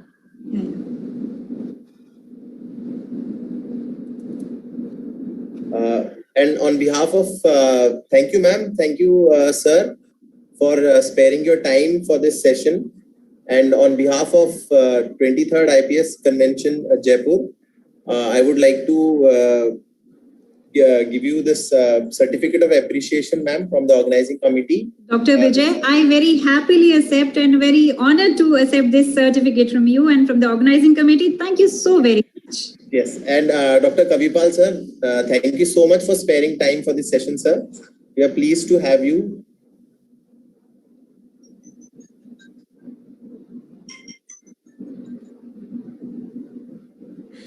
Hello, sir. Yeah. Okay, thank you so much, ma'am. Yeah, with this we come to the conclude this session. Yes. And we close this session closed. Thank you so much.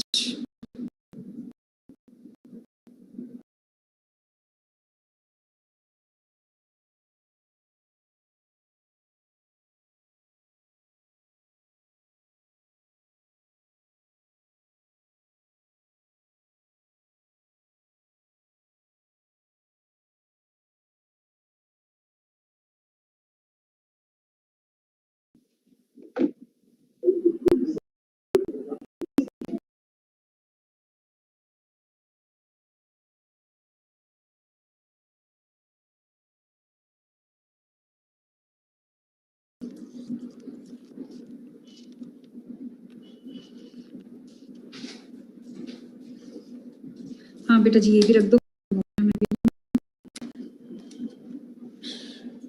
बेटा मेरा laptop bag देना रहेगा. You can start the next session. Yeah, our next speakers are Dr. Chalapati Rao and Dr. Shisha Reddy sir, and they'll be speaking.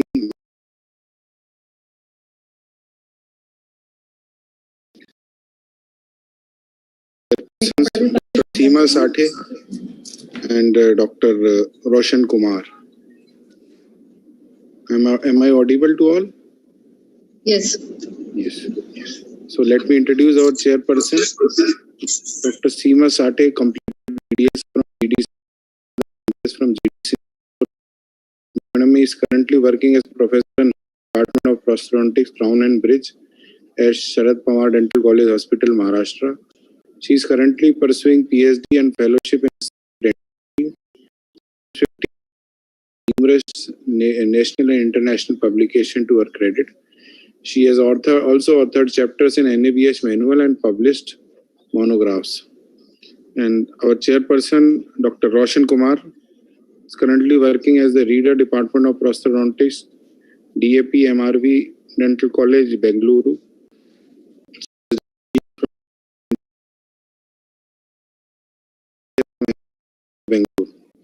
Sir has been selected for prestigious international exchange program of Indian Prosthodontic Society and Japan Prosthodontic Society, and has been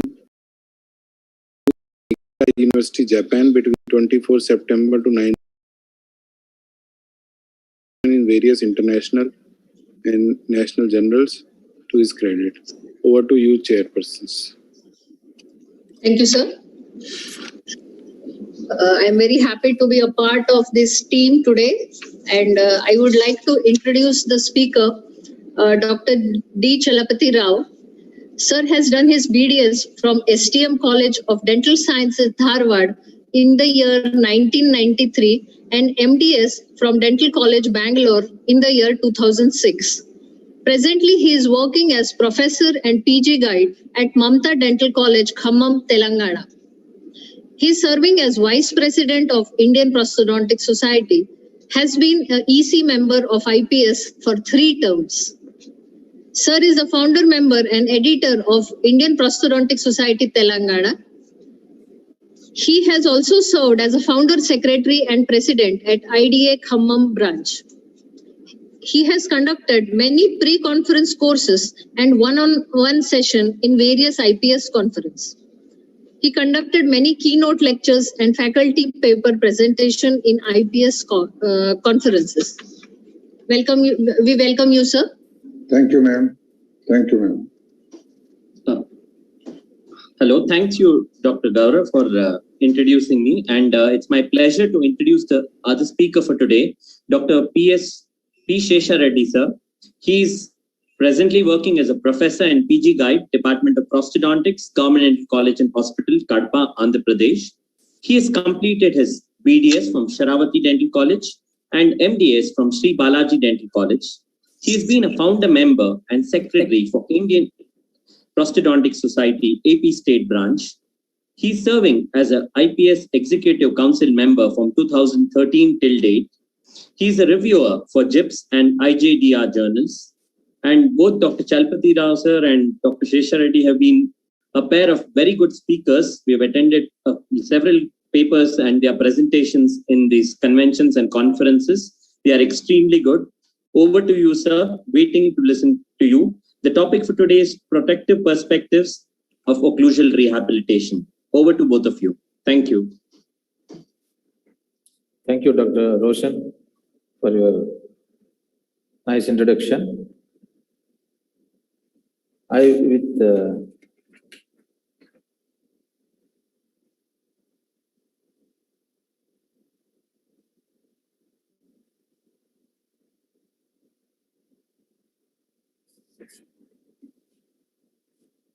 Good afternoon, one and all, to all the members.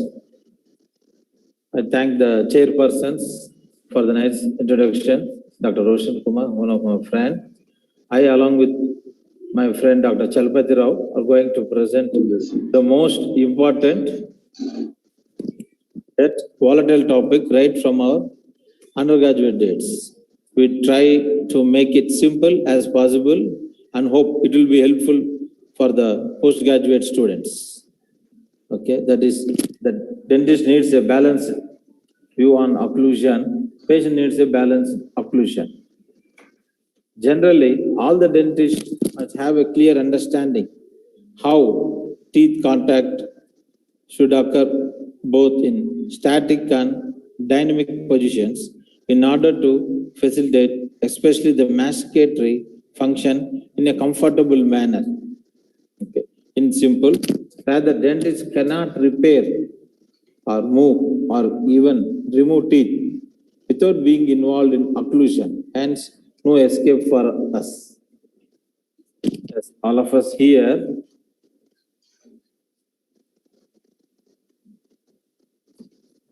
the teeth masticatory system. Next. All of us repeatedly hear the O, that TMJ. T stands for teeth, M stands for the muscles, and J stands for the joints. Today I will put it in different manner that the stomatodic nervous system consists of masticatory system and articulatory system, as you are all visualizing. The contact of the teeth will occur as a result of temporomandibular joint and the muscle coordination constituting the articulatory system and the masticatory system, as for our users. Next time, there is the interse. Articulatory system and the masticatory system are very much related and dependent on one each other. That is, TMJ leads to the articulatory masticatory muscles. In the same way, they are all interdependent. Any change in the element in the system leads to the disturbance in the other elements which are harmful to the patient who requires rehabilitation. That is, even a small filling to full mouth rehabilitation. As a prosthodontist, It is our main objective for us to provide static and dynamic context of teeth, not causing disturbance to any element of the system. Now, the question arises, how do we achieve? So we call it as protective occlusion. That is, in other words, objective or ideal requirement of occlusal rehabilitation. In majority of the textbooks, we may come across around 15 to 20 points. Very difficult to remember rather. So for simple understanding, now I will put in the different manner. That is, can't see the slides, tooth level, at system level, at patient level. At tooth level, cusp to fossa contact, that is no incisal contacts. That is occlusal force directed down the long axis of the root.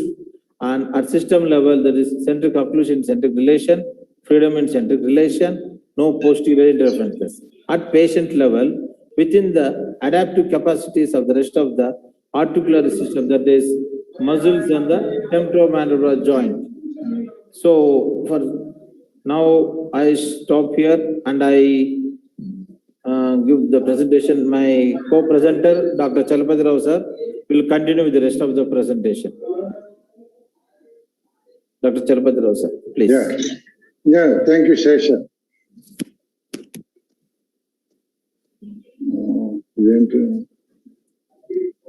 Okay, right. Thank you, one and all. Thank you, Dr. Roshan, Dr. Sima ma'am, and thank you all the organizing committee for giving me, and of course, my good friend Sesha to be a part of this. And of course, as I'm speaking about the protective perspectives of the occlusion, the rehabilitation, the first principle probably I would put it as EDEC, where he is standing for an examination of the preoperative occlusion and even the entire system probably, and the design of how you want to go ahead with the restorations that may be in a provisional, starting from the provisional to the final, and then execute whatever you thought in the process. And then of course, even after this, finally check the restorations of you had good. Then in this process of EDEC, probably firstly I would like to say, as an examination has been the first element of the understanding. So probably firstly you check with the TMJ, especially the sounds, tenderness, palpation, and how the TMJ has been the range of motions, as well as the muscles also, even of course the tenderness, etc., to undergo or to understand if any of the deformities with the structures of the masticating system has been said as the muscles and joints will also be the part of it. And the next, coming to the teeth examination. So firstly, as a separate arches, if you see, there is an overload where you can see the wear facets or enamel fractures. Are there any abfractions where you can see? And even, of course, some of the mobility or anything which has been unexplained by periodontal disease, which you can relate it to occlusal disorders, where, of course, this is what is the most important concept where we are looking into. And then if you see most of the, as probably I say, intercuspal position is the first position, where you can call it as centric relation position also, centric occlusion. And some people say it is habitual, or some people, this is more of the controversial terms which you can, but of course, it's all the same, centric occlusion or maximal intercuspal position or the habitual centric positions where you identify the teeth contact, especially by holding any of the articulating paper, where you can see in a small discrete, or especially in young individuals, or a pinpoint context. Whenever you see the broad or anything, that means almost the teeth has undergone an attrition, right? But only thing is that's the observation of them. In the intercuspal position also, you will have to be observing for the horizontal and vertical overlap of the even anterior guidance or anterior teeth and how they influence the guidance of the mandibular movements. And then having known about the intercuspal position and the significance of the intercuspal position will be explained again to you in the approaches of the occlusal rehabilitation, where of course I can say which position has to be considered so that it is going to be protective to the masticatory as well as the articulatory system, which has been explained by my colleague Cecil.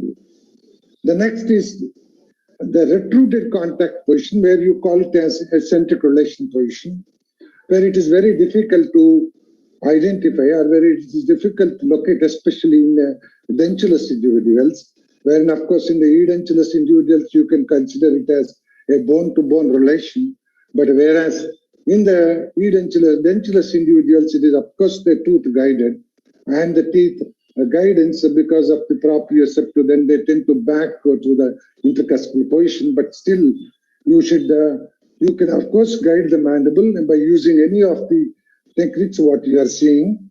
At the same time, identify the first contact in the retruded contact position. You instruct the patient to stop there. But if it is very difficult, then of course you can deprogram, or you can do with occlusal stabilization appliances in order to arrive at a retruded contact position also. Otherwise also you can evaluate even of course mounting the cast in the centriculation or intercuspal position, and then of course centriculation position, and slowly do it onto the articulator. Then you observe for the first initial contact whether it is of course what it is best can be moved.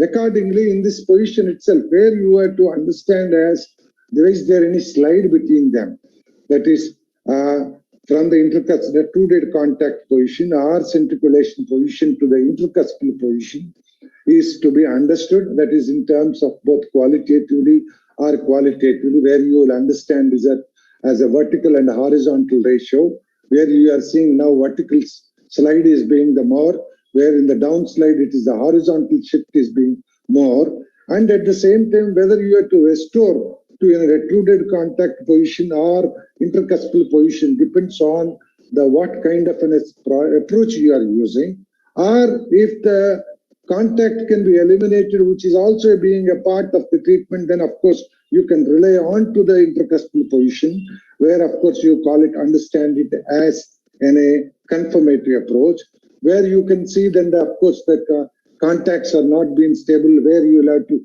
change the entire occlusal scheme of the individual. Then probably I think you will have to go for a reorganized approach. This is all to protect the system only.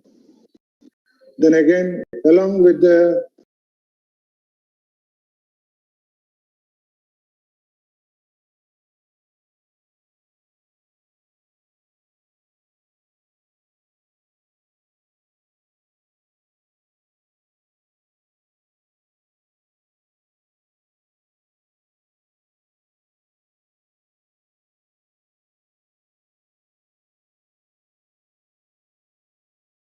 one is telling about the working and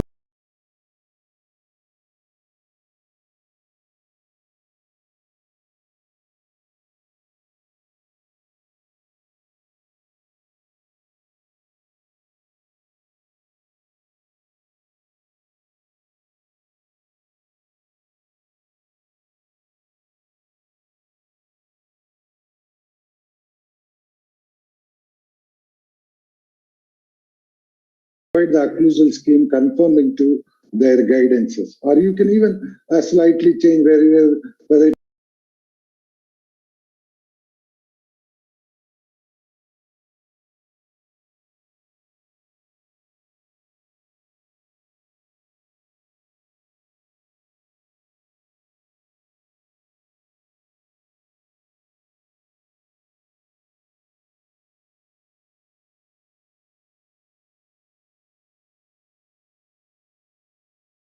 occlusal or rehabilitation.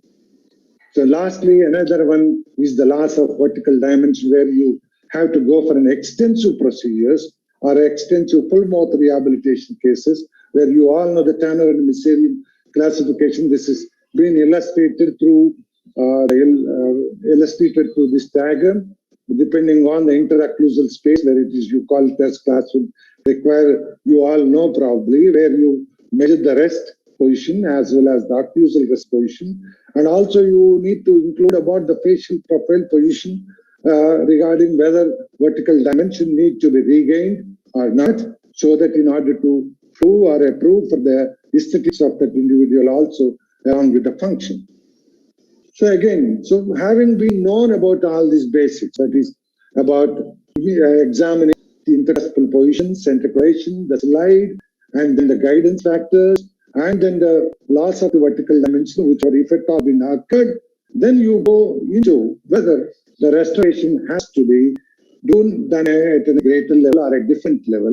That is what you call it as to restore to good occlusal practice in order to understand this. Or you restore to formal privilege which has been habituated by the individual. So where, of course, we put it as usually a confirmatory approach and a reorganized approach. The confirmatory approach is nothing but you use the intercostal position of the individual where, of course, it is even you can say it is almost a stable position of the jaws which have been existing, where you need not change anything, and patient is being already habituated towards the position. And then, of course, that's what we say confirmatory approach, where you can use it. So this is being, of course, one of the best advantage what you get is the minimal adaptation of the individual by which the individual can occur, and it can be solely confined to the only sum of the teeth which are required. And index techniques also can be used so that it can be easy to fabricate. It is easy to do also. For the small number of restorations, of course, the laboratory procedures are also very simple. I will be explaining again what are the kinds of the posterior occlusal schemes what you have to go ahead with. Then the next one is when you see the muscle disorder or TMJ joint disorder or the positions where you feel there's a lot of slide between the intercostal position to centralization or recruited contacts position as you have learnt already. Then if you want to have a stable position and then when you want to reorganize everything, then this is what is called as a reorganized approach. So where you all are looking into provide the restorations into harmony with the new jaw relations.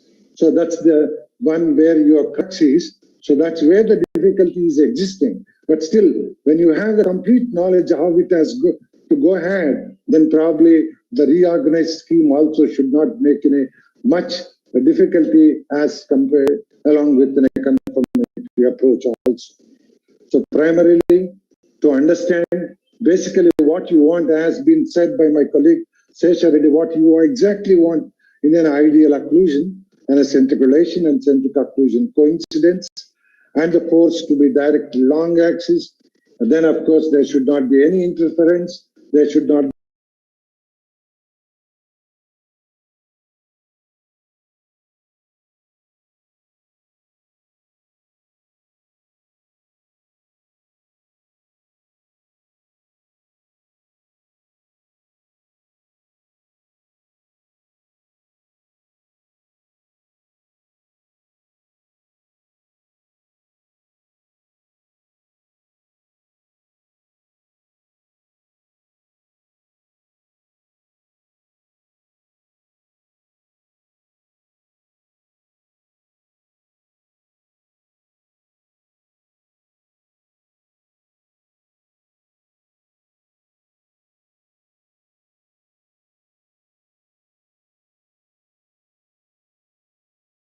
illustration, which is of course extreme light right diagram, then probably. So you should understand, only thing is you modify the occlusal surface in such a way they fit into it and at the same time they provide the most comfort to the individual.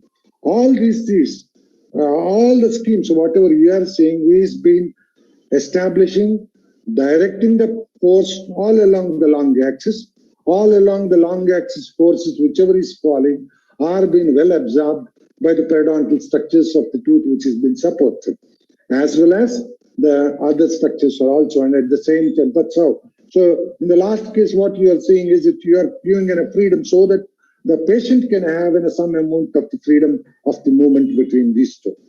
Along with this posterior, whatever occlusal schemes you are seeing, then the problem with, along with this, you also have another factor which needs to be considered in developing the anterior guidance, where you call it as the overlap of the upper and lower teeth, which is of course should be resulting, providing the comfort.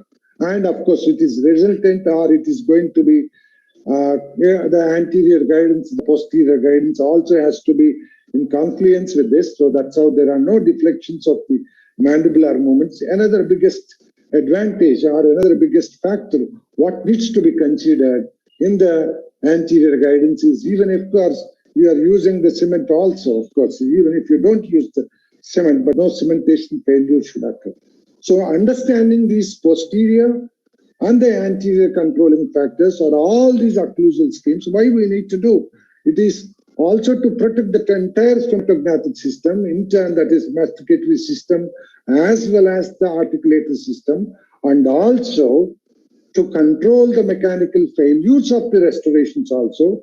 Thereby, of course, the longevity of the restorations also will come. Along with the protection of the system, again the longevity, along with this additional benefit is the longevity of the cutting down the mechanical failure of the restorations also is another benefit what we get when we have a complete understanding of these occlusal rehabilitation procedures rather. So then, of course, I am going to share with some of you with probably the established concepts which have been already philosophies which have been. Of course, this is the most oldest concept where you are understanding almost now. Of course, there is a retruded or CR and ICP positions are being coincident, where you can use, of course, canine guided in the lateral excursions. That means the canine is the guide one, which is, of course, again, posterior disocclusion will be occurring. The anterior and posterior, again, are mutually protected, as you must know. Of course, when the anterior comes into contact, the posterior should go out of the contact, whereby anteriors are been protecting the posteriors. In the centriculation, when the posteriors are in contact, the anteriors are out of contact. So thereby, of course, the posterior teeth are been protecting the anterior teeth. In lateral excursions, whether it is canine guided or whether it is group function combined, that means canine along with the premolars on the side where you are moving the lateral movements, the other side, the gap is existing, thereby you call it as the mutually protective. So you please understand the crux of these, but of course the comments have been same where you can use them. You should be using the adjustable articulator to do all these. And the area of the freedom, this has been already explained to you in the posterior occlusal scheme, that when you are not definite or when you see the condition where, of course, slight amount of the slide can be occurred, or when you do the extensive restorations, of course, you can modify the occlusal morphology of the teeth, where the centric holding cusp meeting the fossa of the central fossa of the lower teeth within a freedom. So it's a small amount of the freedom. It's only just a modification of the occlusal surface in order to provide it. And again, you are seeing it is canine guided or group function you can apply. And again, anterior guidance also can be delayed or established with the posterior contact. And then again, useful for all these. Okay. And again, Pankman Shaler, the most important concept which everybody applies, probably again, the area of freedom is occurring. Again, it's except that there is a difference where you create the morphology of the teeth by a functionally generated path technique. Again, if the anterior guidance is established at the temporaries, and again, canine guided or group function. Then again, Udelex and of course, Nyman Linde, probably I am telling you these two, I'll go a little fast because these are actually for an extensive advanced periodontal cases where you want to splint those restorations. At the same time, where of course it has to be undergoing the protection also, where you can do by a splinting of the restorations. That means you splint the restorations together in order to cut down the share of the occlusal load between number of the occlusal loads. Okay, so that's how you can understand in simple way. Probably even Nyman Linde is same almost.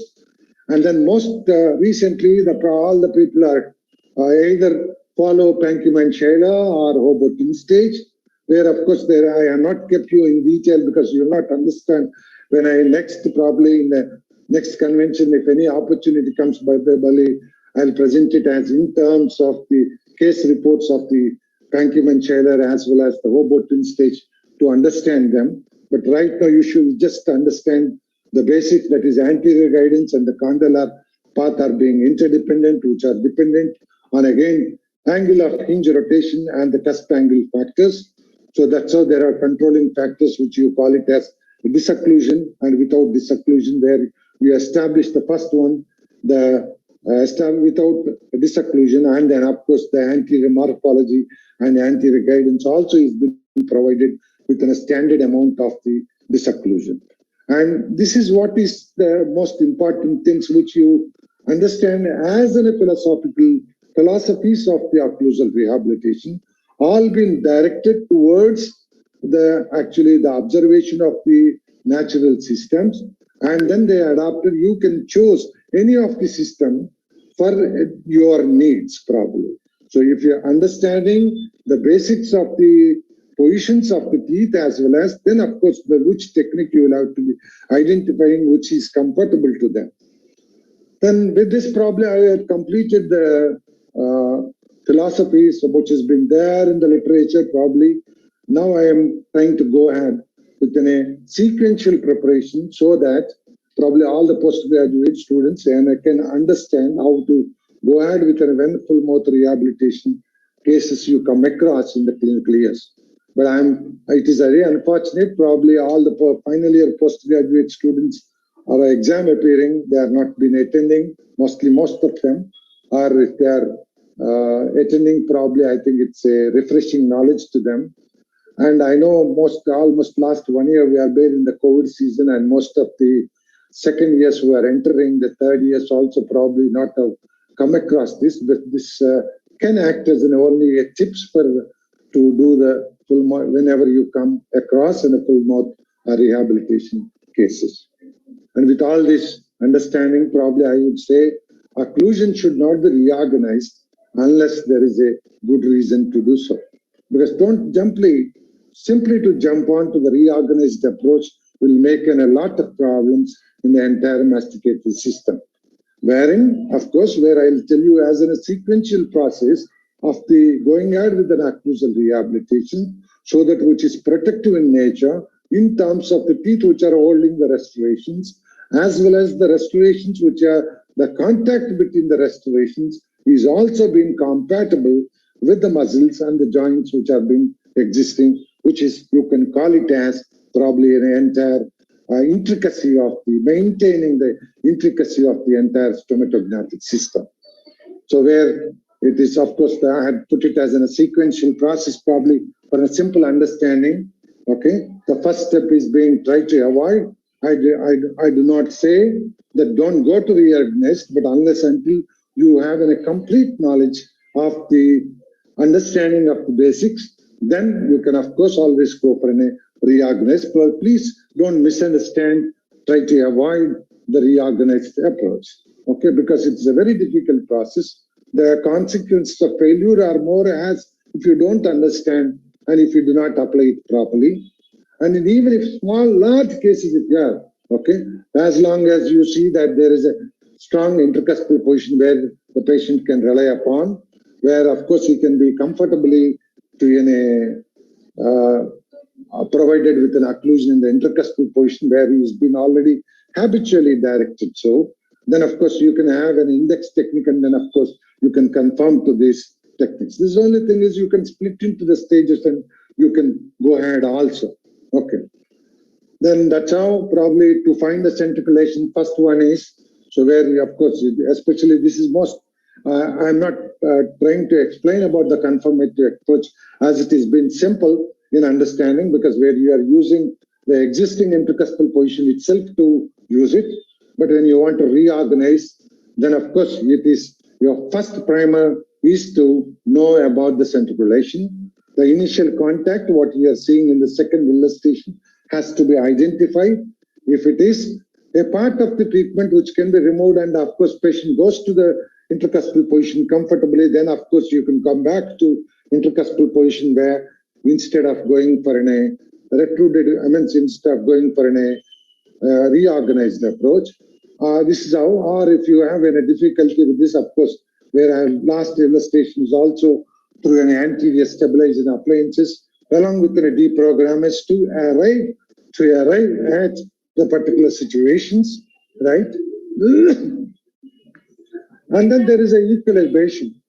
This is how probably, as I told you, if you have a problem, then of course you can have a mounted diagnostic cast, then you can move the jaw to the various positions where you can, of course, do the equilibration of the accurately mounted cast. You can mark on them, and provided the interference are been occurring, then of course you all know MUDL, LUBL, and where the first letter M stands for mesial, U is for upper, B is for distal, and L is for lingual. That means you are correcting the interference is between the mesial and upper, and the distal and lower, and upper buccal, lower lingual, upper lingual, and then buccal lingual. So this is how the process of the alone standing teeth or interferences can be reduced and can be removed so that you have a stabilized occlusion. Along with this mounted diagnostic cast also, whenever you are going for an extensive rehabilitation process with a Broderick-Phillips flag analyzer, then you go ahead with an occlusal planizer so that you will have going to produce an even contact of the teeth in a plane which is going to be in accordance with the joints as well as the muscular function, right? Then the next one is, of course, you can do all the mounted diagnostic cast also. You can prepare, then you can do the diagnostic wax up so that how you want to do. And of course, you can go for an either cusp to fossa or cusp to marginal ridge or cusp fossa within a freedom of the centric. Either of them, I put it as simple as the form allows the function or follows the function. That means the morphology what you are creating to the posterior teeth are going to be deliberately allowing you to function in a normal manner. So it is also, that means it's also like contributing. Of course, you will see that there is now food impaction also between the embrasures of the teeth. So that means that's how you should be developing the context. That's how you will be developing the occlusal, entire occlusal surface of them. So that's how I can put it as in a simple way, this is how. Whether you rely upon any of the thing, there is no problem.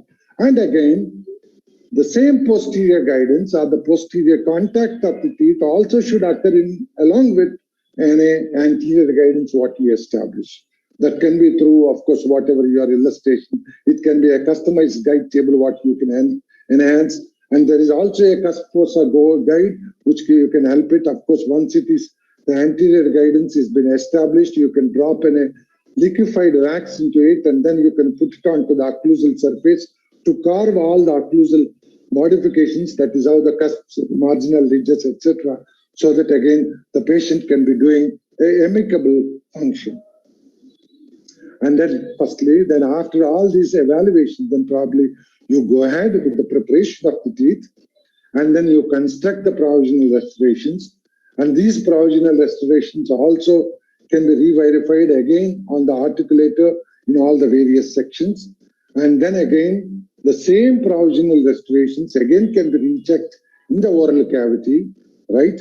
On the oral cavity, of course, on the mounted cast as well as then onto the patient's mouth. Then once you feel that the established contacts are entirely proper, then you cement the provisional restorations, then you make an impression so that it acts as an again guide once again to establish all the contacts in the definitive restorations. And then go ahead with the fabrication of the definitive restorations, provided either you can do the posterior restorations or first you establish the anterior guidance or you establish all the anterior restorations. Then of course, along with them, then of course, in order to be confluence with the anterior guidance, then again, you can fabricate to go ahead with the posterior restoration. Either of them, but you should be maintaining the stability of the restorations in all these positions in order to understand, in order to probably to deliver the forces or in order to protect the entire stomatognathous system. Then in this process also, as I've been already told you, the crux of the probably protective understanding, so where it is to direction of the forces all along the long axis, again, protecting the integrity of the system. Supposing if you are finding any of the parafunctional habits, after doing the, or if you are going on with the full motor rehabilitation habits also, but habits die last, okay, they never die.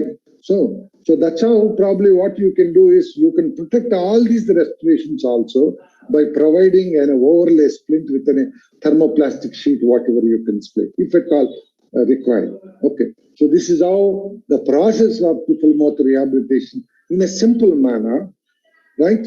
So then, of course, lastly, I would like to say, as a no dental service can be of value unless the entire mouth is studied and treated as an integral unit.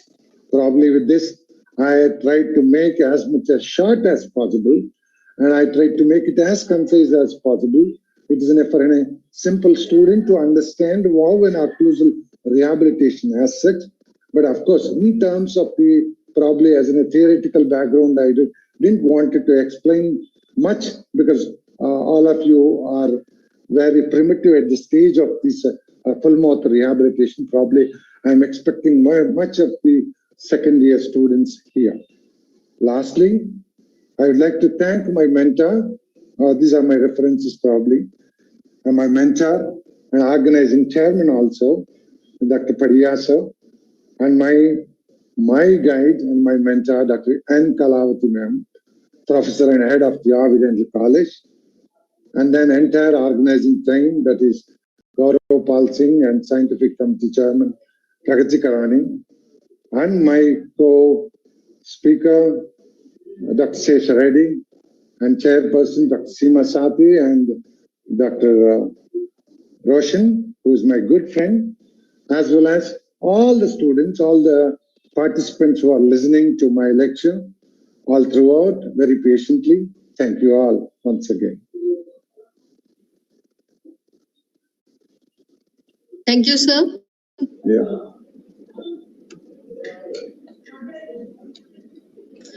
Thank you for the wonderful session, sir. It is always a pleasure listening to you, sir. You always leave us wanting for more knowledge. So the quest for knowledge with you is always increasing, sir. Thank you, ma'am. Thank you. Yeah. I'm sure the postgraduates must have benefited a lot from this particular lecture, sir. Thank you very much. So may I now request the organizing team to present the certificate to the speaker, please? So there is one question in the chat box, sir. Yes, ma'am. Yes. How do we look for the slide from RCP to ICP? Okay, ma'am. That's what I said already in the, firstly, as a diagnostic cost, if you have. Yes, sir. Probably, yes. So we can, initially, probably if it is very difficult to observe clinically, you can always check it in the diagnostic mounting, or when you do that is how the diagnostic cost analysis should go on. And then, of course, you can find the first contact.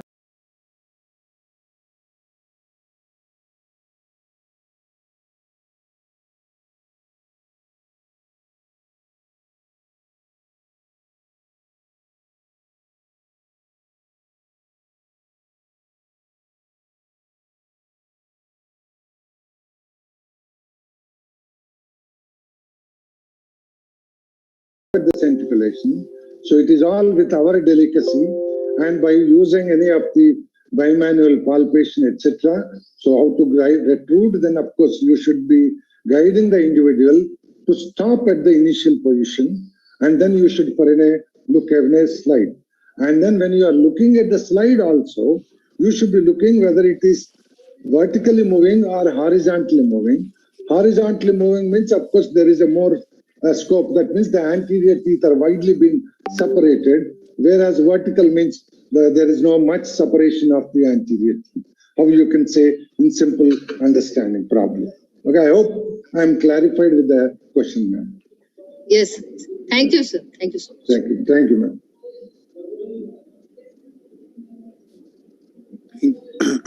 Thank you, Dr. Chalapati Rao and Dr. Shisha Reddy, sir. Thank you, chairpersons. Thank you. Thank you, sir. I hope you must have received our mementos and goodies. Probably I'll just present it to you in the, yes.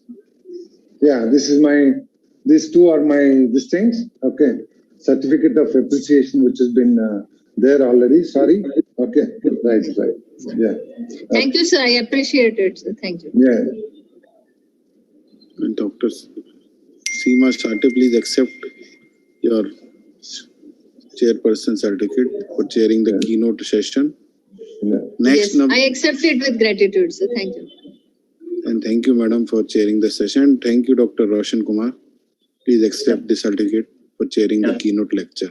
Yeah, thanks a lot for the opportunity given. I would like to thank the organizing committee for the same. And Dr. Chalpati and Dr. Shesha, as usual, you have done a great job and made such a difficult topic so easy to understand for our postgraduates. Thanks a lot for it. Thank you. Thank you, Roshan. Thank you, Roshan. Thank you, Roshan. Thank you. Thank you, ma'am. So I would invite the next speaker for the keynote lecture, Dr. Neeta Pasrija, madam. She will be talking on challenges in mandibular implant overdenture therapy. And I would also invite Dr. Umesh Palekar, sir, to chair the session. Welcome, sir. And second chairperson, Dr. Amit Jagtap, sir. So let me introduce our chairperson. Dr. Umesh Palekar has completed his graduation from GDC Mumbai and post-graduation in prosthodontics from Nair Dental College and Hospital, Mumbai. He is currently working as professor and head and PhD guide in Department of Prosthodontics at Rural Dental College, Parvara Institute of Medical Science, Loni, Maharashtra.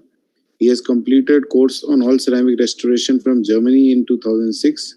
Recently, he has been crowned as a Dental GPS Functional Digital Smile Design World Accredited Chief Mentor and International Speaker and conducted course in Dubai. He has more than 42 publications in various national and international to his credits. Thank you, sir. Please, over to you, sir. Thank you for the introduction. It's my pleasure to introduce Dr. Neeta Pasrija. She has done her graduation in dentistry from Maulana Azad Medical College, Delhi in 1996. She has completed her master's degree in prosthodontics from Government Dental College, Amritsar in 2000. She currently is working as a professor and head Department of Prosthodontics, National Dental College and Hospital, Delhi, Punjab, with a teaching experience of more than 20 years. She has been awarded a Diplomat in Oral Implantology. Presently, she is also Associate Editor of Journal of Indian Prosthodontic Society, Executive Council Member of Indian Prosthodontic Society, and Founder Secretary and immediate past President of IPS Chandigarh branch. She has been trained in advanced peer reviewing methodology and research methodology. She has numerous publications in international and national journals. She has presented a keynote and guest lectures, scientific papers, conducted pre-conference courses, and one-on-one session in national and international conferences. She has also co-authored a book, Articulators in Dentistry, a detailed review. She has conducted numerous oral awareness lectures and checkup camps in old age homes, prison, orphanages, and primary health schools. Free denture camps, teachers, training programs for oral health awareness in government schools. She is a dedicated academician, clinician, and a researcher, and with a passion of teaching along with keen interest in spirituality. Today, she is going to enlighten us with her knowledge on challenges in mandibular implant overdenture therapy. Over to you, Dr. Neeta.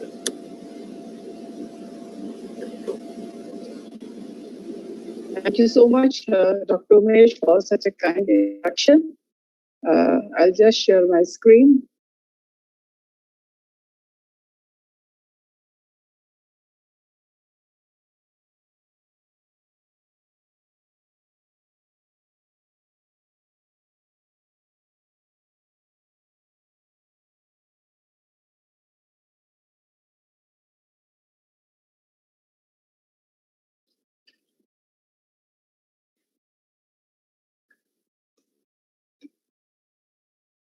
A warm welcome, and I'm audible, Doctor, clearly? Yes. Okay. A very good afternoon to respected chairpersons, senior teachers, colleagues, and my dear students. The mind that opens to a new idea never returns to its original size. I am definite this PG convention shall go a long way in making the minds, nurturing the minds, and sharing knowledge. I thank Dr. Narendra Padia, Dr. Gaurav Pal Singh, and Dr. Pragati Korani for giving me this opportunity on this platform And what I've witnessed till now, this convention is going to be a memorable one, first of its kind, the first virtual PG convention, and this is going to be a milestone. Congratulations to all of you. My heartfelt gratitude to my inspiration and my mentor, Dr. Mahesh Sharma sir, and maybe the reason why I chose prosthodontics as a specialty until today, sir, never ceases to amaze me. My institute, where I have been working more than 20 years now, National Dental College, is in Punjab. So challenges in mandibular implant overdenture therapy. Challenges are what make life interesting, and overcoming them makes it more meaningful. And this is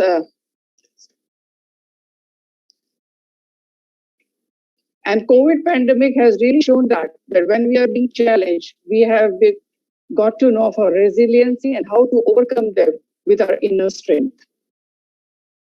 As the world population is increasing day by day and is projected to be around 9.7 billion by 2050, the life expectancy is also increasing. And in India, it's around 69 years and 4 months, more being in the females. And it's predicted that if we compare with 2000, the population of more than 60 years is going to increase by 87% till 2025. Edentulous rate is decreasing every decade, but the elderly population is also rising. The total average edentulous rate around the world is 20% of the adult population by age 25. Until last year, adult population in need of 1 or 2 complete dentures was around 38 million. Complete edenturism affects the patient, and it is beautifully seen by a painting by Leonardo da Vinci, which shows the effect of the facial contours after the tooth loss. There's a continued bone loss of the jaw, so many soft tissue changes, aesthetic changes, decrease in the masticatory efficiency, negative diet effects because of the decreased occlusal force, instability of the mostly the mandibular denture, and the psychological issues. The effect of complete edenturism, which happens after the tooth loss, first it was noticed that the bone loss in 1922 by Julius Schmidt, when he demonstrated on a skeletal structure of a 90-year-old woman that the amount of bone loss which was seen.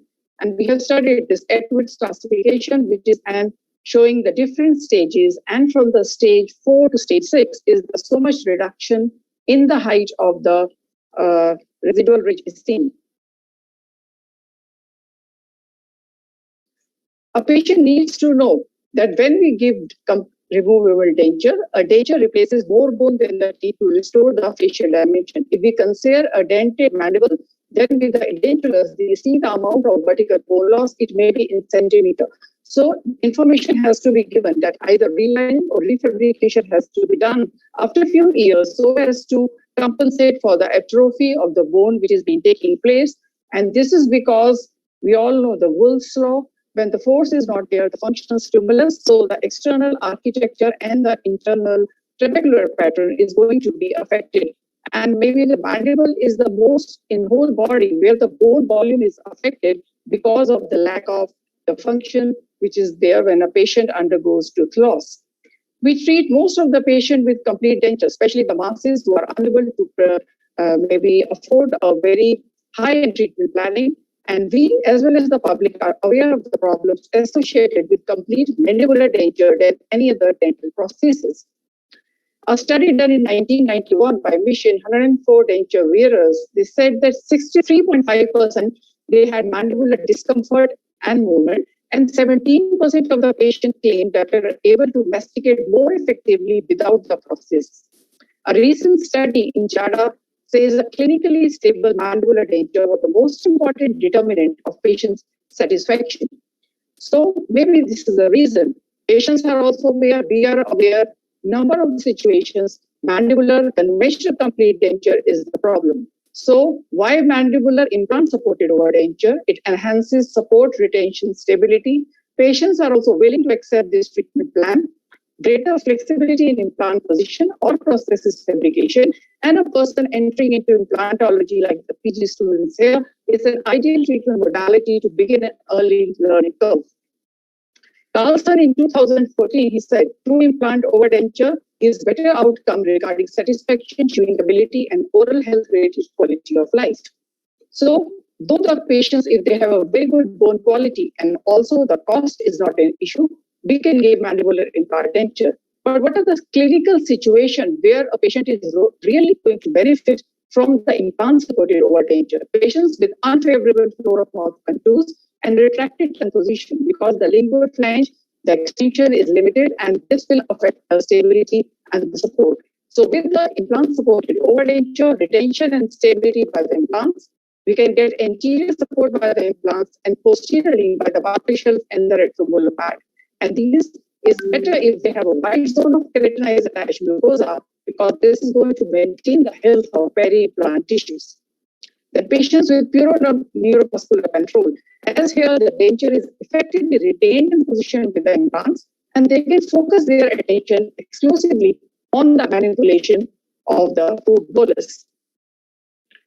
Replacement for fixed as the patient's age and experience difficulty in manipulating hygiene aid. With implant-supported fixed prosthesis, hygiene is more meticulous hygiene is required, and if it is not there, it can lead to implant failure. Other group, the patients with exposure of inferior alveolar nerve because of continuous bone loss, so we are unable to place the implants in the posterior region. So anterior implant placement followed by implant-supported overdenture is again a good option. So regardless of clinical situation, bone density or patient desire, because of the which are issues there with the mandibular arch, mandibular supported implant denture should be a minimum standard of care for most of the patients. Is there an upper age limit for implant therapy in especially geriatric patients? ITA consensus shares that implant therapy can be done irrespective of the age. Implant and prosthesis maintenance must be assured by the patient and the dentist. We know a number of factors where implant overdenture has an edge over the fixed, but what are the conditions which makes us help us decide whether we should go for removable or fixed? One, when a patient aesthetics is unable, we are unable to achieve the aesthetic because some conditions require a properly contoured and extended flange. Like of this fixed hybrid prosthesis, the lips is not properly supported, so the patient facial aesthetics is affected. Quality of soft tissue, a little or a poor amount of attached keratinized mucosa, whether it is fixed or removable. Good keratinized attached mucosa is required, but if it is not possible and the tissue implant is going to be surrounded by a poor quality of the keratinized tissue, it's always better to have a removable, because then the excess at least is there to maintain the health of the mucosa. Oral compliance difficulties, especially the patients as the age, impaired vision, or the manual dexterity, it is less. They are unable to maintain the hygiene. So the chances of chronic periodontal implantitis under the fixed restoration may be leading to implant failure. Go for removable in such cases. Combination of plaque and poor quality peri-implant tissue, hypertrophy of peri-implant which is not unresolving, again, removal is a very good option. Both edentulous arches, so mandibular implant overdenture and a maxillary complete denture. This is a very cost-effective, predictable, favorable patient acceptance and a simple treatment protocol which can be done in most of the patients. Based on the patient-related outcome measures, the decision whether to rehabilitate a patient with fixed or removable implant prosthesis should be guided by the specific anatomy, clinical parameters, as well as patient's needs and wishes. In cases in which either is feasible, proper assessment of patient's expectations and desires before treatment is critical prior to deciding between fixed or removable prosthesis. Sorry to interrupt you. The success of any implant prosthesis will depend upon the host of factors that change for each patient. But if we compare it with traditional method of conventional complete denture, it definitely gives increased longevity, improved function, bone preservation, and a better psychological results. When a patient is dentulous, the maximum biforce is around 150 to 250, and it can increase very fold in parafunction. Once he is edentulous and rehabilitated with the conventional denture, it falls to as low as 50 psi, and a long-term denture where it is very low, 6 psi. A study done by Wish in 2008 says if we give a implant-supported fixed prosthesis, we can increase the maximum bite force by 85% within 2 months. And after 3 years, the mean force may reach more than 300%. So number of reasons it is better, just theoretical, all advantages we all know. Few parameters I would like to focus on, which are very, very important. One, bone loss. With a conventional denture, in the first set, it's almost a 4 millimeter of vertical bone loss, and subsequent year it decreases, but it is 4 times more in mandible. Whereas implant over denture, the long-term resorption is less than 0.1 mm per year. Conventional dentures move around 10 mm during function, so under lateral forces, more of the horizontal movement, resulting in soft tissue abrasions, accelerated bone loss. Whereas implant over denture limits the lateral movement, provides stability, so patient is able to produce a determined centric occlusion. During strokes are 1.5 to 3.6 times more in conventional denture, and implant over denture, the efficiency improves by 20% and maximum occlusion force may increase by 300%. Another important factor, which is improved occlusal awareness. Because of the tooth loss, there is loss of proprioception. So the awareness, occlusal awareness is very less in conventional dentures. When we give implant-supported prosthesis, there is much improvement and the patient functions in a more consistent range of occlusion. If we want to do a successful implant-supported prosthesis, number of things we have to take care of before that restoration is successful. Apart from all these factors, there are certain issues of concern. One, CV resorption. If the vertical height is less than 7 mm or buccolingual less than 5, then these type of mandible, because of less amount of bone, at risk of fracture during or immediately after implant placement. Lack of keratinized ash tissue. Again, high PG is going to be compromised when the implants will be surrounded. The peri-implant tissue is poorly keratinized because lack of interocclusal space is going to limit the design choices and compromise prosthodontic procedure. This is commonly seen in recently dentulated position. Patients or the patients in which there was residual anterior dentation either in the maxilla or in the mandible. Number of challenges, number of issues. But I'm always doing that which I cannot do in order that I may learn how to do it. So let's see how to overcome these challenges. Now, there are certain treatment philosophies for mandibular implant supported overdenture. So we can plan the implants, place them in specific sites, number can be predetermined.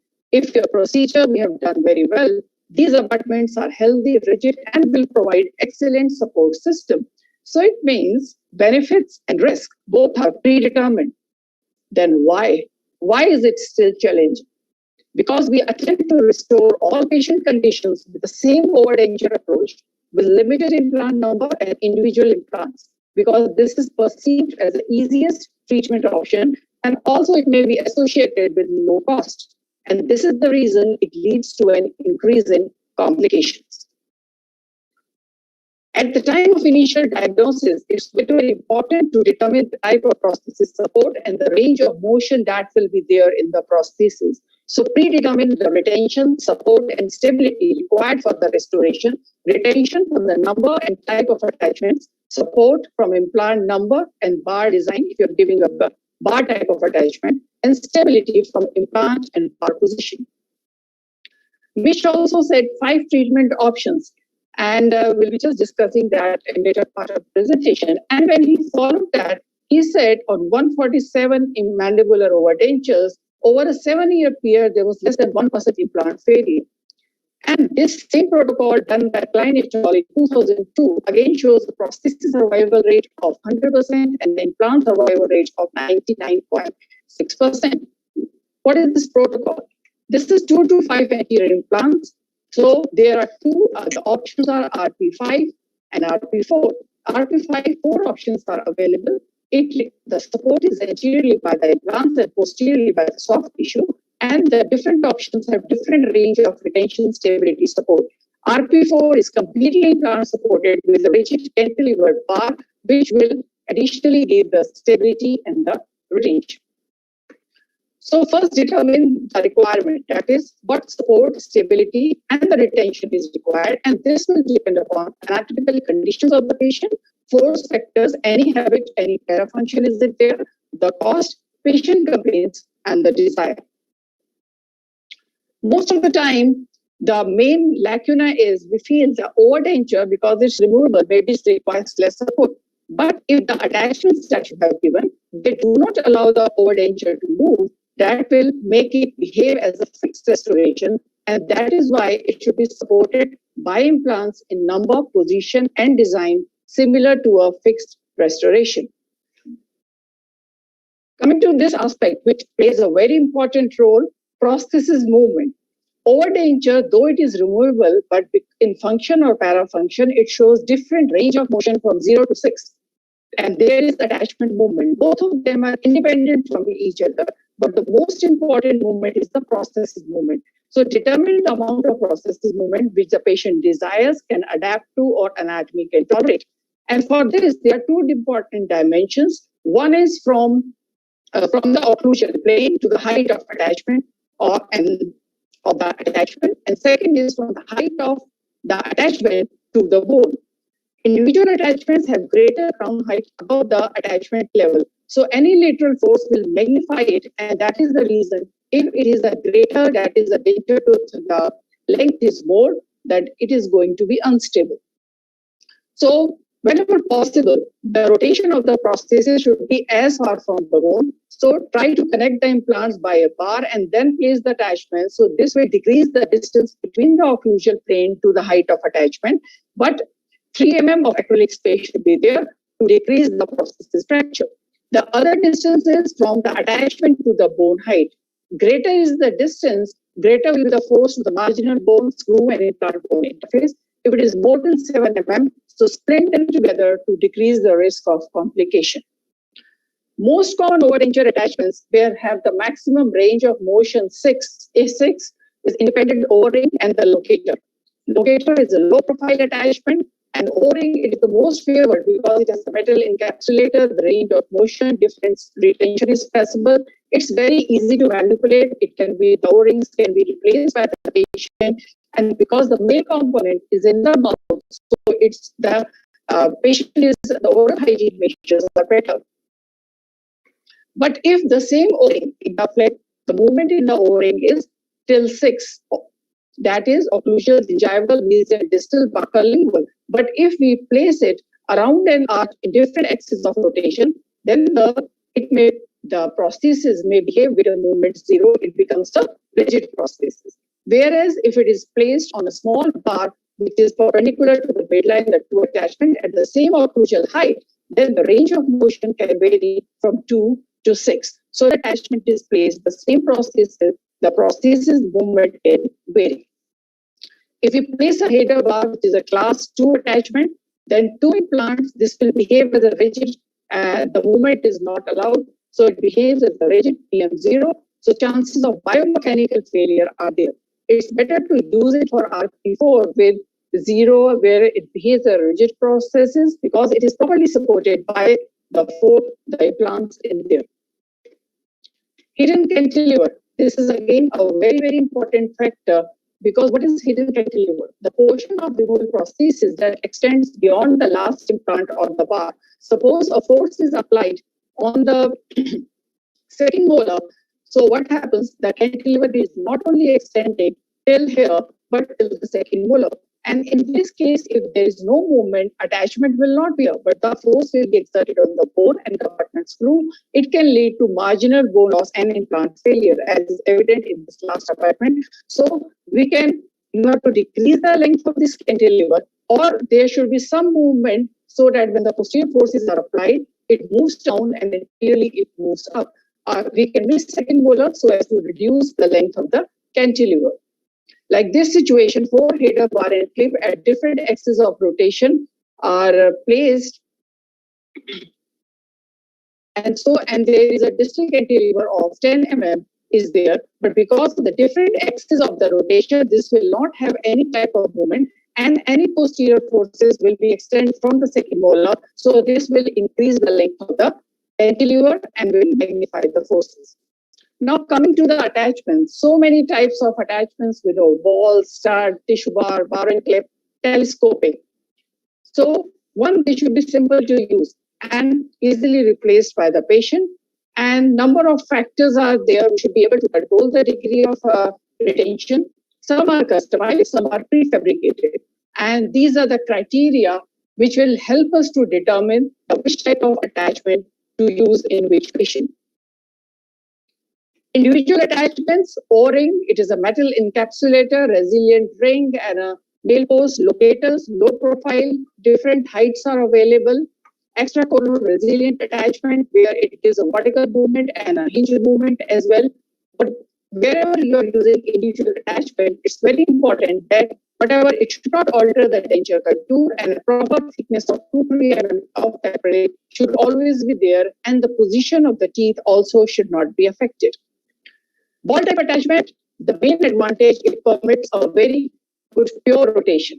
But for this, the implants must be parallel to each other, and there is a constant insertion and removal, which can lead to attachment fatigue. A negative point is it is higher profile. It requires more distance. So the height is required, which may predispose to acrylic fracture, or the teeth positioning may be affected. And though the initial cost is less, it requires more maintenance. O-ring, mostly this is the processing ring encapsulator, and the dimension that is important is the internal diameter. As it is seen here, below the head, there is undercut or groove, and this internal diameter should be less so that it is stretched when it goes over the head, but the stretching should be just 1 to 2% and should not exceed beyond 5%. And a blunt instrument need to be used so as to avoid any type of installation damage. And we can, depending upon the dimension of the post, the size of the ring is accepted. Different hardness are available, but the color coding is not related to hardness. Nowadays, it may be coded for a specific reason. And whatever instructions are there by the manufacturer, depending upon the material of the ring, the lubrication of the ring is required. Tissue bars. These advantages, we are able to accommodate divergent implants. Their initial cost is high, and they have a complex prosthodontic procedure, but they give very good support anteriorly. So if we compare the individual attachment with bar and clip and ball, then bar and clip, because of the splinting, the implant overload is less. If their implants are not parallel, that is a very good option. And there is a good anterior support by the bar extension when a patient has a tapered arch form. Other individual attachments, locator and extracorporeal resilient, they are more retentive, but they do not permit pure rotation. O-ring is the only one which gives you pure rotation.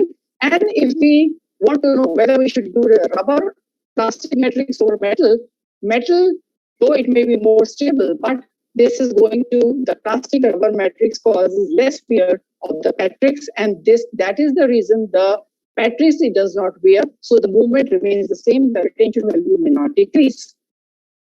Locator, because of the attachment fatigue, it does not permit full rotation, pure rotation. So after a period of time, there is significant decrease in the retention, especially if the implants are divergent or not parallel. There is going to be excessive wear by the constant insertion and the removal. And if a patient has a poor support, the bone polish is not optimum, then the risk of implant overload is there. This is especially so when there is unilateral forces applied on the one side of the posterior arch form, then the forces are applied to that side of the locator abutment, and this can result in lateral talking amount of forces, which can damage the attachment. The best way to place the two parallel implants for ball type of attachment, use a surgical guide. Duplicate the denture, and then because if the two implants are parallel to each other, that is the best. Is the whatever properties are there, you can utilize them in your implant supported prosthesis. But the negative point, you need to take care of the interocclusal space, especially as we go posteriorly, because it's closer to the hinge of TMJ, the space decreases. And O-ring, it is of the ball type, it is a higher profile attachment, so we can predispose the resin acrylic teeth to the fracture, or the teeth may come off. So the You can pre-mount and check the amount of space available. Let's see, I'm not endorsing any company here. Sorry.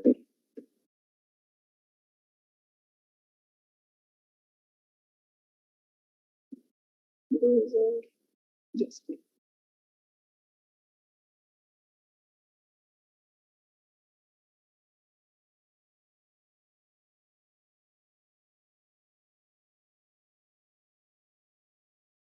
actually, there was a waiter here.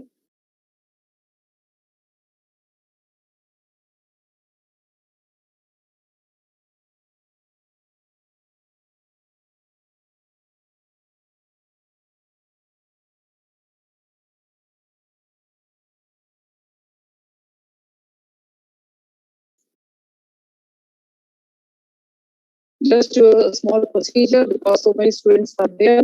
When you're using ball attachment, because of lack of time, it was difficult to tell all the steps.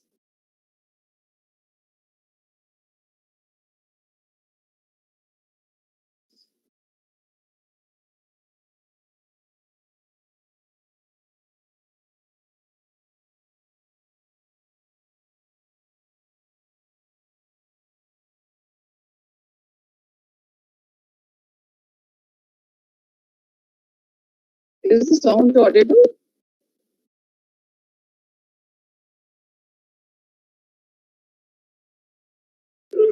No sound, ma'am.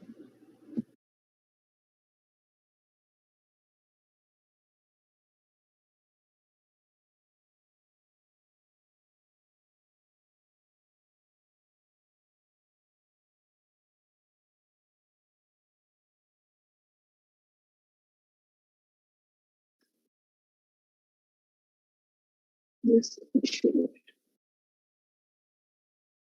Okay, let's wait. Now let's come to discuss certain complications which occur with the individual implants.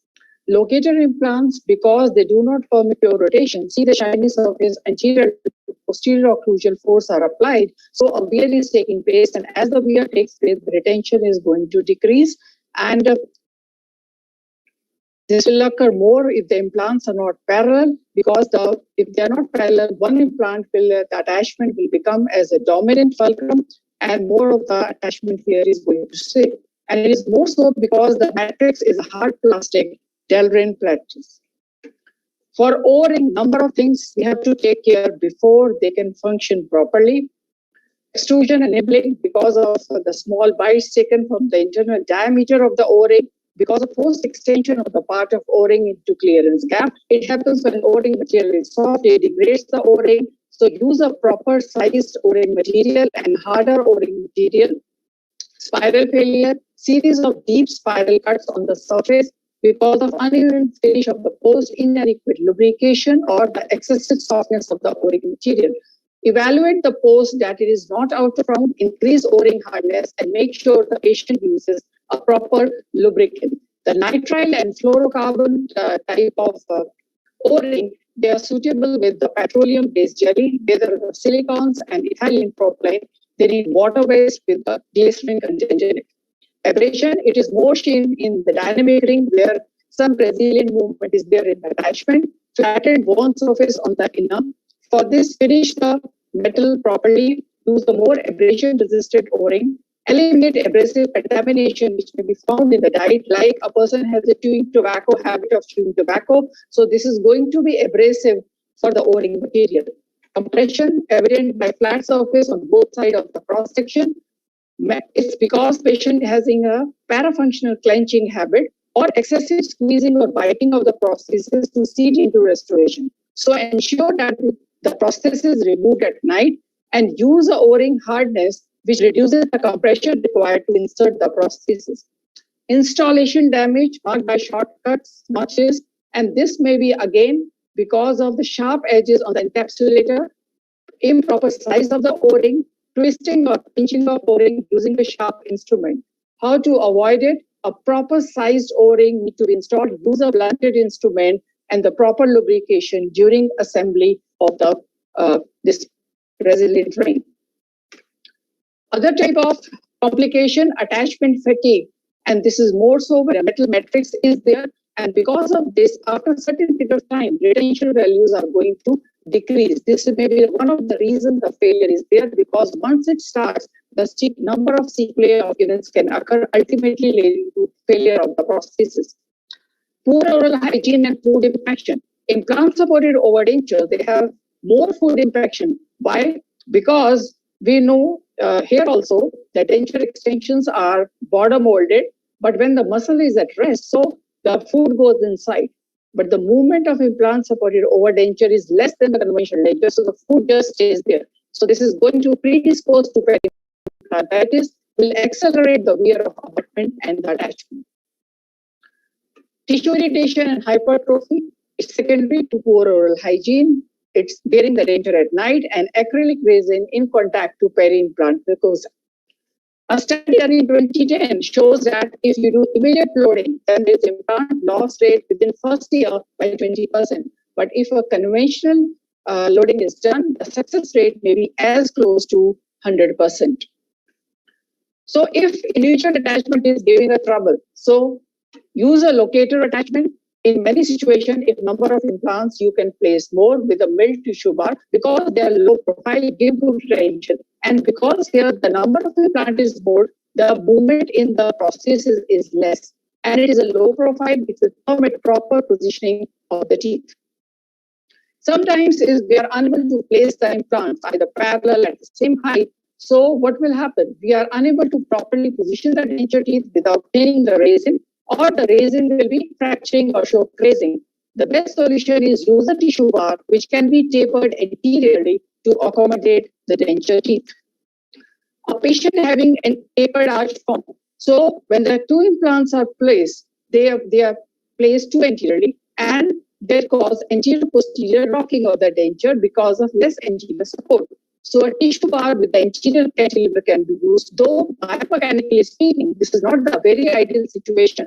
But unfortunately, anterior forces are 1/4 to 1/5 of the posterior forces. So it's a good alternative rather than so as to give a good support to your prosthesis. Tissue bar, we all know bar, header bar and clip. So denture should freely rotate. And the purpose of this clip is it allows rotation to compensate for the resilience of the posterior tissue. And an apron is also there, which acts as a stiffener to decrease the flexure. Because this header bar, it shows flexure depending upon the length of the bar. To decrease that, apron is given, and the clip is there so that the rotation is there. It shows the hinge, it is a class 2 attachment. The hinge movement will be there if it is perpendicular to the axis of rotation, but we usually place it parallel to the axis, so the movement is less. It only around 20 degrees. Mostly it is placed in canine or canine premolar, and no cantilever is given, and this will allow it to be retentive, stable by the anterior implants. Good support is given anteriorly, and posteriorly again, loading is done on the tissues. If you want to use this tissue bar, but the implants are placed too posteriorly and an excessive cantilever is given, it is going to reduce in screw fractures and implant fracture, and the biomechanical failure is going to be done. So place the implants wide enough to accept two header clips at least 20 millimeters apart. They should exit through the crest of the ridge, minimize the anterior cantilever to fit the tissue bar. If the implants are too close, what you can do, a slightly wider head segment to better the denture stability, but the situation is not ideal and the retention is also going to be suboptimal. Oral hygiene is very, very pertinent because here we see the peri-implant tissue is all showing hypertrophy, poor hygiene, but the space is there beneath the bar, so here the tissue is rather healthy. If the space is not adequate, then all over the tissue around the implant and beneath the bar is going to show irritation and the hypertrophy. Long-term use of these bars, even wear is seen maybe after 15, 20 years, so that have to be replaced and taken care of. Sometimes to remove retention, in addition to the header bar, extracolon resilient attachments are used, especially in the cases where there are compromised implant sites. We want to load the posterior tissues, like a patient who has undergone radiotherapy post cancer treatment, but regular follow-up is again required. Otherwise, the cantilever forces can lead to mechanical failure. If the acrylic resin is thin or a very high profile attachment you have used, it can cause cracking, fracture of the denture base. So if this is anticipated, use a metal substructure to reinforce the denture. Excessive wear of teeth, implant supported over denture teeth wear more rapidly because occlusion forces are more here as compared to conventional denture. So every 5-7 years, they may have to replace again, or just for theoretical purpose, I have put gold occlusion, though it's very high cost and technically very challenging.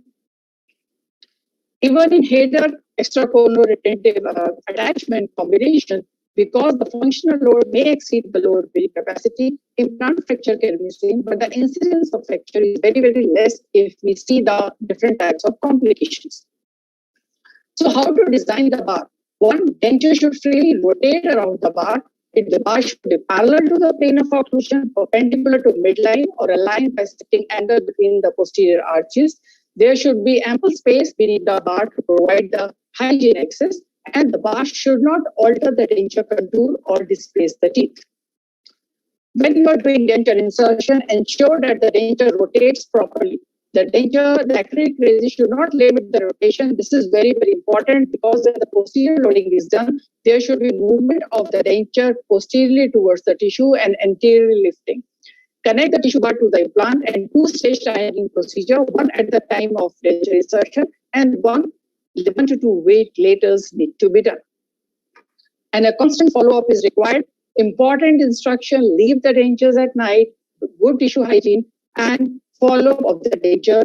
Clips need to be changed, denture will wear out, tissue will wear out. So a proper maintenance protocol is the key for the long-term success when we are using tissue bar.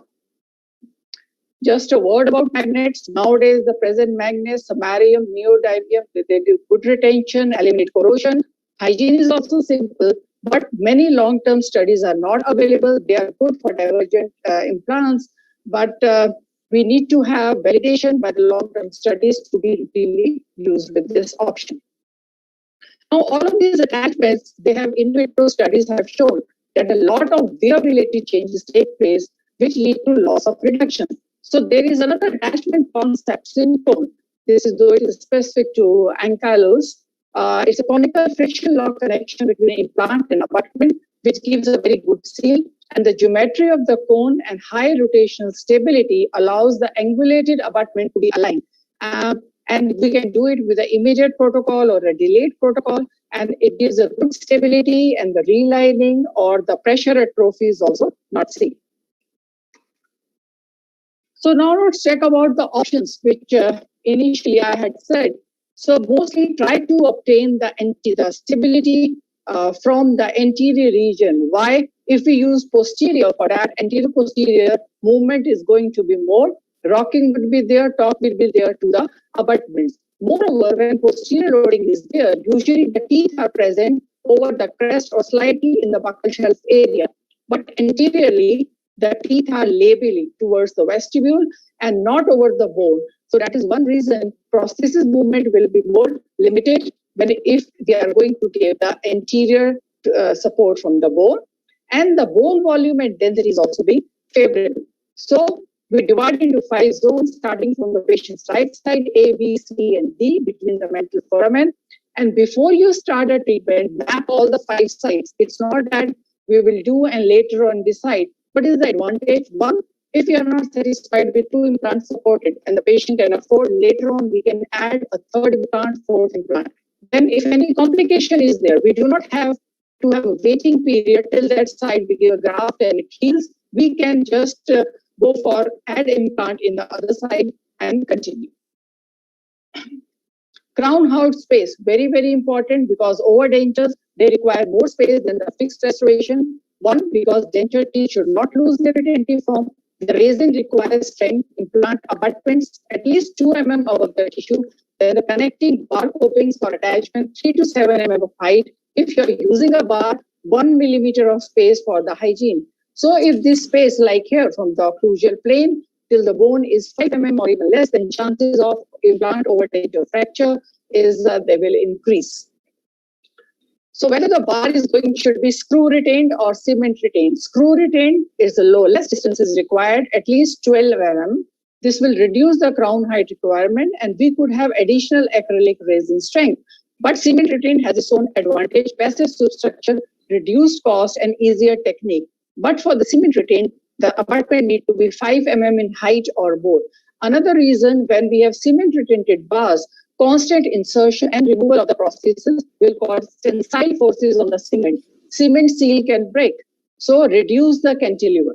So the key to cement retained is one, proper height of the abutments, and second, use stronger cement and also decrease the cantilever.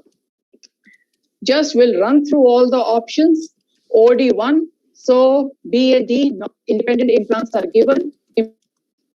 The movement should be there posteriorly so as to load the posterior tissue. It is going to take the posterior to support. Don't use A and E. This is the reason, because it's distal to the incisal edges of the anterior. More anterior posterior rocking, but tipping will take place if A and E reasons are taken. Then place the implants at the same occlusal height, parallel to the occlusal plane, equal distance from the midline, and parallel to each other. Path of insertion of the prosthesis should be similar to the path of insertion of the attachment. If this is not followed, it's going to be unstable. Attachments are going to be a loosening of OD is there.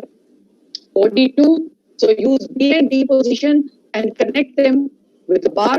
Do not, why E and E is not used? Because the flexure, as the length increases, the flexure will improve. Like header bar is a round bar, it can flex to a power of 4, and the screw loosening risk is more. If you want to use A and E, you will have to place a third implant in the C position. Now, when we are using with the bar, the implants may not be in the ideal position. One is distal slightly, but the positioning of the attachment is very important. If they are parallel at the same occlusal height, then no biomechanical, the risk decreases. Similarly, with the header bar, it needs to be, if they are connecting the two implants, they are perpendicular to the midline, parallel to the occlusal plane. And another thing is free rotation should be possible. The above figure, this should not be there. See, the receptor side is not properly made and the denture is resting on the side of the bar. So this will not permit the movement for why we are giving the header bar and clip. OD3, A, C and E position. Here's another option is there, 3B for the posterior ridge form. See, the third. We are running a bit late. Can you conclude, please? So that anterior posterior stability is improved. Do not use any cantilever in OD3 option, though the attachment may be placed distal to A and E. Header clips not to be used because they will make it too rigid. We have only 3 implants. If the rotation is not at all there, it is making different axes of rotation, then more of the problems are going to be occur. Use the overall attachment, which will help to improve the rotation and the stability. OD4, A, B, D, and E, you can use a distal cantilever up to 10 mm in the position. And here, this is a very good option. If a implant-supported fixed prosthesis cannot be given, suppose, then because the AP spread is less or the implant sites are compromised, use this OD4 option with a header bar, and resilient attachment also can be used with it. So like a tissue bar with header and either type of attachments. OD5A, all 5 positions use a barbell splint together, and the length of cantilever depends upon anterior posterior distance. A tapered arch form will give you the largest anterior posterior spread of 8 mm. Now, if you want to go for 4 or 5 implants, at least minimum is 4. So this will give you a very good support and stability, but 1 centimeter of AP spread is a must. Then the tissue bar should have adequate bulk, excess hygiene should be there. Use a header bar which is low profile, but if the interocclusal space is less, you may have to reinforce your prosthesis with the method. Now coming to, sometimes the forces are more, especially if all these options were discussed for division A or B. If the crown height space is more, or there's an increase in crown to implant ratio or decrease in implant surface area, or the patient's form factor are greater, like parafunction, masticatory dynamics, opposing arch form, or art form is we are required because exceeding. of reduced AP Sorry spread, to interrupt then you. we need to, Neeta madam, the option changes, eliminate please only one. conclude. Please conclude because it's already 50 minutes have crossed, ma'am. And we can add one more implant to all the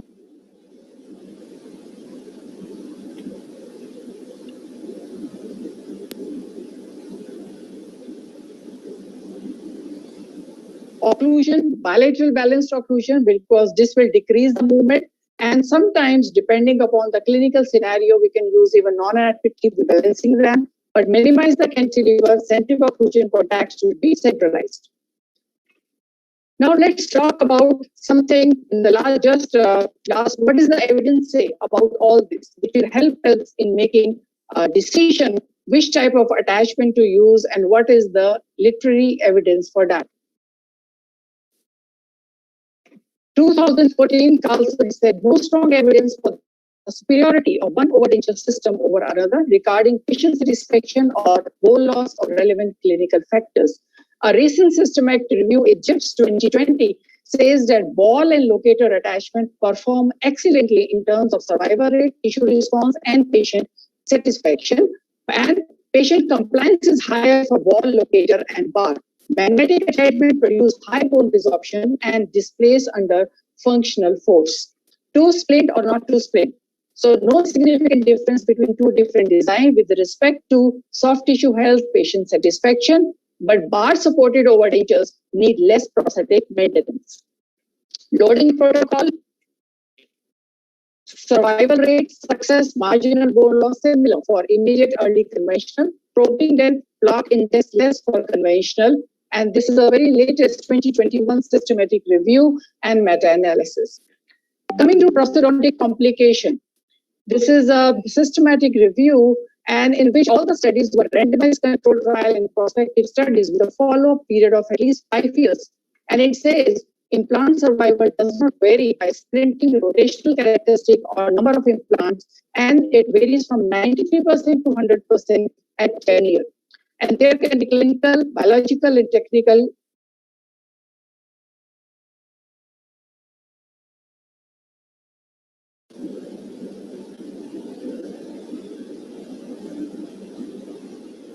just is going to Dr. Gaurav.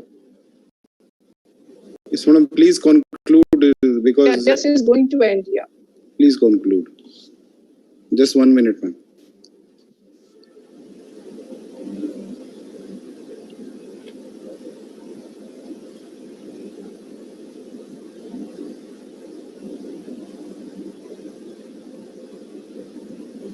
This is because I was on this last one.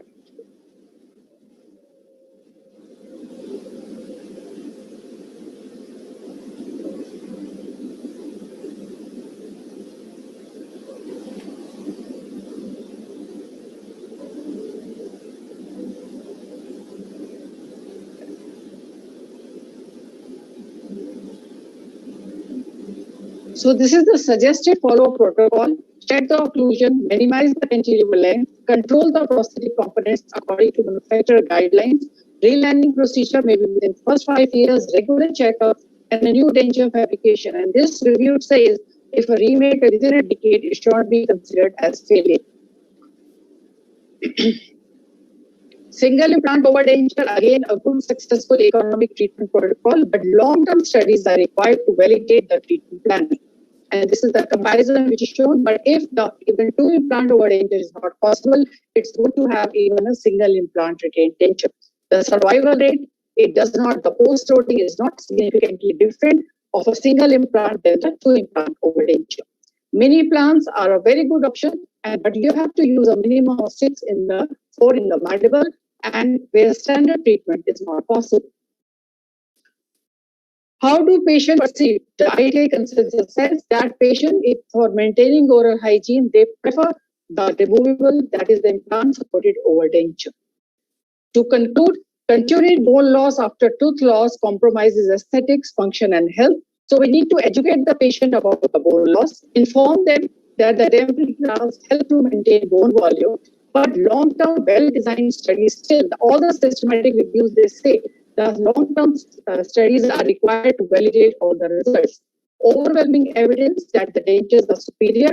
So if a patient has adaptation difficulties or some anatomical limitation, so it should be the first option. Bone-preserving effect of implant-supported prosthesis should be included in decision-making. You should need to understand the expected prosthetic complication so that the clinician can apprehend the risk and burden.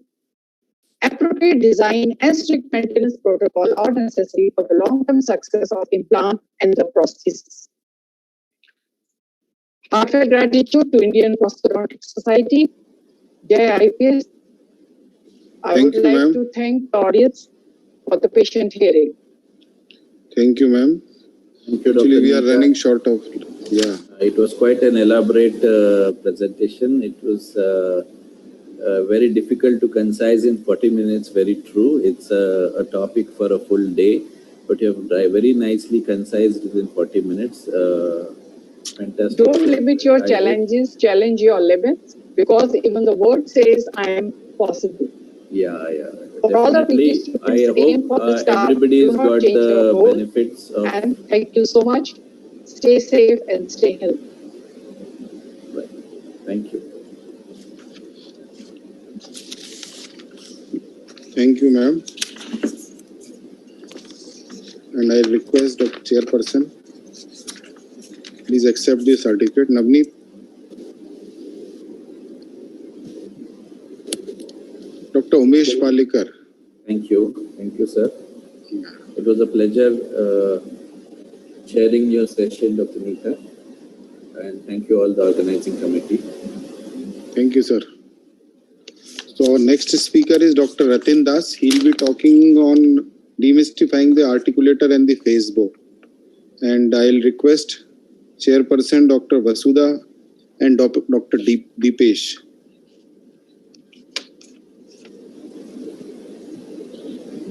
Good evening, everyone. Yeah, very good evening. Good evening. I would like to introduce Dr. Ratin Das, sir. Dr. Ratin Das is currently the Center Head Illusion Training and Education Center. He has an exclusive specialty practice since 1997 and conducts intense training programs on aesthetic and functional rehabilitations. He is the director of Indian Academy of Aesthetic and Functional Rehabilitation. He has a long teaching career of 25 years.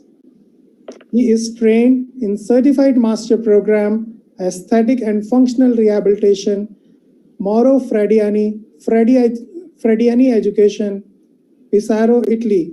He is a certified participant of Functional Occlusion from TMJ to Smile Design, John Cranham, the Dawson Academy, Florida, USA. He is also trained in Edelweiss Dentistry, Stephen Lampel, Walforth, Austria. Currently, he has undergone training on the Smilist concept by Maria Schillag, Budapest, Hungary. He is the founder secretary and currently president of Indian Prosthodontic Society, Mumbai, Navi Mumbai. He has been professor and head Department of Prosthodontics, Dr. G.D. Paul's Foundation, YMT Dental College, Kharghar, Navi Mumbai since 2006 to 2019. He has been in peer review committee, editor in various journals. He has numerous publications and presentations at national and international conferences to his credit. I would now like to request Dr. G.D. Das sir, Dr. R.D. Das sir, for his topic, Demystifying the Articulator and Face bow. Thank you, Deepesh. Thank you, Vasudha. It's my pleasure to have both of you all to chair my session. Should I start sharing the screen?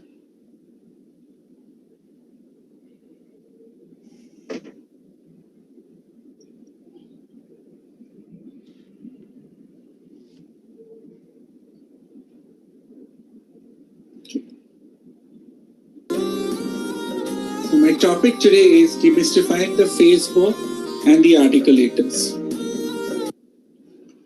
At the onset, let me send my greetings from the Indian Prosthodontic Society Mumbai Navi Mumbai branch. As the head of it, I send all my regards to the entire IPS team there. And of course, Hamagani, to the entire organizing subcommittee of the 23rd IPS PG Convention, a wonderful program laid down by them. And the head office has always been the backbone for all such conferences. So let me start with my topic. Whenever we're talking about articulators and phase 4, the start point of it is a good set of models. It's extremely important that we should have a good set of models, because that is where we are going to have, this is the patient, this is what represents the patient on the articulator. So what we are trying to do is the entire articulator is going to represent the stomatognathing apparatus of the patient, and the models become the base of everything. When I talk about models, they have to have a good impression. You have to have elastomeric impressions. Today we have the option of a digital impression. Make a good impression, make a good model, see your models well, see whether there are any defects. Like in the current model, you can see the blemishes, you can see all the porosities which are there. That you can see only because it is magnified. So please magnify your image, have a look at your models before you start using these models for your prosthesis. So whenever we are using it on an articulator, what we need to do is, as a postgraduate student, we must know this procedure called the split cast method. So let me take a brief view through this split cast technique. What is the split cast technique? Now, basically, the split cast is where the maxillary cast, the base of the maxillary cast has two pieces. The primary base, which is 1 to 1.5 centimeters in thickness, and the secondary base, which is 5 millimeters in thickness. What are the requirements? The primary base, you should have 6 wedges. 2 in the anterior region, you can see over here, I'll just show you. 2 in the anterior region, 2 in the molar region, and 2 along the base of the cast. These are 6 wedges, which will go 3/4 of the depth of your cast. So if you have a cast of 1 to 1.5 millimeters, it should go 3/4 of the depth, and it should go penetrate into the center of the cast by 2.5 centimeters. Next, these wedges have to be very sharp. With a sharp knife, you need to cut these wedges. You can also use a saw to cut these wedges. They have to be sharp wedges, because the secondary base should have the sharp indentation onto which this is going to seat. Why it is required? That is where, when we are programming the articulator, we would be requiring them. Then comes the secondary base. It has to be 5 millimeters of thickness. How you do it? Just box it with your boxing bags, box your primary cast, apply a good amount of Vaseline or a separating medium, and then pour in your secondary base. Remember one thing, your secondary base should be of the same material as that of your primary base. When I say either, it should be of die-stone if you made your primary base in die-stone, then your secondary base should also be die-stone. If they're made in dental stone, they have to be in dental stone. Only to differentiate between the two, what you need to do is you need to use a color, watercolor based, any watercolor base you can use, mix it with that so that you can differentiate between the primary base and the secondary base. How it is used, when we go ahead and use it, we'll understand more of it. Next is, whenever we are doing, we have to make our primary base stabilize with our mandibular cast. How it is done? We make 4 holes like this, as I've illustrated over, on either side, on both the right as well as the left side. And what you need to put tie pins onto it so that you can stabilize it. How to make this holes? A very simple technique I will show you. Take a die pin. You have these die pins with their sleeves. Push your straight fissure burr so much that it exposes only this head of your die pin. That part of the die pin, which is smaller in diameter, that will go into it. So you can use any cyanoacrylate and make these holes and stick your die pins onto your cast. This will help in stabilizing your bases. So this is how you're going to use your split cast mounting during the programming. How it is done, I will show you a video. I will illustrate this entire thing when we go through the video of it. So this is how the primary cast and the secondary cast are used in programming. Now, as Dawson has rightly said, the physician of the masticatory system must understand how all the integrated parts of the total masticatory system work in harmony. And if any one part of the system gets out of harmony, all the other parts are affected. What does he mean by that? He means that our occlusion, to have a good stable occlusion, we have to take due consideration to the condyle as well as the incisal guidance. Why? Because the condylar guidance gives us the complete movement of our joint or our somatognathing apparatus, while the incisal guidance limit our movement of the somatognathing apparatus. So it is extremely important that we take into consideration both of this, and this can be done only when we program our articulator. We have transferred all these records onto our articulator. Right? So complete good prosthesis can be done when we have programmed our articulator well. So let us understand it. Let me briefly take you through what an articulator is. I'm sure all my postgrad students by now know it's a mechanical representation of the jaw and the temporomandibular joint. I'll just run through it. Hinge articulator, I'm sure none of us are using it. This is just to give you that such a big wrong nomenclature used to call it a hinge articulator. But we should, as it's high tech, we should call it a verticulator, because all it helps you to hold your upper and your lower cast, your maxillary and mandibular cast together. It doesn't serve any other purpose as an articulator to you. So this is something which absolutely, it's a no-no as a postgrad. Next, it's a mean value articulator or average value articulator. This is a very underrated articulator in our dentistry. At a later date, probably I could explain more about it. But this is one articulator which, when used properly, can be of great help. Next is our Hanno wide view articulator, which is the most common type of semi-adjustable articulator. Now here I would like to make a point, which I feel the limitation of a Hanno's wide view articulator, which many articles also say. There is a limitation because the Hanno's wide view articulator does not accept a lateral condylar guided program.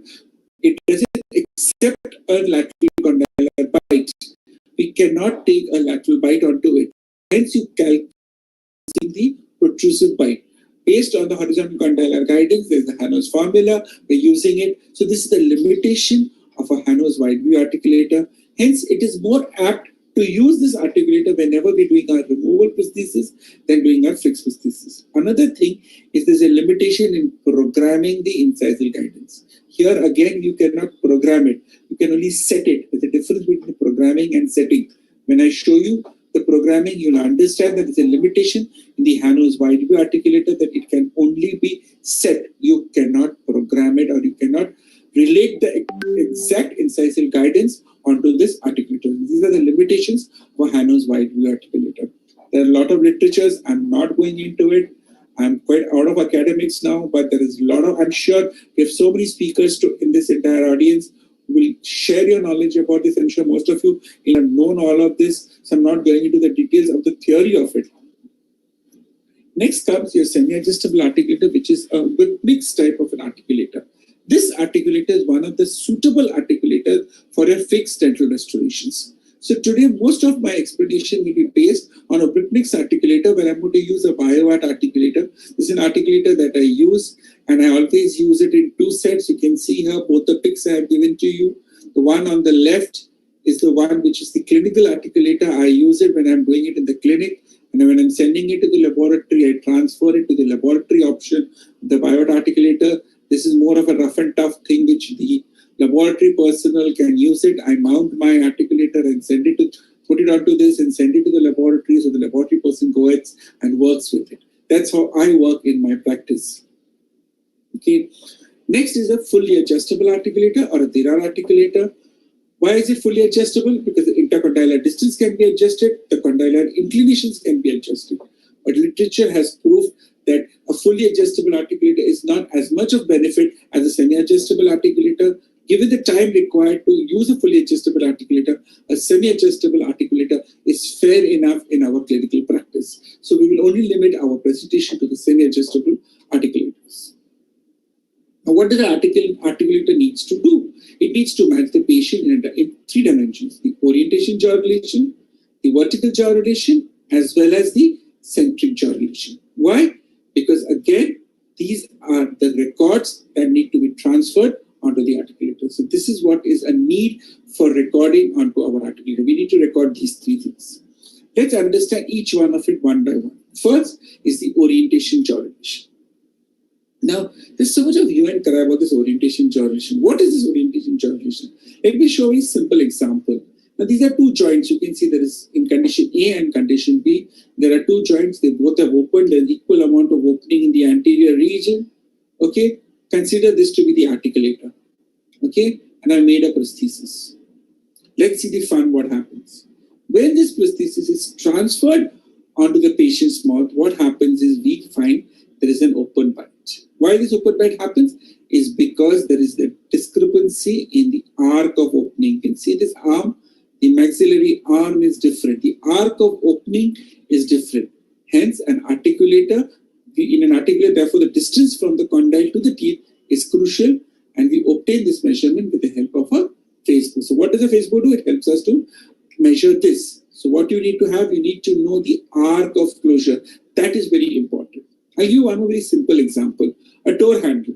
Have you ever considered why the door handle in our dental language is always most distal to the opening axis? What is the opening axis? The hinge joint. There is a hinge joint on the right and the door handle. The door handle is always extremely placed. Why? Because it's a class 2 lever. In a class 2 lever, when the effort arm and the load arms are equal, to overcome it, if the same handle would move inward, what would happen? The pressure required to open this door, the same one-piece door, would be more. So that is the reason we need to consider the arc of opening, and what is done for this, we need to have a Facebook record. So what does the Facebook do? It helps us to match the opening axis of the patient and that of the articulator. Just give me a minute. Yeah, 12 minutes. I'm just checking my time. So the different types of Facebook, the fascia Facebook, which is the oldest type of Facebook. When we were as postgraduates, I'm sure all my colleagues here will remember how difficult it was and what a difficult task it was to set these Facebook. And probably that's why the postgraduate exam starts with a Facebook. But I think so today's Facebooks are just a cakewalk. I don't know why they start a practical exam with it. I just could not convince people to change the examination pattern when I was an academician. I think so. It's a most cakewalk examination today, because when we had to set the fascia Facebook, I can see the patient Vasudha both smiling at me, because it was a real tough time. It never sat where it had to be. It was only when we were seeing it, it was equal, and when the examiners came, Allah, I know what happened. Where did that equilibration went? So that was difficult of a fascia Facebook. It evolved, and today we have very simple. We have got the springboard type of a Facebook. Again, this is what comes with your Hano articulator. Another disadvantage I feel about the Hano's Facebook is because it's a spring type. Every time you're using it with use, the springiness is lost. It gets distorted. Again, the infraorbital rim, which is the infraorbital indicator, which is the third point of reference, I feel clinically it's a very insignificant or a very difficult place to locate. So again, I felt that this Hano articulator, the Hano Facebook, has a lot of limitation as far as clinical practice is concerned. As far as academics is concerned, please go ahead, because that's the need of the Dental Council of India, and it's the need of most of the universities that use the Hano Facebook and your complete dentures on it. Please go ahead and do it till your examinations. But as your practice is concerned, there's a lot of limitations of this. So try to evolve out of it and use something called as a slidematic type of a Facebook. This is the most simplest type of Facebook to be used in practice.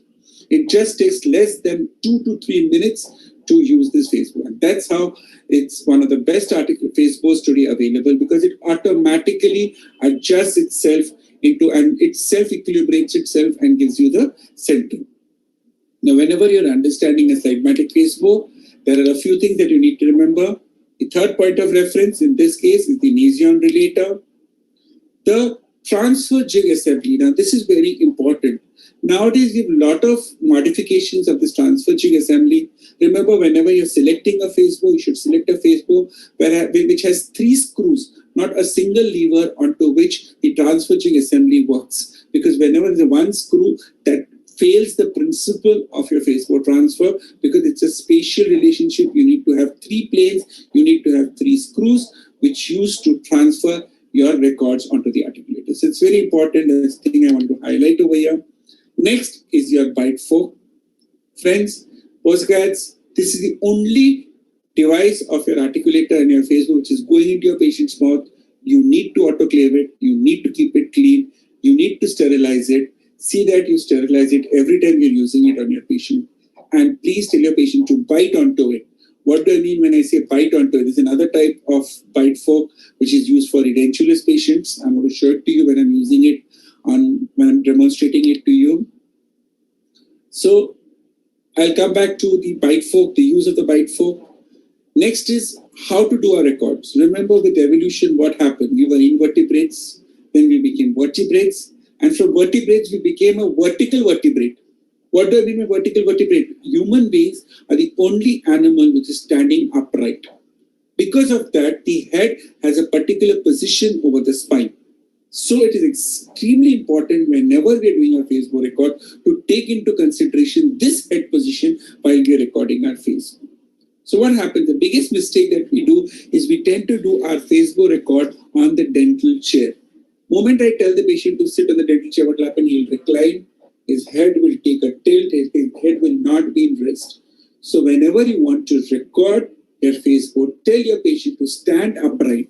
Again, when you tell him to stand upright, see what happened. Moment I left the backrest, I came ahead, my head has become straight. It has taken the self position over the vertebra.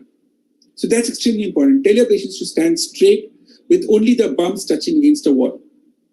Now, a biggest disadvantage of this position is if I ask Vasudha to take my Facebook record, she'll never reach to my eyes. Because whenever you're doing your Facebook record, even Dipesh, I think so, has to jump up to look at my eye level, if he has to come to my eye level to do my record. Because whenever you're doing a Facebook record, you have to come to the eye level. The standard Indian height of a female is 5'4", which is the majority community in our dentistry today. Average male height is 5'10", so there's always a discrepancy. So how do you overcome it? Best way is tell your patient to sit on a stool. Certain considerations you have to do is the back has to be less supported or unsupported. See how I've given just a little support. Knees have to be at 90 degrees, absolutely at 90 degrees. What happens is if it is less than 90 degrees, we hunch ahead. If we have it more than 90 degrees, we will go behind. So it's extremely important, this position. See how I have made my patient sit. This is how you have to tell your patient to sit on the dental stool without the back support. See, there is no back support. Then and then only your face, your head is held upright onto the vertebra to get your exact good Facebook record. This is a requirement that you need to consider while doing your Facebook record. This is Dr. Karan Jadhav. He was my past postgraduate, now a flourishing practitioner in Mumbai. And they are always so keen to help me in my presentations. Moment I tell them this is his photograph from his clinic, he's just shot a photograph and sent it to me because I wanted to share it with all of you. So thanks, Karan, for being my model. He is a model and he is happy to model for me, you know. So that's Karan. Yes, so this is what I was talking about, the bite fork. I do not know who has invented using green stick. If only green stick would have been used as a bite registration material, that company would have made lakhs of money. Unfortunately, there's a limitation of that material. It's a wonderful material. It has a few limitations. You can only use it in those things. So please do not use a bite registration. Use an apt material. Again, do not be a miser while using a bite registration material. When I say bite registration, layer the complete bite fork with that material. Tell the patient to bite over here. Now here I'll give you a wonderful definition. You know, Dr. Suresh Sajjan was talking, I was listening to him, he was talking about CR records and all.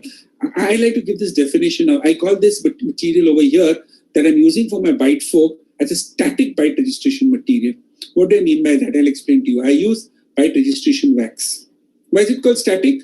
Because all you need to do is layer it on your bite fork, soften it, put it into the patient's mouth and tell the patient to bite. The patient is a static position. Patient is not in any dynamic position. I'm not interested where the mandible is coming and closing against the maxilla over here. All I need to is I need to have the indentation of the maxillary cast. That's all. The maxillary teeth indentation is required because that's where the maxillary cast is going to sit. So this is a static material. Once you've put it, you can 10 times remove it and put it back with no distortion of the bite registration. That's why I call it a static bite registration material. That's how I use this material and I like to use this material. Disadvantage is because this this wax, we use it like our regular modeling wax. Please do not use it like a modeling wax. There is an additional material. There's aluminum particle incorporated into it. So the temperature of the water bath has to be very precise. You have to be at 55 to 60 degrees while using it. Okay. Next is, I have seen all of these pictures. This is from the wonderful textbook of dentistry. I'd say why dentistry is called the textbook of life. The Facebook gives me all these pictures. I picked it up from Facebook by very stalwarts who share their images and pictures. I picked it up. Please, I do not know who. When can you use a cotton roll? I know there's only one use in dentistry of cotton roll is to deprogram the patient. Moment I've used a cotton roll and I've told my patient to bite, patient deprograms, patient's mandible keeps moving, the entire apparatus is going to move. You cannot use it. Now you tell me, if you see this gentleman, the old man as well as the young boy, both of them are holding their mouth like this. How long can you hold on to like this? I'm sure the patient is going to be unstable. Please don't do it. Give the material to it. Let the patient bite onto the bite fork. That's the best method to do it. And now quickly demonstrate to you how to do a Facebook record. Take your wax. This is your clean instrument. Very, very finicky. I'm sure all the teachers here will agree with me that the instruments have to be clean, the bowl has to be clean. What do I do first? I first check the space, the amount of bite registration material I need to interpose between the bite fork and the teeth. I check that. I soften my material. You can see when the temperature of the water bath is perfect, how softly my material becomes soft. It's like cheese slice. It has become like a cheese slice. All I need to do is slice it over that. And I roll it and sandwich it between my bite fork completely. I've dipped my bite fork again so that it sticks, the bite registration wax sticks onto it well. So that's how I do it on both ends. And I'll show you one trick over here that I do.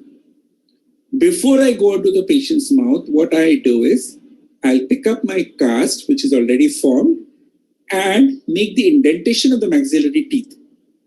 Advantage, I've got the complete indentation of the teeth. I've centered it. I've physically been able to see the arch form, and I've centered it properly so that when I go into the patient's mouth, all I need to do is to reconfirm this. See what I do. I push all the wax. I trim off all the excess wax. All I need to do is soften it once and then enter it into the patient's mouth, and the patient would comfortably bite onto my bite registration fork. I will show it to you. Just happening. Just see how it happens. I will trim off all the excess. See what I've done. I've trimmed off all the excess, and I've now told my patient to bite onto it.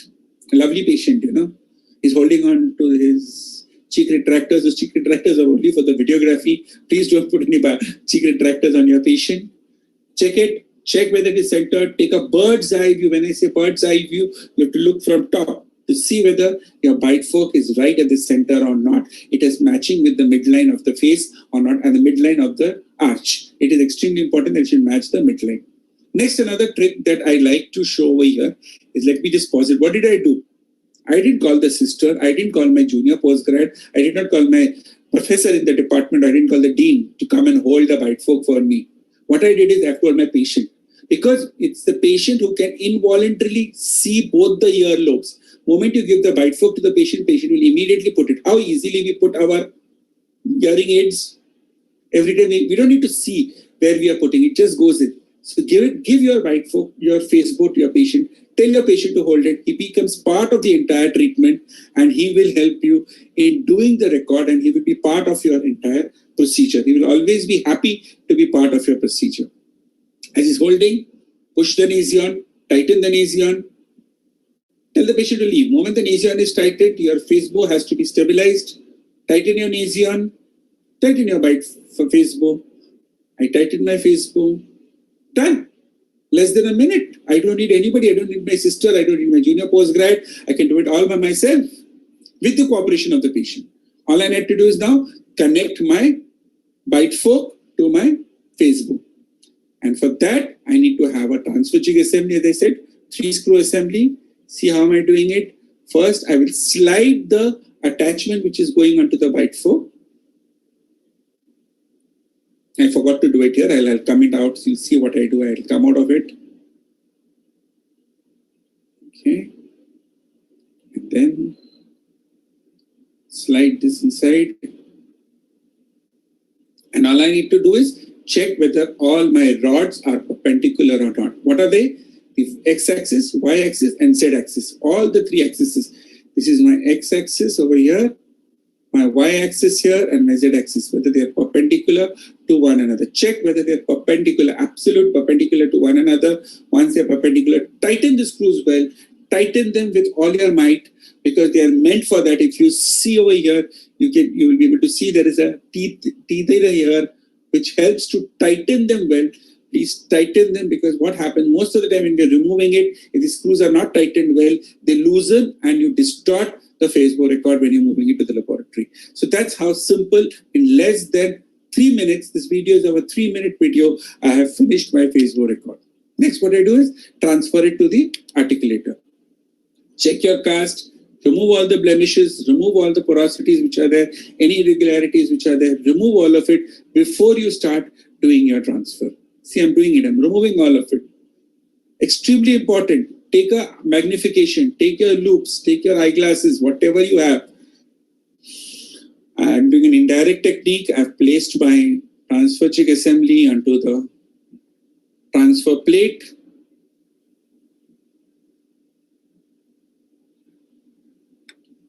Okay, remove the incisal guide table. Slide my transfer jig assembly onto it, tighten it, place. This is all specific to your given articulator, whichever articulator you're using. You have to know how you do an indirect technique or whether you need to do a direct technique. This articulator BioArt comes with a black rim onto which the upper compartment comes in supports. So that's how the transfer is done. Now I'm sure all of you all know how to do all of it, how to do your mountings. I'm just showing you how the mounting is done. And this entire mounting first would be completed at MIP. This is I'm showing you when I'm doing a diagnostic mount for my cases. So what I've done is I've taken my mandibular cast and married it to the upper cast at MIP and sealed it. Okay, and done my mounting. Now, how do I use a Facebook for my edentulous patients? Remember that whenever you're using, what I do, I tell my postgraduates I have a modified glass slab. They use a modified glass slab. You can see this glass slab. This is longer than the usual glass slabs. You just go to any glass shop, tell them to cut a glass slab which is as long as your bite fork. It helps you mark the center of your wax rim on both ends. Mark the center of your base. So that will help you to center your bite fork completely onto it. So that's how you're going to do your transfer. See, that's where the glass slab helps you. Because it's a long glass slab, it is helping you to check whether it is exactly parallel to your glass slab. That means once you have done it, you have established the complete parallelism that is required. And the rest of the records will be done the same way. I'm sure all of you know how to do this. I don't need to get into the details of this. We are doing it on a daily basis for our edentulous patients. And it's the same what I showed you today. Okay. What is the future of the Facebook? I think so. Dr. Chalapati, no. Dr. Suresh Sachin showed us a little bit about it. So that's the future. A quick video which will take you through the digital Facebook, which is very soon going to come in our country. That's it. Aman Girbach digital Facebook. It records the true hinge axis position. It gives you all the parts, all the condylar records it takes, and it transfers itself on Artex articulator. And you have a digital Artex articulator as well as a manual articulator onto which the prosthesis can be checked outside of the laboratory. So I'll just quickly run through it. Will not waste my time onto it. You can go on YouTube and you can see this video. This is a video available on YouTube. So you can see how the entire records are transferred and they can be then digitalized onto our articulator, and that's how the records are made. So that's the future of the Facebook. We're very soon going to have a digital Facebook. Next comes your vertical jaw relation. This presentation, 40 minutes, vertical jaw relation. 1 point, all you need to remember is vertical dimension, the highly adaptable position, and there is no one vertical dimension that is correct, but it's a range that will work for most patients. Remember, this is one key point I like to talk when I'm talking about vertical jaw relations. I'm not going to get into it, when to increase the vertical dimension, when not to increase. That all is a chapter by itself. We'll talk about it some other time. Next is the most important is your centric jaw relation. Now here I like to redefine this thing a little bit. I don't like to call it centric jaw relation, I like to call it horizontal jaw relation. Because whenever we talk about centric jaw relation, it takes us only to our removable complete denture prosthesis. So we should not get ourselves into it. Let's talk about in a more broader aspect when we're talking, we'll talk about horizontal jaw relations.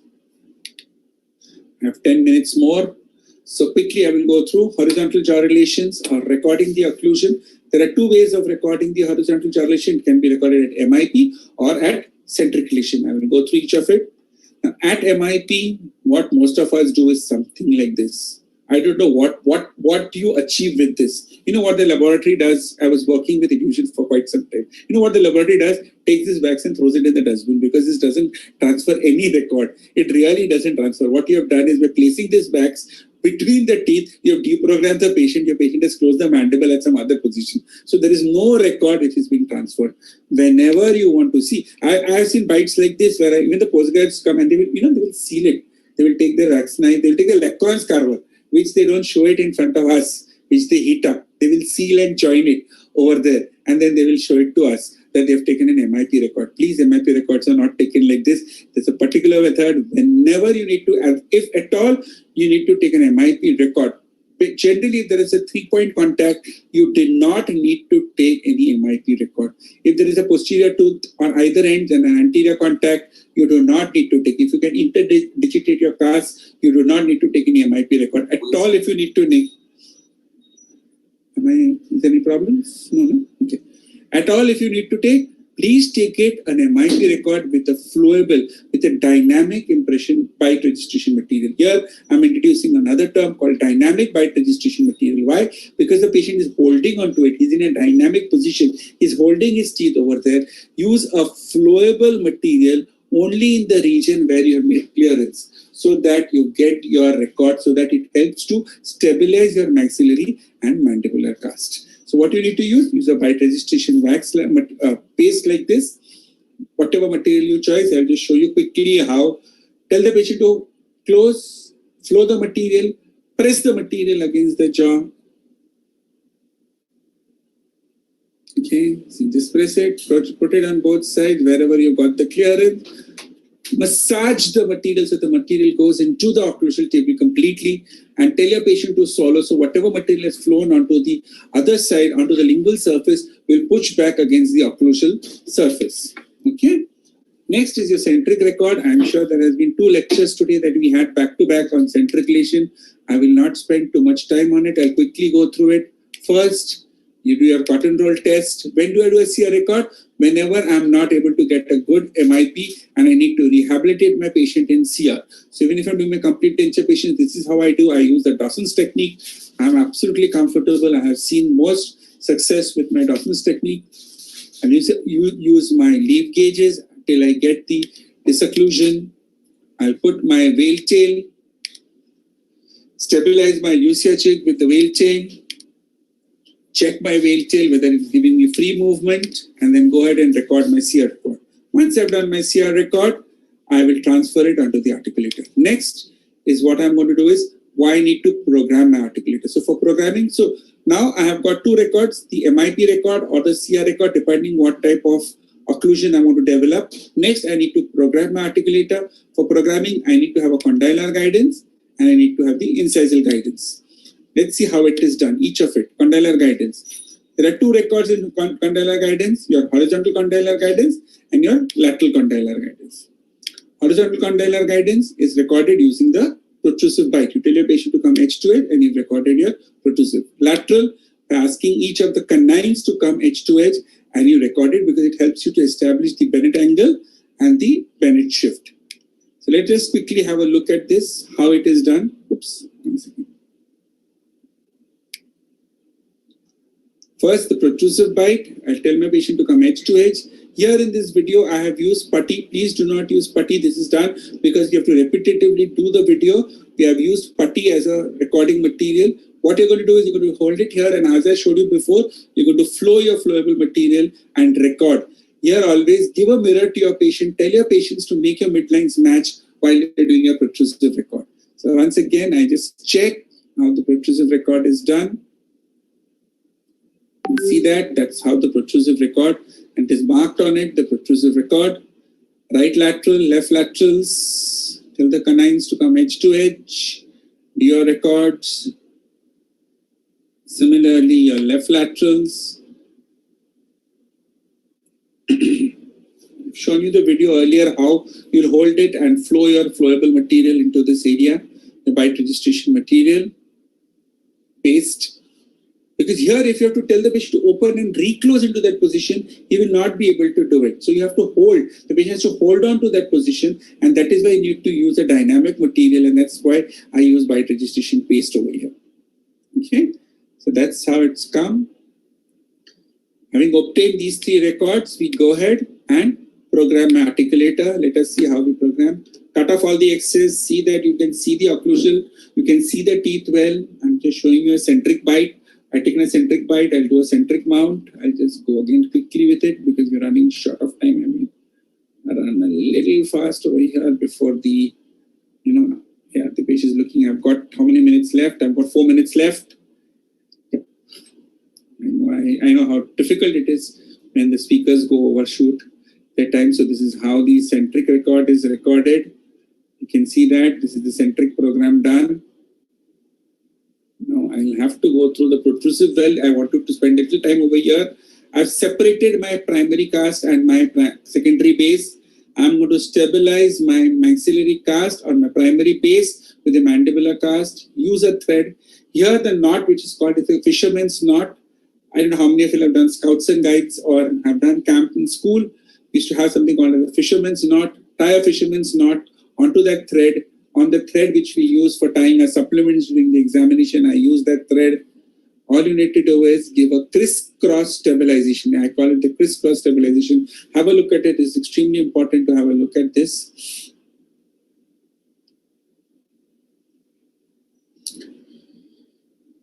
That's the fisherman's knot or the hangman's knot. Another knot, it is called as the hangman knot. So it is a self-tightening knot. Why it is called? It's called a self-tightening knot. The moment you pull it, it tightens on its own. See what happened? It tightens on its own. That's why it's called the hangman's knot. That's how the hanging is done. So you have a knot over the thread and you pull it so it gets tightened. See how it tightens itself. Crisscross stabilization. Crisscross stabilization. See how the crisscross stabilization is taking place. This is how the crisscross stabilization is done. And then what I'm going to do, I'm going to loosen the horizontal condylar guidance, bring back my lateral condylar guidance to 0 because I zeroed in my articulator before I started based on my type of articulator. BioVat has a 30-30 setting. I'll come back to all readings to 0 before I start. I will close the lateral condylar guidance at 0. 0, open up my horizontal condylar guidance and getting it to 0. See, that's how I'm getting it to 0. Lock it over there. Okay. Lateral condylar guidance, and I've loosened my horizontal condylar guidance, and I'm going to tap the maxillary cast till it completely sits onto this. Here again, remember, oil your components well so that they easily move and they sit onto it very well. Okay, that's it. That's the reason we have done the split cast so that the indentations show very well and they sit completely onto the primary cast.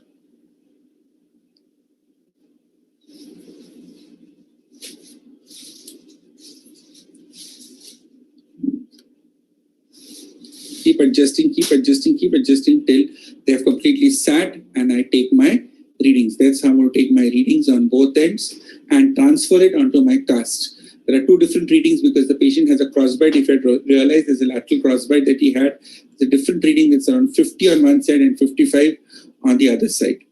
Having done that, I will remove these readings. I've done my horizontal condylar. I put protrusive records are done. Transfer it. Open the thread and similarly use my lateral condylar records. Now here remember, when I'm taking a right record, I will loosen my left condylar guidance, condylar element and reverse because it's always the bent angle is on the opposite side that we record. Okay. Similar way, stabilize with the lateral bites, seated, And that's how the entire programming takes place.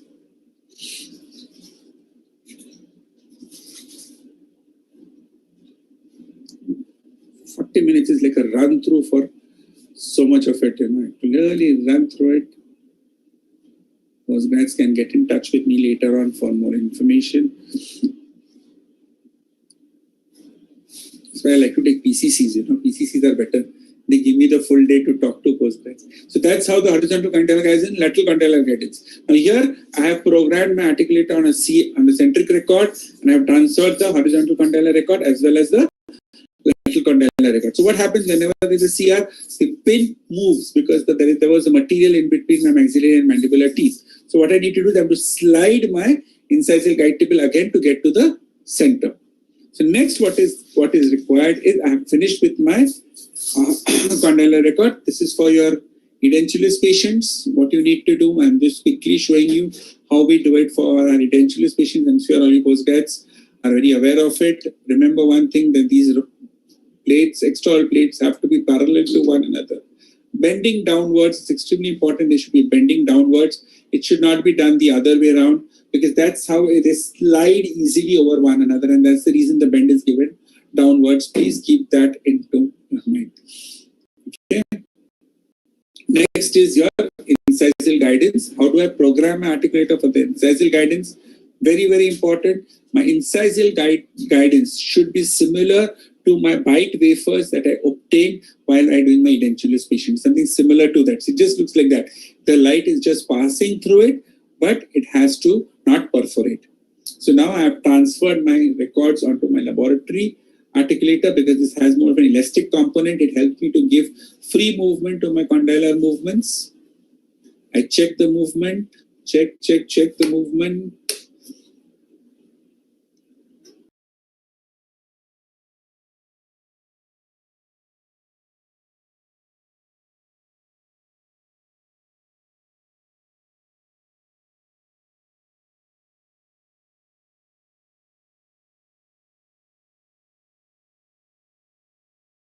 Flowing over, next pattern resin, make it into a putty consistency,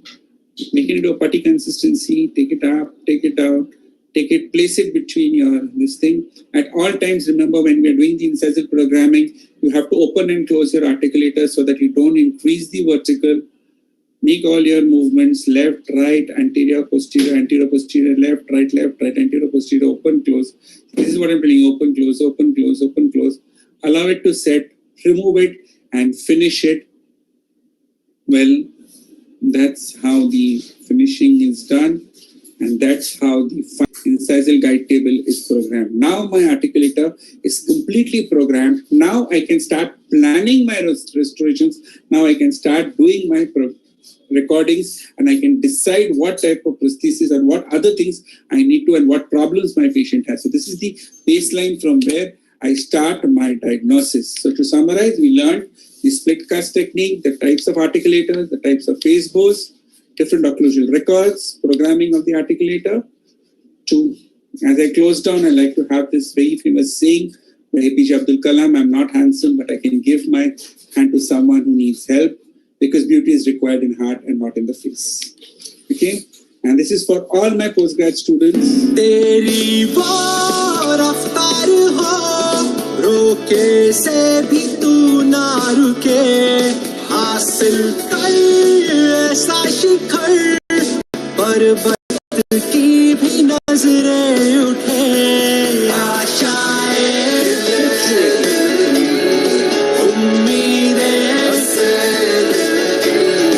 अब मुश्किल नहीं. Best of luck to all of you all, to all my postgrad students. The world is open to you all. Thank you so much. And before I sign off, I'd like to bow to all the Corona warriors. I'm sure our country is in a wonderful way. We must today remember all of them. Please, friends, the third wave is yet to come. Ambati Churma and the Rajasthan Thal, which was the most important part of any conference. I would love the lunches and the banquets which we are missing. You're getting us to everything. You have sent us the mementos, everything. But where is the food? Organizers, Gauravji, khana kahan hai? Dabba bhejiye. आपको दाल बाटी चूरमा चाहिए. So I really miss the Rajasthani cuisines and love food. You can see me, I'm a foodie person. Anyway, friends, take care, and thank you so much. This is my email ID. My email ID as well as my WhatsApp number. And I'm sure you would have danced on this if you were there in Rajasthan. So before I send off this song to all of you.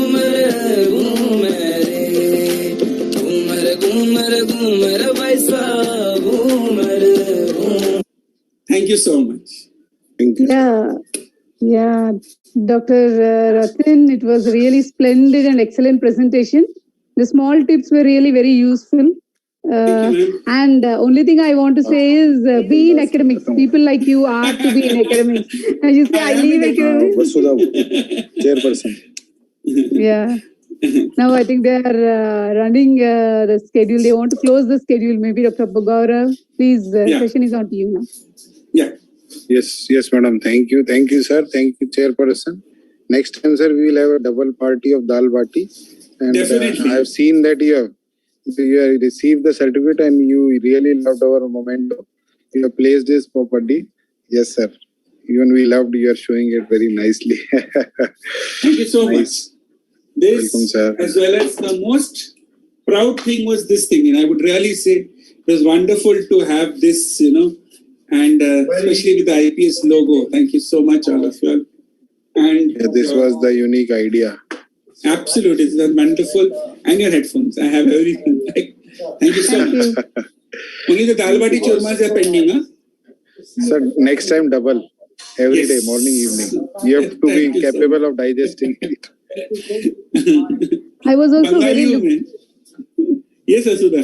Yeah, I was so much looking forward to visit Jaipur and see everything, but really I missed the whole of fun. Seriously. Absolutely. Yeah, please.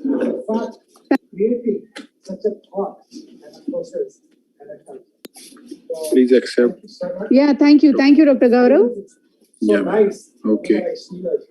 So today we are ending this session. All we next we are up to EGR Solomon and or Dr. Aruna Mehta. So please join us for that.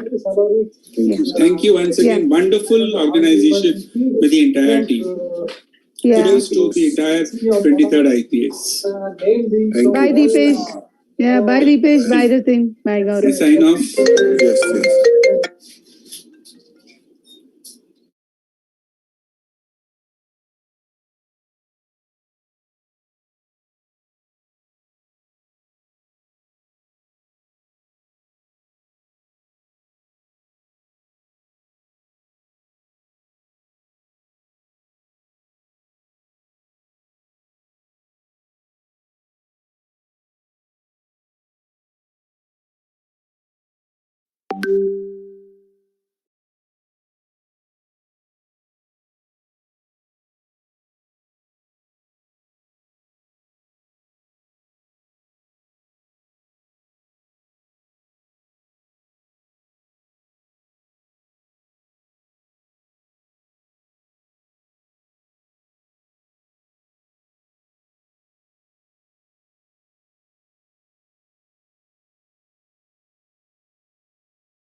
Doctor Khushboo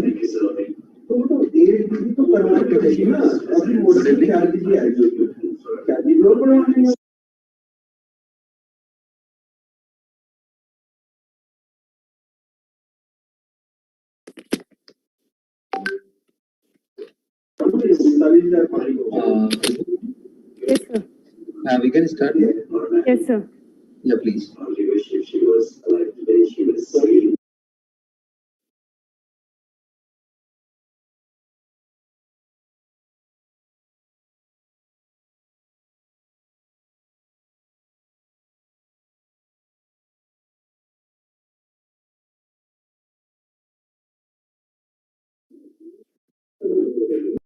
Yes, sir. We'll start.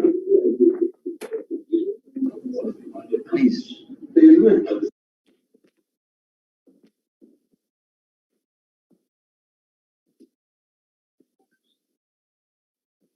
Good evening and warm welcome on the behalf of Indian Prosthodontic Society and the organizing committee of.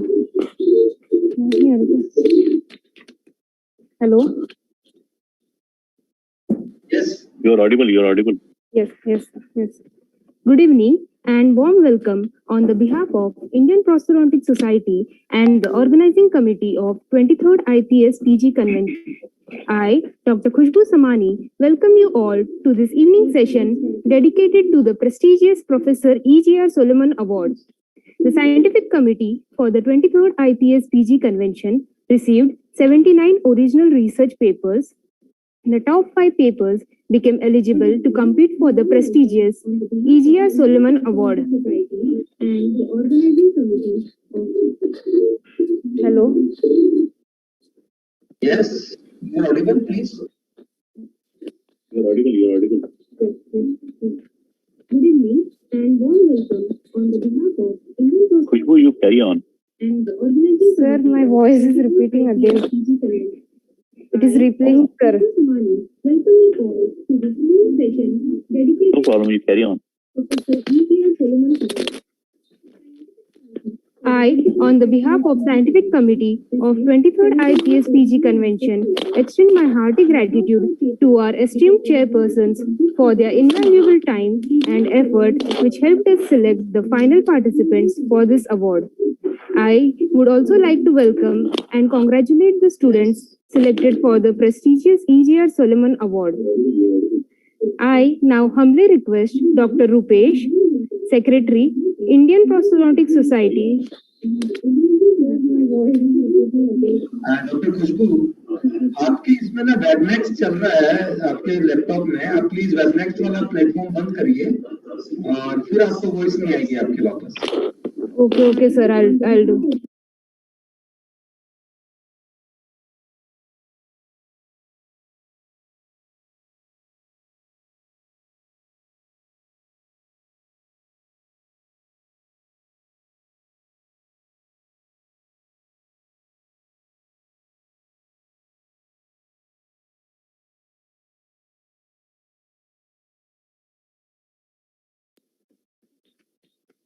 Good evening and warm welcome on the behalf of Indian Prosthodontic Society and the organizing committee of 23rd IPS PG Convention. I, Dr. Khushbu Samani, welcome you all to this evening session dedicated to the prestigious E.G.R. Solomon Award. The scientific committee for the 23rd IPS PG Convention received 79 original research papers. The top 5 papers became eligible to compete for the prestigious E.G.R. Solomon Award. The Professor E.G.R. Solomon Award is a prestigious award given by Indian Prosthodontic Society every year at national PG conventions. I, on the behalf of Scientific Committee of 23rd IPS PG Convention, extend my hearty gratitude to our esteemed chairpersons for their invaluable time and effort which helped us select the final participants for this award. I would also like to congratulate and welcome the students selected for the prestigious award. I now humbly request Dr. Rupesh, Secretary, Indian Prosthodontic Society, to throw some light on this award.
I request all the audience to stand by till all the jury joins us.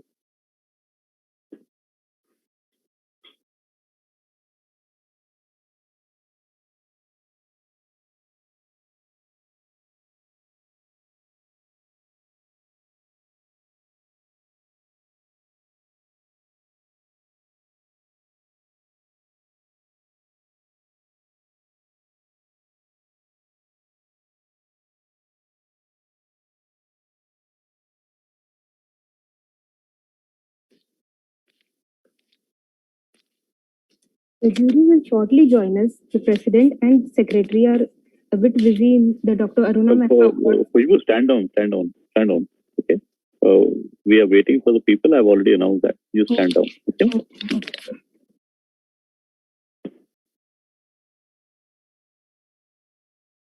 We're just waiting for jury members to join in. Okay. I am here. Ravindra Saudi.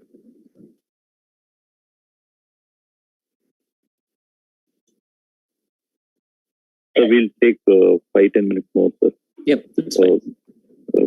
We are waiting for that Aruna Mehta award to get over. 10 minutes more. 10 minutes ahead of us, sir.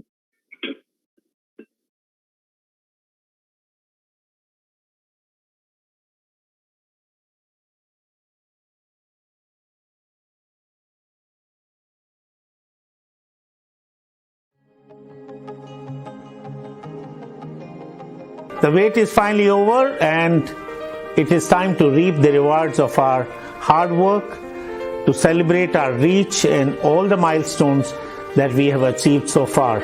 As you know, the Indian Prosthodontic Society is completing its 50 golden years in November 2022. To mark this glorious milestone, the Indian Prosthodontic Society is organizing the Golden Jubilee Conference from 10th to 13th November 2022 at New Delhi. This would not just be a routine gathering, but an occasion to celebrate 50 years of a golden past.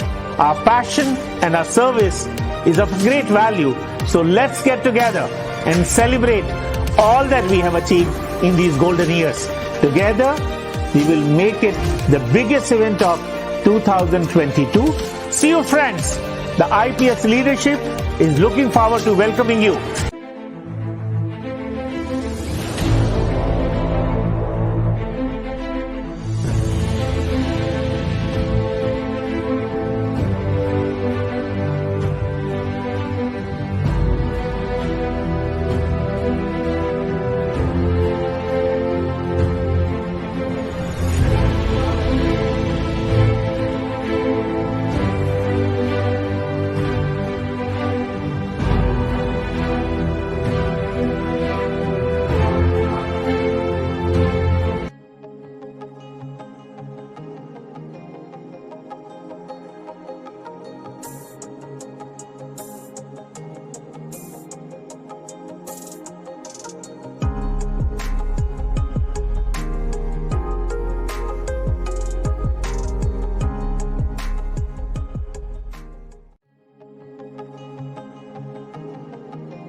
The wait is finally over and it is time to reap the rewards of our hard work, to celebrate our reach and all the milestones that we have achieved so far. As you know, the Indian Prosthodontic Society is completing its 50 golden years in November 2022. To mark this glorious milestone, the Indian Prosthodontic Society is organizing the Golden Jubilee Conference from 10th to 13th November 2022 at New Delhi. This would not just be a routine gathering, but an occasion to celebrate 50 years of a golden past. Our passion and our service is of great value, so let's get together and celebrate all that we have achieved in these golden years. Together, we will make it the biggest event of 2022. See you, friends. The IPS leadership is looking forward to welcoming you.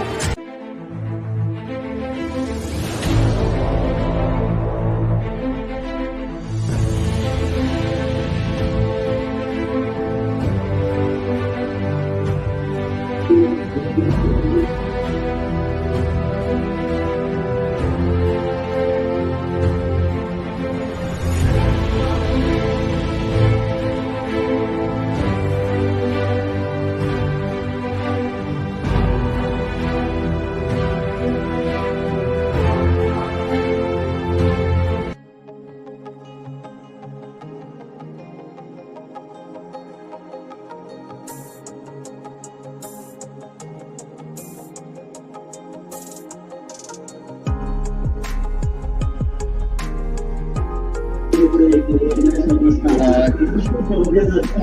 we start the session, ma'am?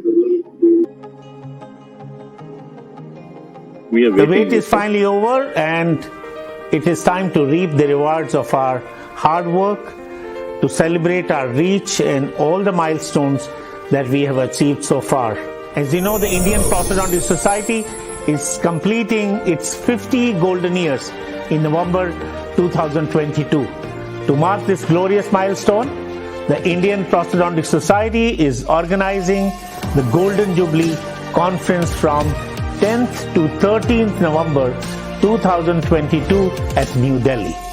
This would not just be a routine gathering, but an occasion to celebrate 50 years of a golden past.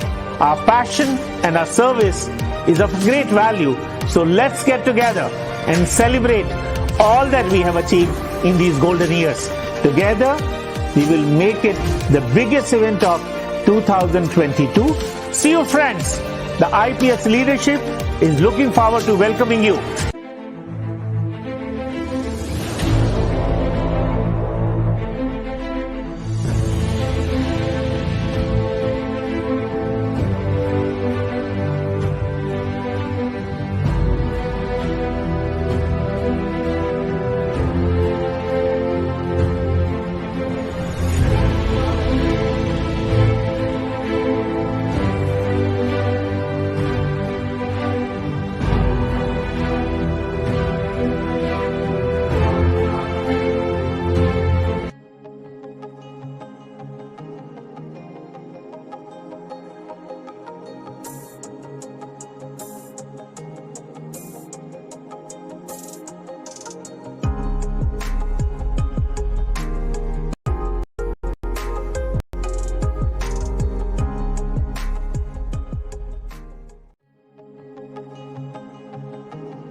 The wait is finally over, and it is time to reap the rewards of our hard work, to celebrate our reach and all the milestones that we have achieved so far. As you know, the Indian Prosthodontic Society is completing its 50 golden years in November 2022. To mark this glorious milestone, the Indian Prosthodontic Society is organizing the Golden Jubilee.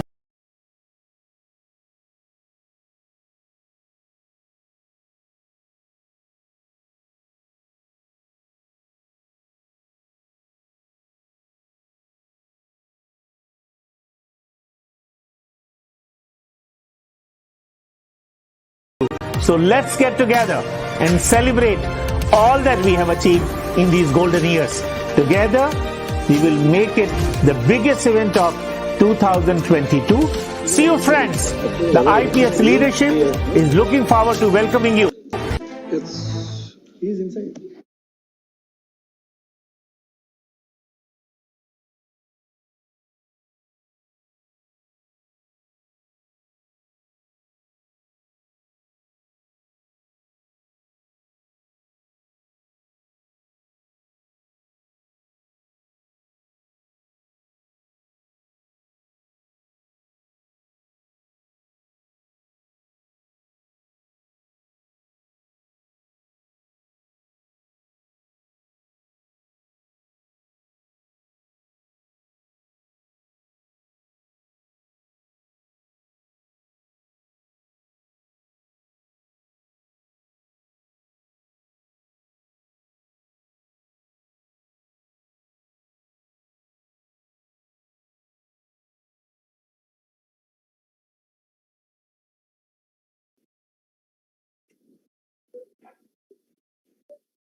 Dr. Prakriti, can we start?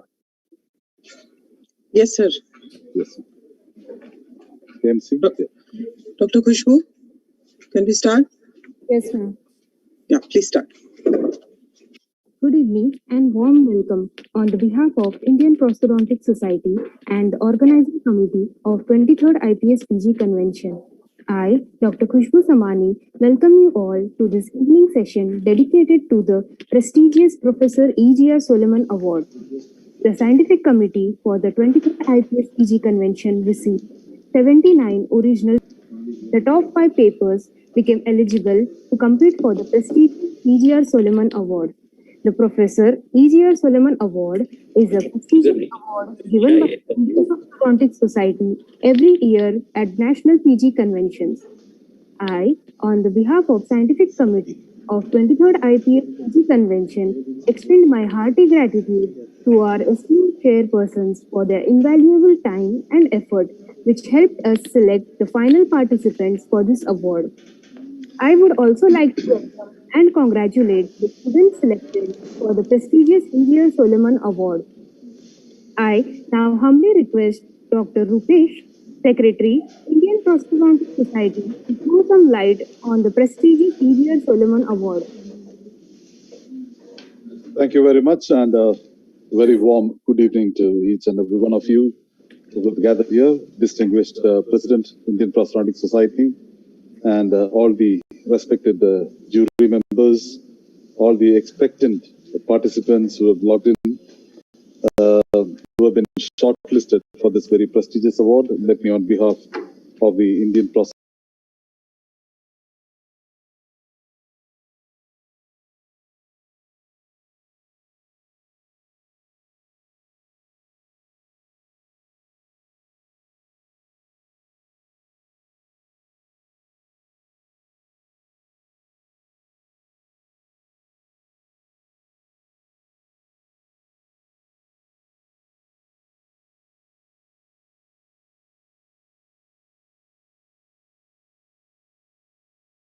held during the previous, the 22nd IPS-PG convention, which was held at Kochi. For the benefit of all the young scientific minds, young postgraduate students who have logged in here, it gives me great pleasure to speak a few words about this legendary teacher, Professor Dr. E.G.R. Solomon, on whose name this award has been instituted. Professor Dr. E.G.R. Solomon graduated from the University of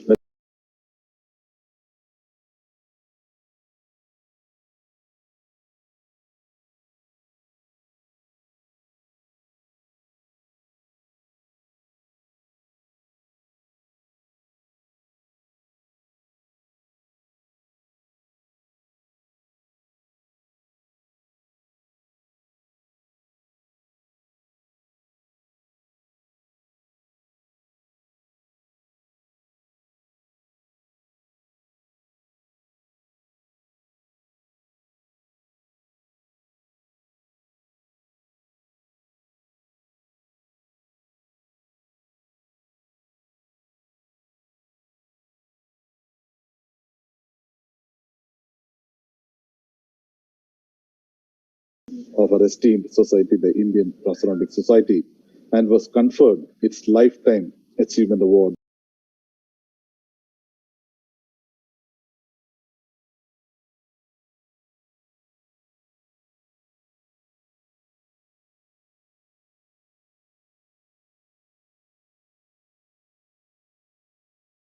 As many of us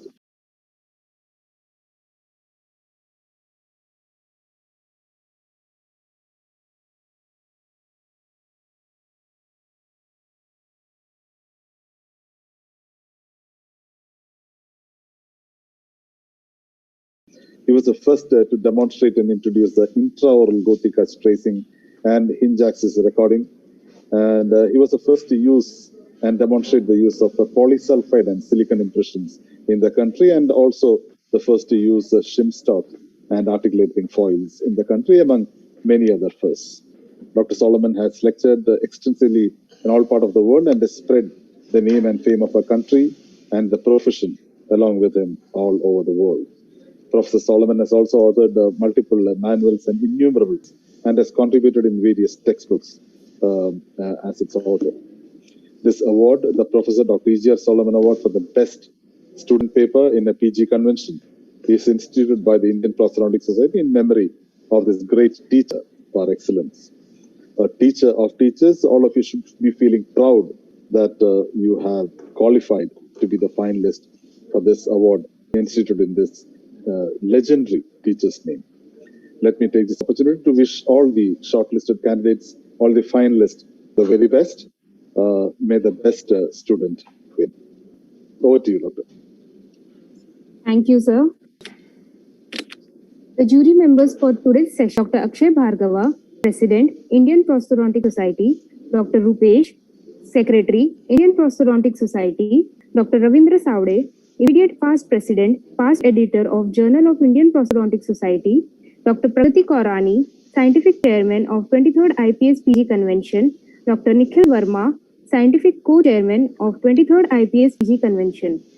In this scientific session, each presenter shall present the paper for 8 minutes, followed by a question and answer session for 2 minutes. I request the participants to conclude their presentations within the allotted time. The best paper today shall be presented with Professor E.G.R. Salman Award, followed by 2 runner-up awards, and the remaining 2 participants shall receive participation certificates. We shall now begin with the scientific session. I would now like to call upon our first participant, Dr. Anna G. Varghese. Yes, ma'am. Yes. Yes, you may start your presentation. Ma'am, is my screen visible? Yes. Yes.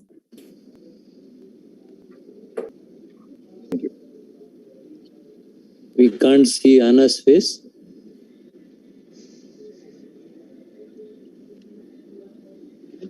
Anna, please switch on your video. She's there. Yeah. A warm good evening to all the respected chairperson and my dear colleagues. Today, my presentation is about my study, a novel technique to establish the accuracy using post-smile, a cross-sectional study.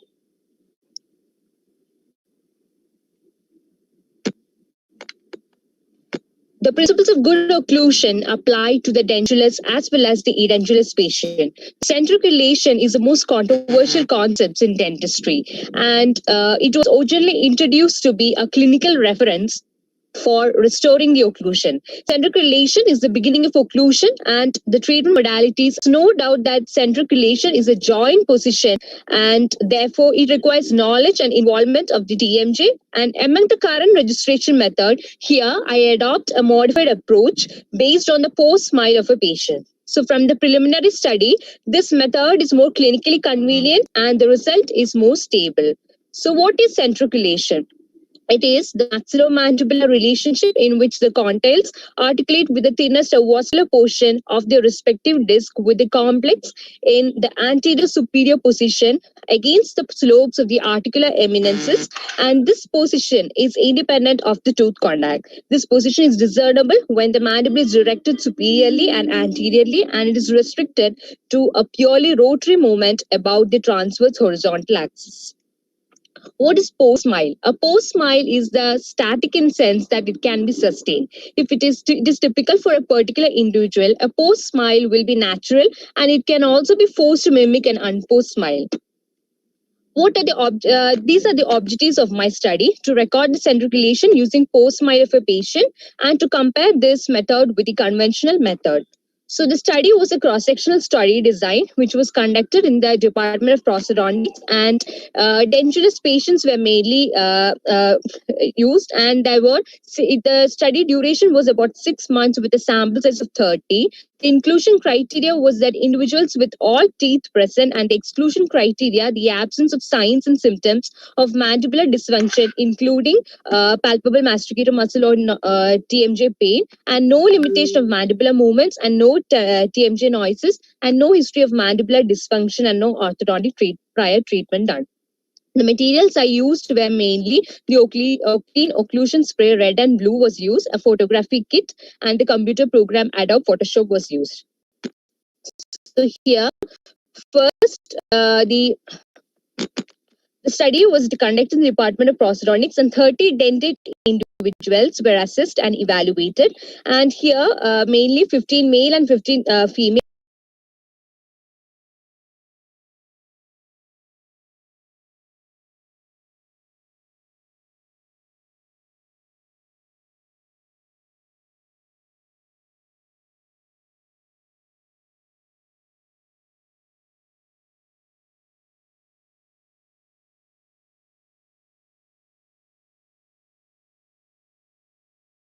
records were collected using photographs.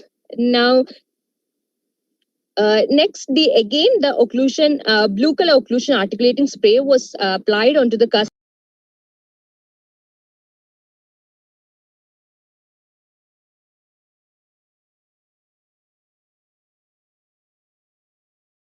And we see that whether the points are coinciding with the help of the computer program Adobe Photoshop, and this determined the comparative accuracy of our technique of using centric relation using SMILE as a tool.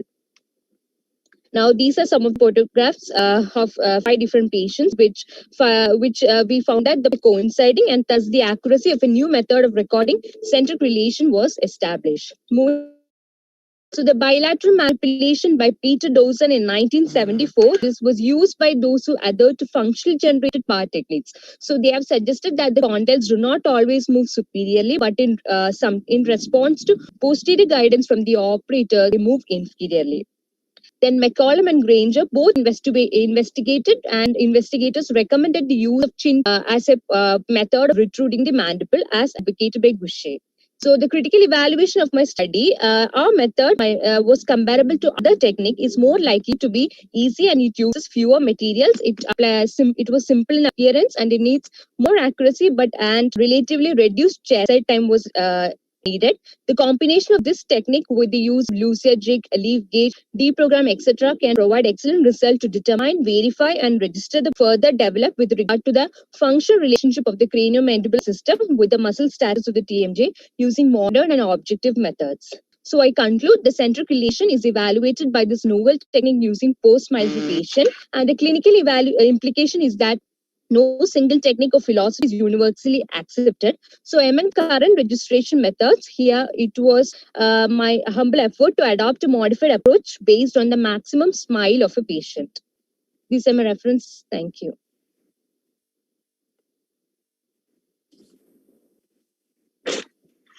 So this fifth number is not there. Okay. So, Dr. Yes, Dr. Anna? Yes, yes, sir. Yes, this seems to be you've been you've put your points through pretty well. I was just wondering, how how did you quantify this post smile? Post smile, how do you categorize what as a post smile? What instruction did you give a particular patient, for a standard smile? When you evaluate a smile, you need to have, you should have some sort of a standardization in all these subjects you have evaluated. So how did you standardize this post smile, which each individual can have their own perception and and things about smile. Smile is a very fluid kind of an entity. So how did you make them? What instruction did you give to standardize? So from the information I gathered, actually, the post smile, it actually comes from the also the emotional flush of the patient also. So if we advise the patient to to smile, and also we say to the patient that they're something we admire about the patient, and then ask them to smile. So each patient will be having their own post smile, and that is the main uniqueness of this method. So it is specific, this position is specific to each patient. That is what you're trying to say. Yes, sir. What do you think could be the applied, the application of this particular method? Where do you think, how this particular method, if found to, you probably would advise us to apply? What is the take-home message that you probably will give us? Sir, mainly in the clinical, nowadays we, even though we are using methods which are actually producing force onto the mandible for guiding and recording the centric relation, nowadays we have digital tracers, etc. But yet this is a more reliable method which we can use in the chair side in all normal clinics. So, and also in all kinds of cases like cases in even dentulous patients, also we can use this. Anna, can you go back to that slide where you are having both the red and blue marking? Yes, sir. Yes, yes. Now, can you, now you see that these marks are not exactly coinciding in the premolar area, also in the canine area. Yeah, sir. Here actually, we have actually intensified the color with the help of Photoshop. So the most intensified colors are actually marked here. Less intensified are not seen. So mainly in the molar area, it was found to be. We should not be using Photoshop when you're doing this and presenting it. Because now it is not arbitrary. And if you see that the one in blue seems to be more posterior to the one in the red also. So it is not getting marked properly. The canine, you can see a more posterior part in the blue as compared to the red. And also I feel that it's a little bit arbitrary. And one more suggestion for you, whenever you are still a youngster, whenever you're taking up a case like this, get scaling done. So you can see a lot of calculus in the stains there. So get scaling done also. Okay, I'm done. Dr. Anna, you can tell me what was the most innovative in this? Sir? What was the innovative thing in this? What was the innovation? Sir, the not innovation, that is the convenience I feel here is that like we can we don't need any extra equipments, or we don't the operator doesn't need to have put any force on recording the centrifugation. The patient itself can do. So it is a more of a functionally generated method. Can you describe it once again? Sir? How do you do it?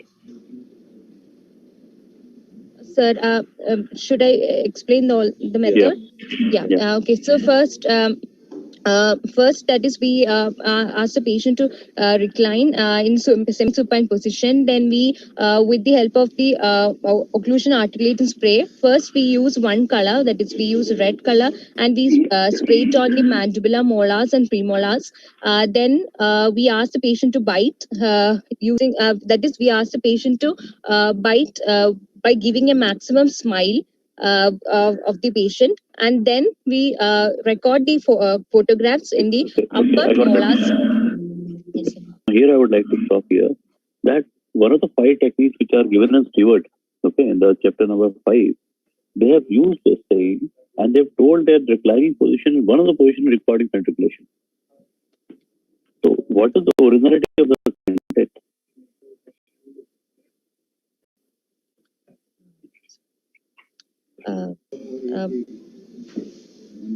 Reclining position is described in the literature. I mean, I'm giving you need steward on a patient to be guided in centrifugation. It is one of the techniques. Okay, it was a nice presentation though. Thank you, sir. Thank you. Thank you, Anna. Let's move to the next participant. Thank you, sir. Our next participant is Dr. Roslyn. Dr. Roslyn, are you there? Dr. Roslyn? Yes, ma'am. Can you hear me? Yes. You can start your presentation. Yes, ma'am. Is my slide visible? Yes. Okay, thank you. Good afternoon, everyone. Evidence-based dentistry, the game changer. We don't grow when things are easy. We grow only when we face challenges. Unless and until every treatment plan goes perfect, we don't. Roslyn, get your mic closer to your mouth. Yes, sir. We don't grow when things are easy. We grow only when we face challenges. Unless and until every treatment plan goes perfect, we don't grow. It is only when we face challenges. So there comes a lot of questions as to how to tackle such situations. So here comes evidence-based practice. Evidence-based practice is a conscious problem-solving approach which tries to incorporate the clinical experience, patients' values, and the best scientific evidence. The term evidence-based dentistry is gaining popularity, and the idea behind the research question stated as to whether the dentists are fully aware present in the current. So this sprung up from the scenario wherein the present generation patients are well acquainted with the help of online resources. And majority of them, they just don't come to us name. Instead, a lot of Googling would have been done earlier. So in such cases, we have to be more cautious enough in handling such patients. And even if the patient is illiterate, then it is our responsibility to provide the best possible care. So the aim of this questionnaire-based survey is to assess the awareness, attitude, and barriers towards evidence-based practice among postgraduate students and institution-based practitioners of the Department of Prosthodontics in the universities of Tamil Nadu. The objectives were to assess and compare the parameters among and between the postgraduate students and faculties. The null hypothesis put forth was that the postgraduate students and faculties are aware and have a positive attitude towards evidence-based dentistry, and that there is no difference between the groups. The population included the postgraduate students and faculties of the Department of Prosthodontics in the dental colleges under Tamil Nadu Dr. NGR Medical University and the deemed universities in Tamil Nadu. The population size was found to be 480 upon enquiry, and the sample size was calculated to be 214 with 95% confidence interval and 5% margin of error. A thorough literature search was done, after which a questionnaire was drafted and it contained close-ended questions. And this questionnaire was assessed for its content validity among an expert panel of 5 members, and the scale content validity index average was found to be 0.922. After which a pilot study was done among 20 participants, and these 20 participants were not a part of the final survey. And this was used for reliability testing. And the convex alpha value was found to be 0.71, which is within the acceptable limits. After which minor modifications were done in the questionnaire, institutional review board and ethical committee approval was obtained, and this was circulated as hard copies and Google Forms through online platform. So these were the demographic data which were obtained. And regarding attitude, 4 questions were asked: whether evidence-based practice will help in improving the quality of patient care, whether it reduced healthcare costs, whether it improves your knowledge and clinical skills, and on what basis do you select the materials used during your treatment, whether it is based on the availability of the material or the scientific evidence or the cost or the ease in its manipulation. And 5 barriers were presented: lack of time, lack of skill to appraise a statistical journal, lack of interest, aware but not able to apply it practically, the literature is conflicting and ambiguous. And regarding familiarity, 6 terms were presented: systematic review, meta-analysis, clinical governance, critical appraisal, Cochrane collaboration, and Prospero. And 7 statements were presented regarding major prosthodontic controversies. The first one is early implant placement results in more marginal peri-implant bone loss when compared with immediate implant placement. The second, temporomandibular disorder is a major contraindication for the use of mandibular advancement devices in the management of obstructive sleep apnea. Third, straight abutments have an increased risk of implant failure than angulated abutments after 1 year of implant loading. And fourth one, external implant abutment connection presents decreased marginal bone loss when compared to the internal implant abutment connection. And next, cordless technique of gingival displacement results in increased displacement when compared with the cord technique. And sixth, internal connection and abutment with anti-rotational design presents a higher risk of screw loosening. And finally, rough collar implants have a higher risk of early failure than machined collar implants. So the period of study was 4 months, and a total of 226 responses were obtained, and statistical analysis was done using SPSS. To compare proportions between groups, chi-square test was applied, and if any expected cell frequency was less than 5, then a Fisher's exact test was used. From the results, it was seen that around 180 postgraduate students and 46 faculties responded, out of which 130 were from NGR Medical University and 96 were from the deemed university. And regarding attitude, when asked whether evidence-based practice helped in improving the quality of patient care, majority of the postgraduate students agreed to it. And when asked whether it reduced healthcare costs, the faculty's majority of them disagreed to it. So this showed a statistically significant difference, with the postgraduate students having a positive attitude. And when asked whether it improved your knowledge and skills, both the groups agreed to it. And on what basis do you select your materials used during the treatment? 93 based it on the scientific evidence and 48 based it on the cost. So this showed a statistically significant difference because majority of the faculties based it on the cost factor. Next, regarding the barriers, Around 65% agreed lack of time to be a barrier, and 48% for lack of skill, around 30% for lack of interest, and around 58% for not able to apply it practically, and around 60% for the conflicting literature. So this showed a statistically significant difference between the groups, because the PGs had a positive attitude, but when it came to aware but not able to apply it practically, both the PGs as well as the faculties agreed to it. And regarding familiarity of the terms used in evidence-based practice, as you can see, almost all the questions, majority of them had a moderate understanding. But when it came to clinical governance, Cochrane collaboration, and Prospero, quite a good amount of people were in the category of don't understand. So this showed a statistically significant difference, with the postgraduate faculties having a better knowledge than the students. But when it came to Prospero, both the PGs as well as the faculties did not have a good understanding about it. And next, statements regarding major prosthodontic controversies. As you can see, majority of the respondents fell into the neither agree nor disagree category in almost all the questions. So this might be due to the fact that they lack confidence in the existing literature, or it might be due to that they are not aware of the current evidence. And seeing about statement 2, whether a temporomandibular disorder is a contraindication for MAT therapy, around 60% disagree to the presented statement, thereby agreeing to the current evidence. So the first 4 statements showed a statistically significant difference, with the postgraduate students having a better knowledge about the current evidence in the literature.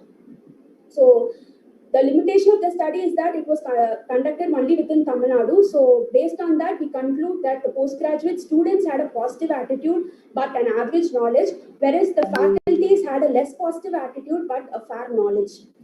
So just by having a positive attitude and inadequate knowledge, it is not right to practice evidence-based dentistry. So it is high time to improve the knowledge, provide tips to practice evidence-based dentistry by incorporating it in the curriculum and through continuing dental education programs. And we should continue to keep up the positive vibe created during post-graduation for years during the practice. So I conclude my presentation saying that we have to move out of the dilemma whether am I ready to practice evidence-based dentistry, and be confident enough in saying, yes, I am ready to practice evidence-based dentistry. Thank you. Thank you. Thank you, Roslyn. I was just intrigued. Now the ultimate aim for your survey is basically to probably to look at how the evidence-based dentistry can be implemented in practice, ultimately, isn't it? Yes, sir. Yes, sir. Yeah. So I was just intrigued, why all the respondents were all academic-based respondents. Your respondents are all postgraduate students or faculty. So all of them are, so won't it cause a bias? Because all are based out of, academic, from an academic background, rather than, some respondent from the practice options also. Why was it that, it probably would cause a bias in your questionnaire, is what my thought process was. So yes, sir. Why I chose this particular group is that being in academics, we might think that we know everything about evidence-based dentistry, and we just overlook about it. So just to check whether we actually have that knowledge about it, and we are confident enough in practicing it. So I just wanted to check out that. Yes, doctor. Okay. Rosalie, yes, what is the clinical implication of your paper? Yes, sir. We have to be confident enough in practicing evidence-based dentistry, sir, because the present generation patients they are well acquainted, and they just can just file a lawsuit against us. And you gave this exhaustive set of numbers. So many numbers are there, so many procedures. How is it going to help me as a prosthodontist? Sir, it has shown, results have shown that the postgraduate students are having a positive attitude, sir. Okay, Roshni. I'm done. Okay. I have a doubt. Can you show me your references? Yes, sir.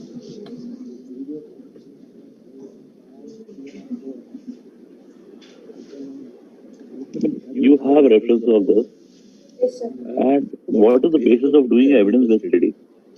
Sir, I didn't get you, sir. आप evidence-based study क्यों करते हो? Why do you do evidence-based study? Why do you need evidence-based studies? Because we face a lot of uncertainties during the treatment plan, and everything just goes, everything doesn't go properly, sir. So in order to get a solution of what to do next, I think evidence-based practice will help us, so we can go about with the current evidence in the literature, sir. If anyone knows this answer, how will be somebody against it? Sir, If anybody who knows this answer, you go to your conclusion now.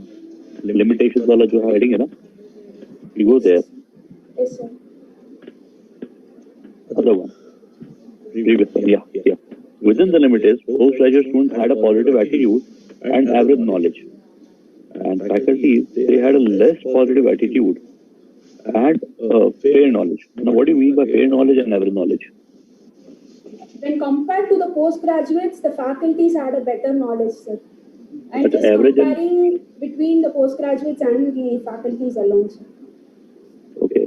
Now, as sir had told, Dr. Rupesh had told, you have not included the practitioners, which are the main basis of the treatment modalities, you know. So there's a big bias which is lagging, and anybody who knows that evidence-based study helps, that is by the practitioners. You're getting a point. Yes, sir. Okay, so there is a big lacuna in studies where you have missed out on, you know, the people who are actually doing a lot of patients who are doing a mass practice. Yes, sir. But then the faculties included in the study itself, they face a lot of uncertainties in practicing it, sir. So even if the practitioners Uncertainties in practice means? They showed a less positive attitude, sir. They presented the lack of time to be a barrier, and the lack of interest and the lack of skill to appraise a journal. All those they presented as barriers, sir. They agreed to it, sir. More than the postgraduates. Roselight, Yes, can I sir. come in? Yes, sir. See, when I look at those questions that you had put for evidence-based, Yes, sir. for example, does a collared or a polished collar or a machined collar, okay? Yes, sir. If you look at the question, now you see, you are saying when we talk about evidence, are you trying to say that the evidence is not enough, or the people are not aware of it, or what exactly is, like, suppose rough collars have a higher risk of early failure than machine collars. Now, there is enough evidence on this. If I pick up any of your points, cordless technique or gingival displacement results in increased displacement when compared to cord technique. Now you see, cordless technique and cord technique, if I use a mechanical force, there is enough evidence that whenever I push a gingival cord or any one of your project, I mean, the evidence is there. What is the objective of this study? The evidence is there, sir, but then we are not aware of it, or majority of them are not aware of it. See that. So that means you're doing a study to evaluate the awareness of evidence. Yes, sir. But what was your aim? It was to check the awareness and attitude. Can you go back to your aim? Can you go back to your aim?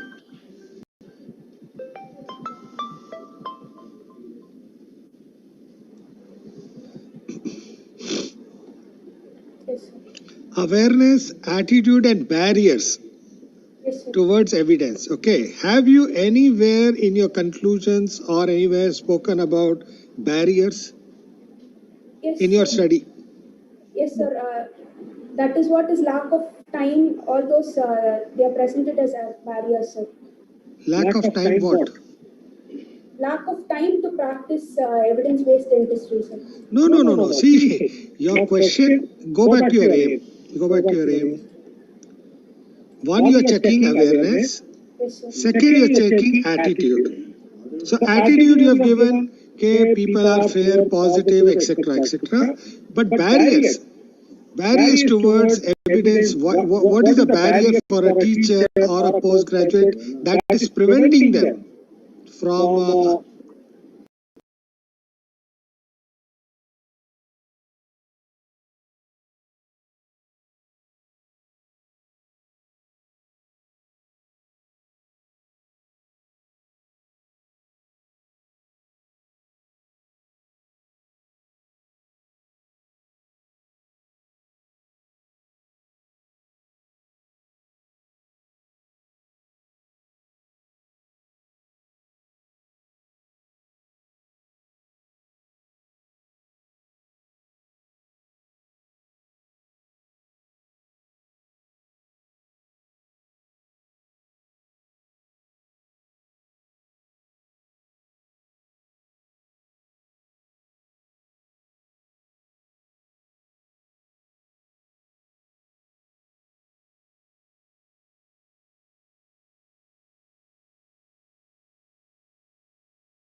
Please go ahead, Gerald. Jerly, please go ahead. Yes.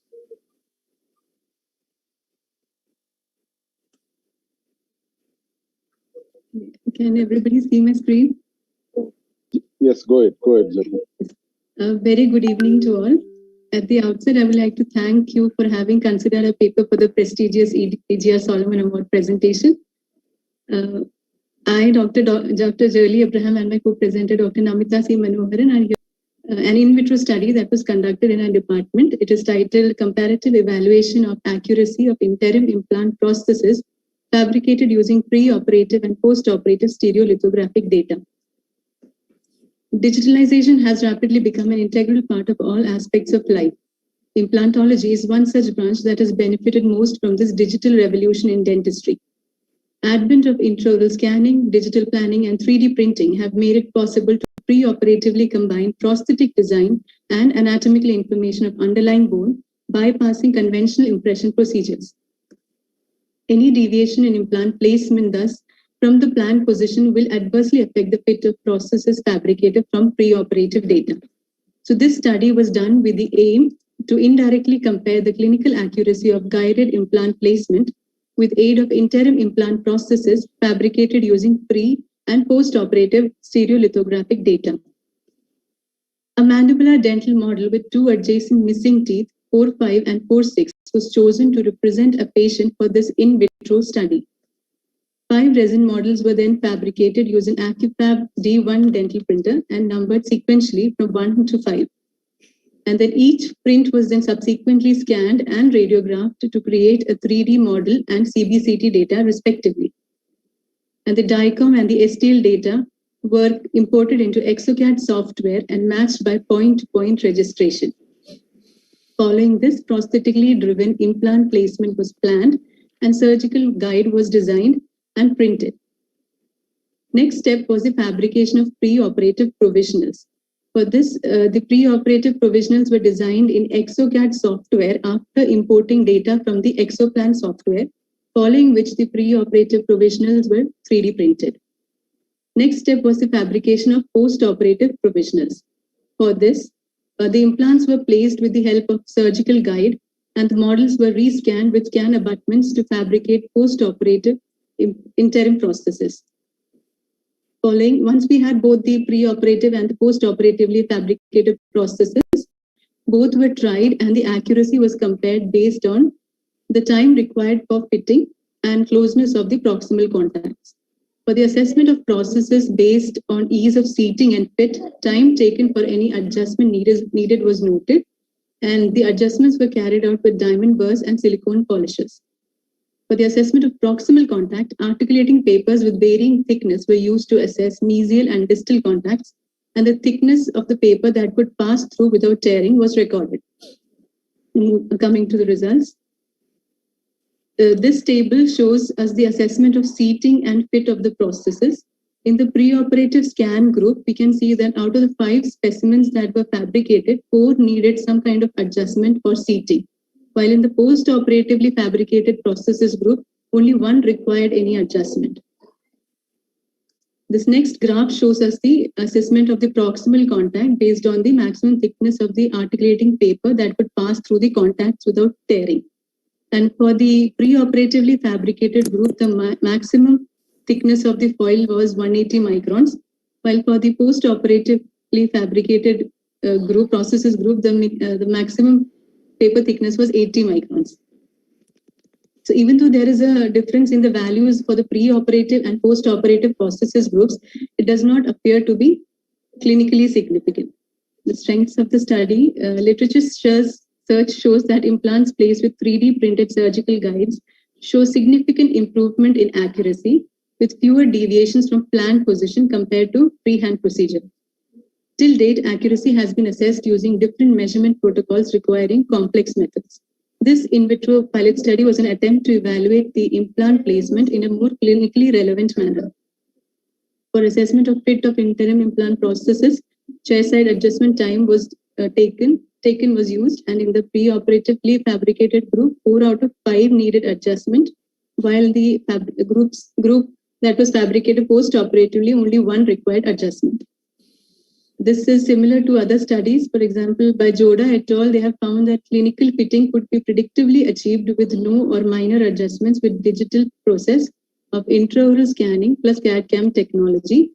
Similarly, Gintot et al., they also found in their in vivo study that 60% of implant-supported fixed dental processes prepared with completely digital workflow did not require chairside adjustment compared with conventional workflow.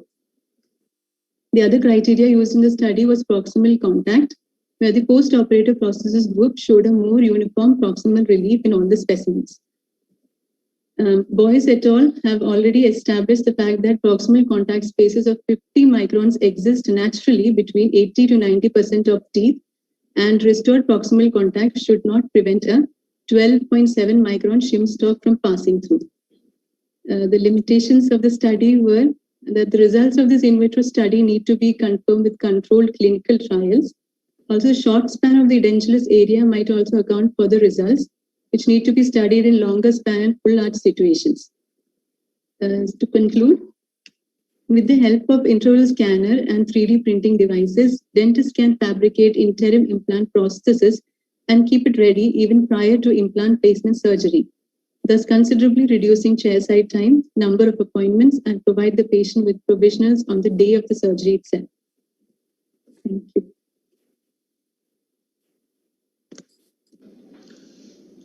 Thank you, Dr. Gerald. Yes, sir. What exactly is your final take home, like pre-operative or a pre-scan or a post-scan? There is a difference of how many microns? Quantitatively, what is the difference? So actually, this was just a pilot study. We are also planning to conduct a in vivo study with the same protocol. No, but in vivo, we know now that all surgical guides or anything, there's a plus minus 2 mm difference, which has been done by many people, even including the Nobel. They have also done the company. So what is objective? I mean, you have to add something different if you, because so this is well known. Yes, sir. The comparisons have been, before and after comparisons are being made using either stress gauges or CMM or post-operative CBCT. So we are avoiding you mean to say whatever you used was more accurate than a CBCT? No, sir, that's not the case. But it's avoiding a post-operative CBCT. If we can just provide a. So how did you evaluate the difference? Suppose you want to do it clinically, how will you evaluate it? We are doing the same methods. We are using the proximal contacts and also the fit and seating, and also we are including the occlusal contacts for the in vivo study, and we'll be doing a statistical analysis. No. I agree with you that you will use proximal and occlusal, but you know what I mean to say, these are all tooth movements which can occur. A, B, how are you quantitatively going to see? You're saying there is a definite difference because your sample size showed in pre and post a lot of difference. And the studies have already shown that 40% of, like let's say, differences can occur between pre and post, right? Yes, sir. And 60% में नहीं होता है, तो ये तो well established है. So I didn't understand what we already know. Like if I tell you salt, you add more sugar, it causes sweetness. You can't say I'm adding more sugar and it is creating more sweetness. You understand? But so we are already fabricating we're keeping a processes fabricated in the first appointment itself. So if we can provide it to the patient when they come. Really, what sir is saying that what is the originality of the content? So mainly, I think it's the analysis, the way we have analyzed the accuracy, because most of the time it's a post-operative CBCT. So we have avoided that and. No. So generally now, from my understanding, you are trying to do an immediate loading, right? No, sir. We are not loading it immediately. We will be relieving all the contacts. I mean, occlusal. Without immediate loading. Without loading, sir. It's all right. That is all right. You don't have to. When you do an immediate loading, you don't keep it in contact. That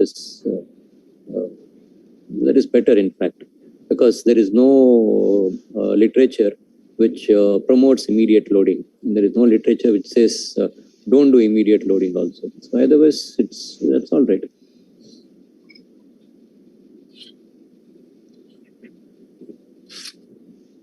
Okay, Jarli. Thank you, Jarli. Thank you. Can we go to the next? Jarli, you can stop screen sharing. Jarli. Our next participant is Dr. Nihal Fatima. Jarli, please, stop screen sharing.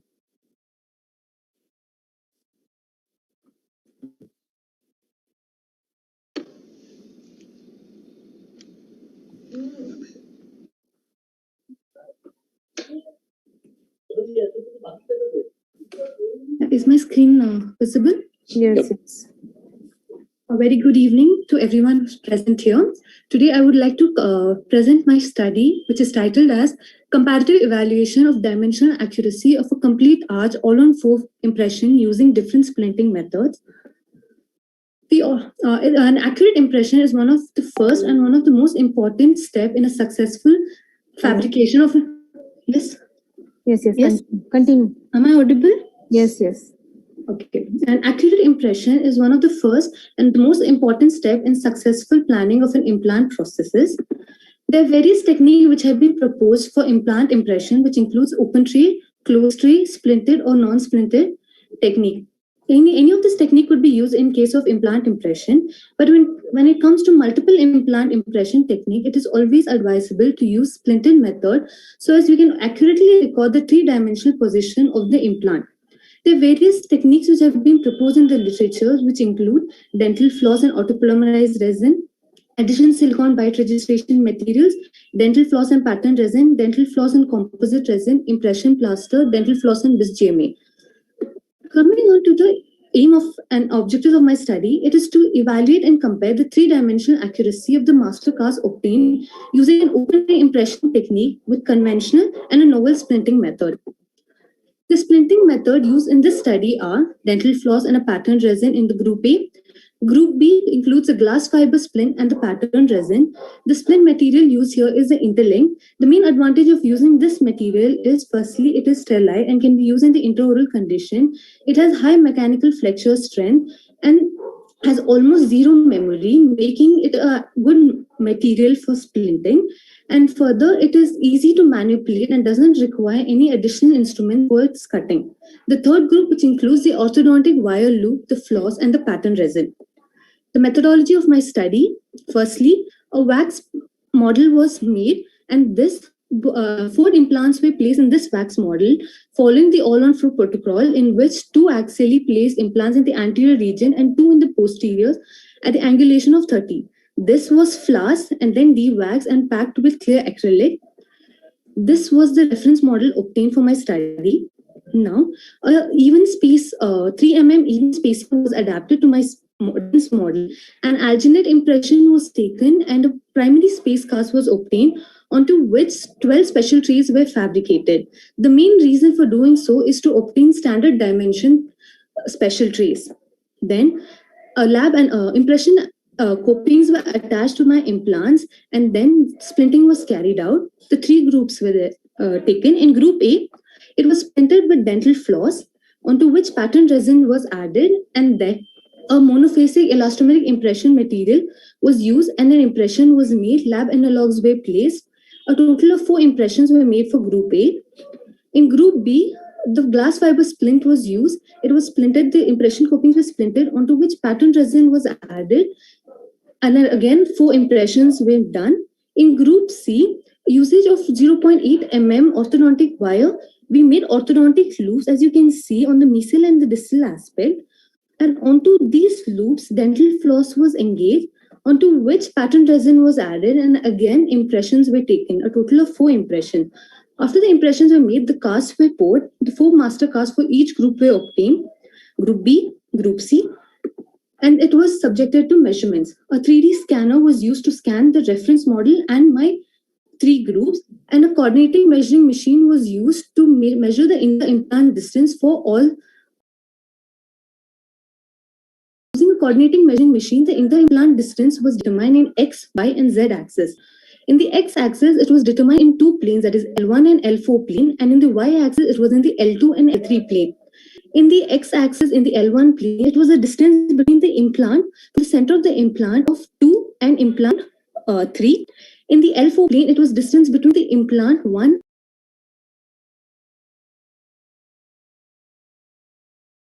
axis, and the distance between implant 3 and 4 in the L3 axis. Further, tangential lines were drawn to determine three angulations. All these measurements were recorded with a reference model and by a Turkey post hoc analysis, in which a mean and a standard deviation was determined.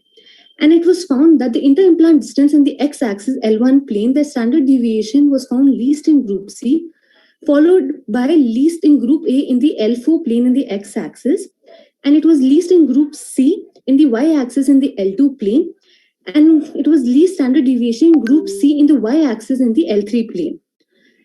A difference in the inter-implant angulation, the z-axis, was found when an average of all the angles were taken. It was found to be least in group C. Coming to the conclusion, within the limitation of the study, the following conclusions were made. Splinting of open tray impression coping with material of all the three groups showed minimum variation in position of the multiple implants. None of the splinting material technique would exactly replicate the reference model. The measurements made in all the three axes in the present study showed that certain technique resulted in an accurate reproduction of the implant relationship in one or more axes, but not in all three axes. Among the splinting method used in the present study, splinting the impression coping with orthodontic wire loop for engaging the dental floss and pattern resin was more reliable than splinting with the dental floss and fiber splint. Splinting of open tray impression coping with orthodontic wire loop showed the high best accuracy, followed by the glass fiber splint and then the pattern resin. The limitation of my study is that it is an in vitro study, so a clinical study is required to evaluate the effect of the intraoral condition and the material used in the oral cavity, and the materials used for the splinting. Hence, I would like to conclude by saying the clinical significance of my study is that by usage of orthodontic loop for splinting of multiple implants gives us a more accurate implant impression. It is an easy and a cost-effective technique for recording implant position. These are my references. Thank you. Dr. Fatima. Yes, sir. Nice presentation. Let me just understand a few things. Yes, sir. What exactly is the new message going to the reader from your study? Yes, sir. Actually, this technique, the one which I have used, is usage of orthodontic loops. So mainly the main problem that comes is inaccuracy of impression that we Okay, I'll stop you here. No, I'll stop here. You've told that. But what I mean to say is when we talk about the results of a study, yes, sir, we talk either of clinical significance or statistical significance, right? Yes, sir. So your results, we have not come to know any chart, okay, how much quantitatively, whether on the x-axis or the y-axis or the z-axis, you have said changes were there. Yes, sir. What was the quantifiable amount of change that we are talking about, or the difference we are talking about? Yes, sir. The statistical analysis of mine showed that a very slight amount of deviation was there in all the... We do not talk very slight, good, bad, and fair. We talk in quantities, okay? So, yes, sir. So when you talk about the p-value, see the p-value is not showing any difference. Is it showing in all of them? No, sir. So that how can you then see? Then you cannot say that this is more reliable and this is less reliable. You understand? Yes, sir. Okay. Yes. And you've also used alginate as a duplicating material. Yes, sir. Would you justify that because it's not dimensionally stable? Yes, sir. So I will not get another cast from another even a new alginate impression in the same manner. Why did we use a silicon mode? Yeah. Sir, the reason why I duplicated a cast, the main reason being is not why do you duplicate it? Why didn't you use silicon, industrial silicon? Okay, so yes, sir. Okay, thank you. Yes, sir. Thank you. So, Nihal, do your friends call you Nihal or Fatima? Nihal, sir. Nihal, my nephew's name also is Nihal. Fatima, now, sorry, Nihal, now, are these the only just getting a good impression? Is it going to help ensure that the positions of the implant, the impression coping has been correct? So that is one of the first steps, sir, that we use in fabrication of a prosthesis. So if the first step itself is not fine, then the other steps would obviously be. Dr. Akshay was asking, what is the p-value significance? You said it is not of much significance, right? Your one. So p-value is 0.00 itself. Yes, sir. So there is not much of a difference. Yes, sir. Of course, using good materials is important. I'm just giving you my thoughts. Yes, I appreciate your effort, and it's a study has been done. But the end of it, for me as a clinician, I don't see any take-home messages for me. So I don't see anything which is going to improve my practice. For me, what is important is doing an accurate impression, and then that any material can be, many of the standardized materials can be used, and the standardized techniques. And I'm just giving you my thoughts. Yes, and later on, if you're going to use 4 implants or even 6 also, you have to use abutments accordingly, engaging, non-engaging. You have to take care of it. That's it. Yes. Yeah, Nihal. Yes, sir. How was this looping of this orthodontic wires done? I know you said you've looped. How did you loop it? I have used pliers, sir, but in order to make it even more easy. What gauge of wires was it? 0.8, sir. 0.8. The gauge of wire. The gauge. Yes. Yeah, 0.8. Yes, sir. Yeah. So how sure are you that this looping, the loop itself is not flexible? That also will have some kind of a bearing, isn't it? When you're manually tweaking it. So yes, so that is also a deterrent, probably. Is what I thought. Even though your values doesn't show it, and you also are aware that there are certain impression copings which already comes with pre-formed loops for this purpose built into the coping itself. So there is already a procedure already there. The thought process is there already. So that is why probably the novelty is not too much on my mind when you say this orthodontic loop. Yes, sir. So, and further the article says, the one which I follow, that if you if these loops are pre-welded by the technicians or the supplier, it would be of more help for the dentist, as this would actually help us to record better positioning of the implants. Yeah, it has to be pre-welded, so yes, it is just a mechanical form of tweaking that you have done currently. Yes, with the plier. Yes. So that is where I probably, yeah. Thank you. Yes. Nihal, can you go to your slide where the orthodontic wires are there? Yes, sir.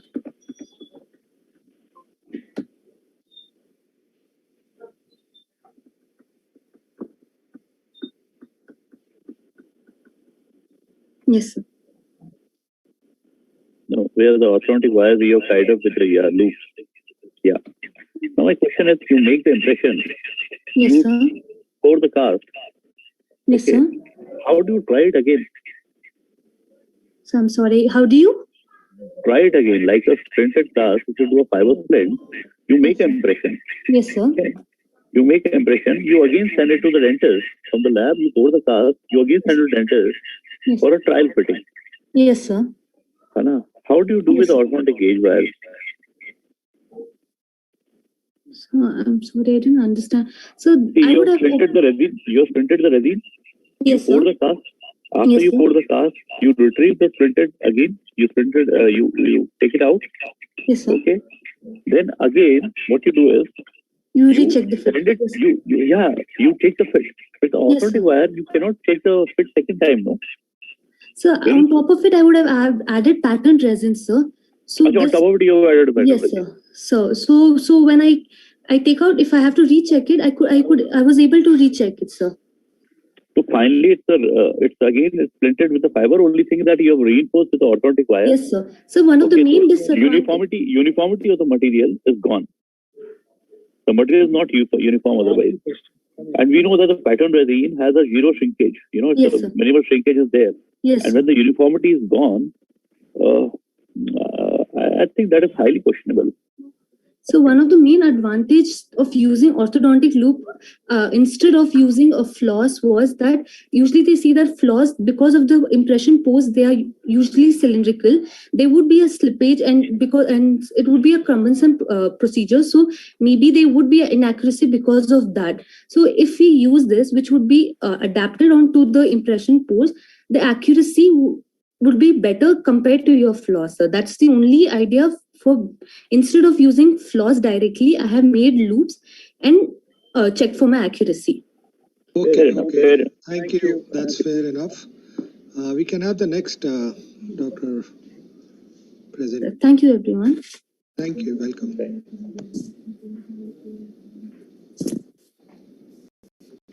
Next participant is Dr. Shalini Kumari. Dr. Shalini Kumari. Is that the final participant, Khushbu? Yes, yes. Before you start, I just want to make a comment. We might be making comments and saying, giving our thoughts, but all of us sincerely appreciate your efforts. You have to do a study. Only when you do a study, it's not that you have to get a positive change in the study. Only when you do a study, then you will understand how to carry out further studies. So though we might be talking and saying things, I'm sure all of us... It is not to demoralize anyone. Yeah, it is just to talk a bit. But then all of us really appreciate your effort. And only when you do whatever study, even if it is the thing done by Rosalind, even if it is that kind of a study also, still it is a study. We appreciate that. So I want you guys to be keeping that in mind. Yeah, it's a lot of things. See, it's not easy to do a study. Definitely, and it's not easy. It's easy to sit here and comment. The whole not thing easy to do a study. The whole thing about research is how well scientifically you've conducted a study, how much you can defend it, and that is why these kind of questions are asked to you to understand your clarity also on that research topic. Yes. Thank you. Yes, thank you, sir. Next participant, Dr. Shalini Kumari. Yes, ma'am. Please start your presentation.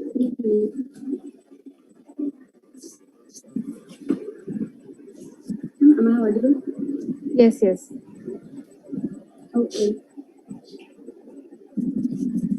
A very good evening to everyone. This is Dr. Shalini, and my paper presentation title is a comparative evaluation of fracture resistance of the tooth, which is restored with 3 different dimensions of endocrown. It is an in vitro study. Let's start with the introduction. Rehabilitation of severely damaged endodontically treated teeth is one of the most challenging tasks for the dentist. The remaining tooth structure of endodontically treated teeth is weak and susceptible to fracture due to dehydration and loss of dentine. Therefore, strengthening to the endodontically treated teeth and preventing them from fracture is one of the dentist's major objectives, particularly in the posterior teeth.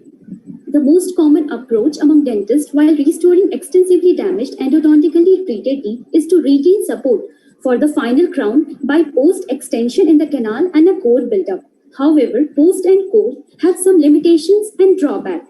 One major limitation is the inability to create adequate ferrule effect when extensive amount of tooth is lost.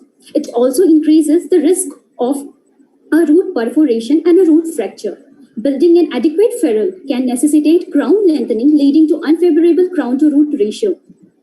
An endocrown is a conservative treatment modality for the restoration of endodontically treated teeth in which the pulp chamber is used as a retentive resource. This is single processes fabricated by milling a reinforced ceramic block using computer-aided technologies or by molding ceramic material.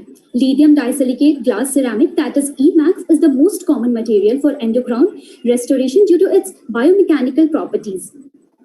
Endocrown preparation preserves the dental structure which have supragingival margins on peripheral enamel tissue, enhancing adhesive capacity. This restoration is more recommended in molar than premolar and anterior teeth because they have a small pulp chamber as compared to the molars. So they are more subjected to lateral forces. Now the aim and objective. The aim of my study was to evaluate the fracture resistance of endodontically treated teeth restored with 3 different dimensions of endocrown. Objective of the study to evaluate the fracture resistance of endodontically treated teeth restored with lithium disilicate, that is IPS EMX press, endocrown of different crown thickness, that is 3, 4.5 and 6 mm respectively. Materials and methods. Total 30 endodontically treated permanent molar were collected. Teeth were sectioned 2 mm above the highest point of cemento-enamel junction to the occlusal plane. A standardized cavity preparation was performed and the internal line angles were rounded and smoothened. After that, the teeth were then randomly distributed into 3 groups, and each group containing 10 number of teeth.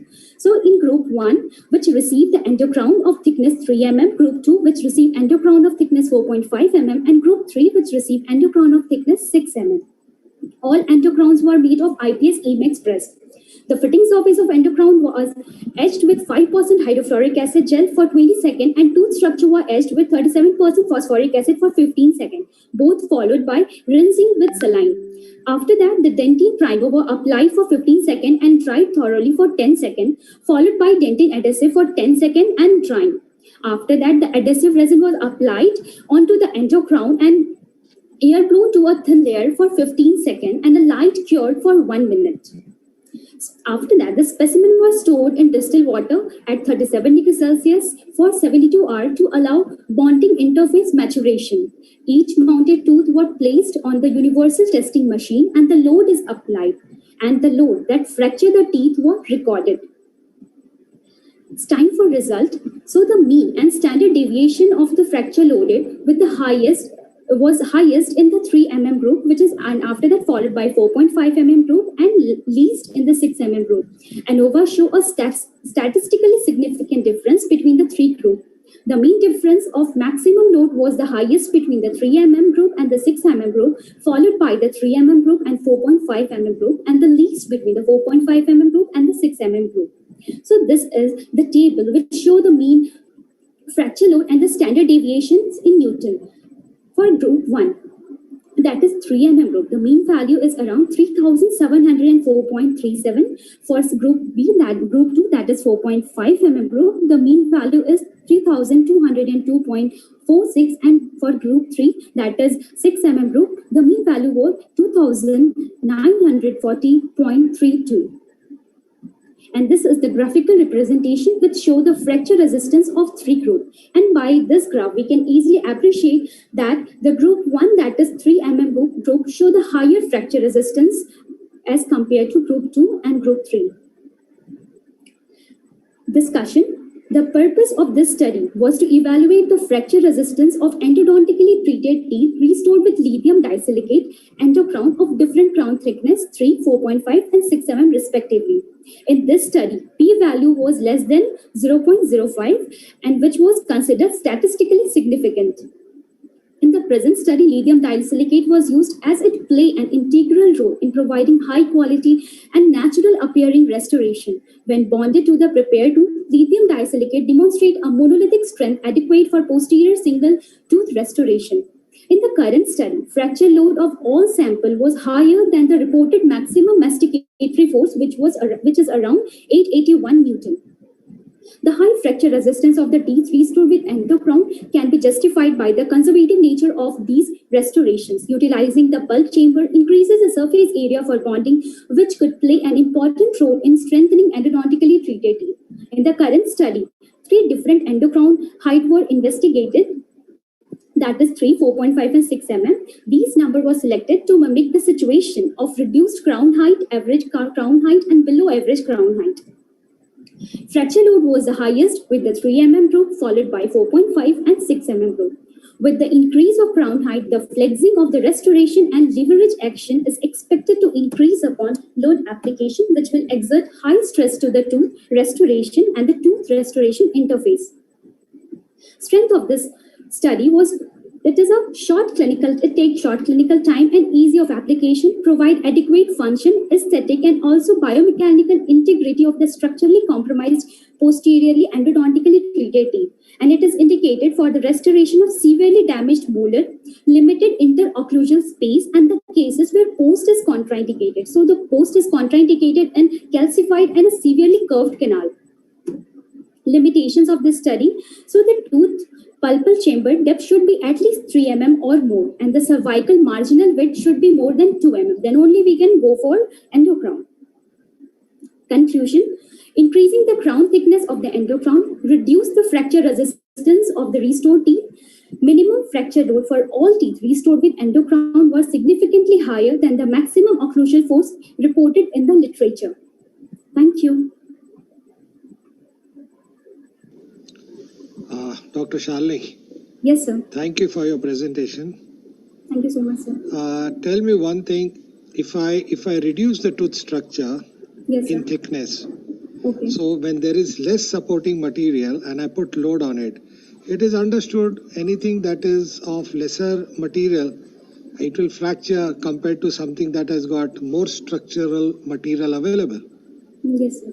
So what was the originality? Why didn't you put a ferrule? Is it contraindicated in an endocrown?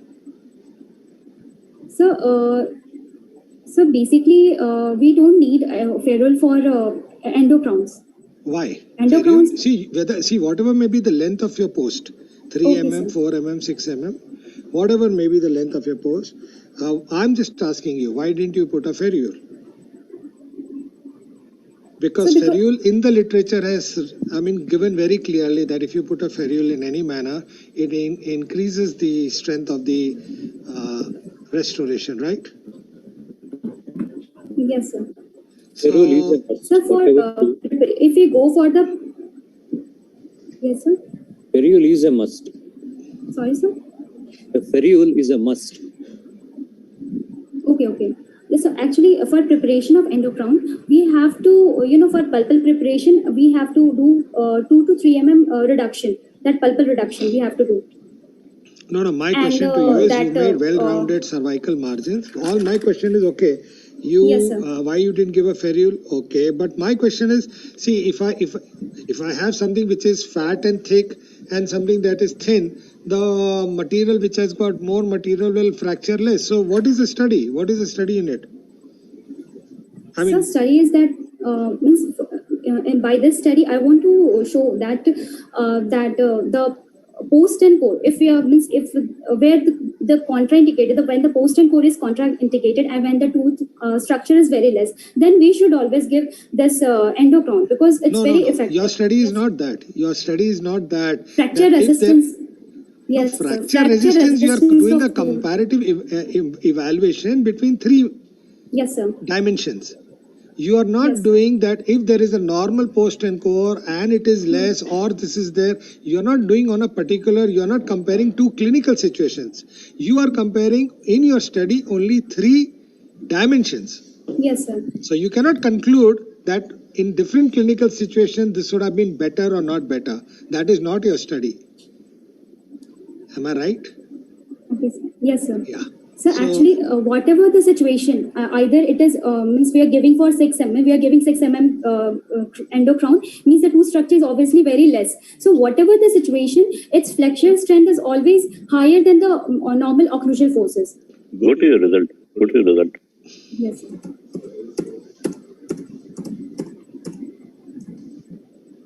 So this is my result. Now you speak this again. Sorry, sir. Describe the result.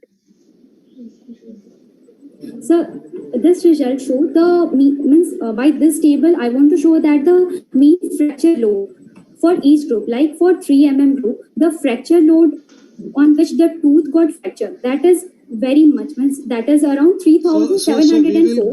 For 4.5 mm, it is 3. This is an MPA? Yes, sir. Mean. This mean is in which value? No, sir, this is in Newton. Okay. Newton. No, you want to say that when you're applying force in Newton. Yeah, correct. You are applying the force in Yes, Newton. The fracture happened at 3705, then 4.5 the fracture happened 3202, and for 6 it happened as 62940. Yes, sir. Okay, this is what precisely sir is trying to tell you. If one which is taken fat, definitely that load will be higher. Yes, sir. If I take a bunch of a stick and try to break it, it will not break. But if I take a single stick and try to break it, it will break it. So, what is the concept which you are trying to prove in this? That is what sir is saying. Right, sir? Okay, what do we take understand clinically? How do we apply your model in practice? What would you like to give? What do you think how should I use it in practice? So when there is any curved canal where post and core is Agreed. contraindicated. So when I cannot make a long post, I go for Yes, sir. endocrown. Agreed. Yes, sir. But the endocrown should be within 3 millimeters. Is that what you're saying? Yes, I mean, if more tooth structure, that we have to preserve the tooth structure as much as possible.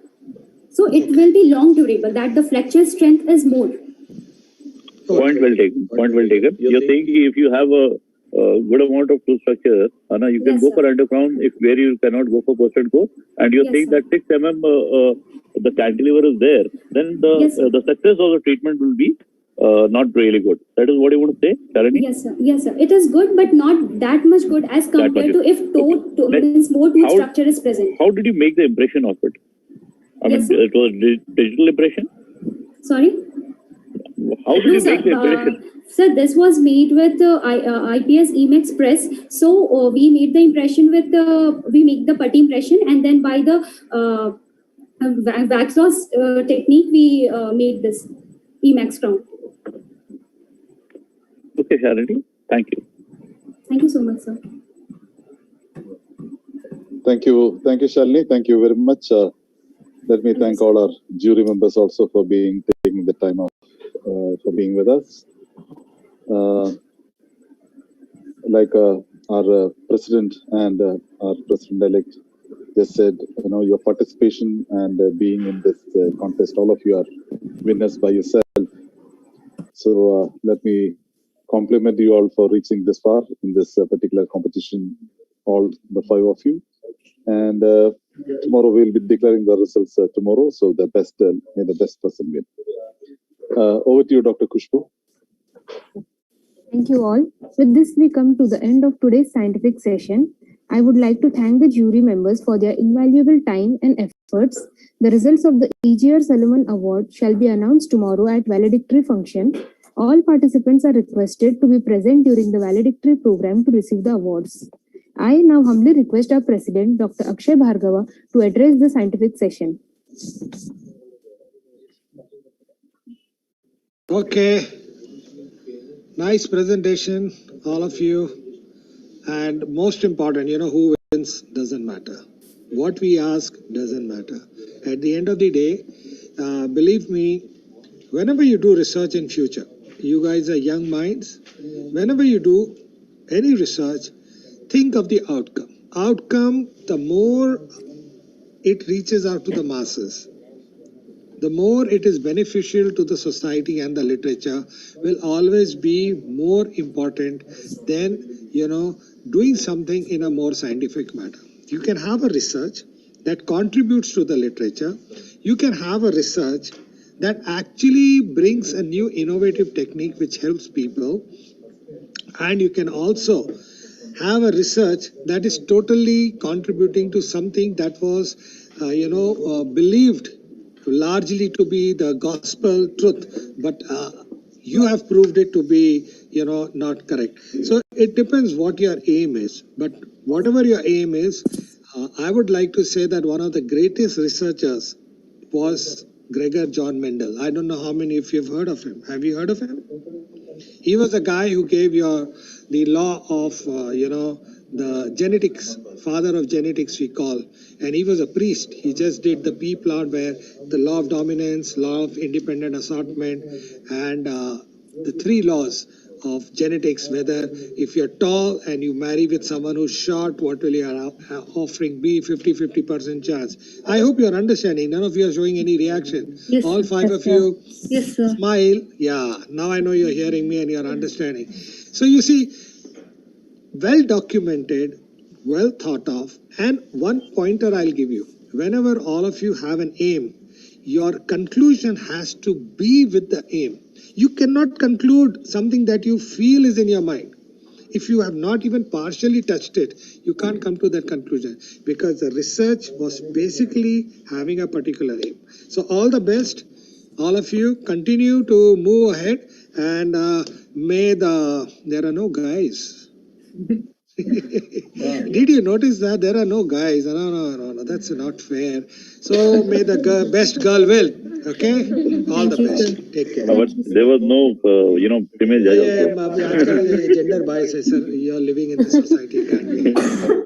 So it just shows that maybe all of you are. The female of the species is always more intelligent than the male. Bye. Take care. Thank you so much, sir. Take care, everyone. Best wishes. Thank you, everyone. Bye.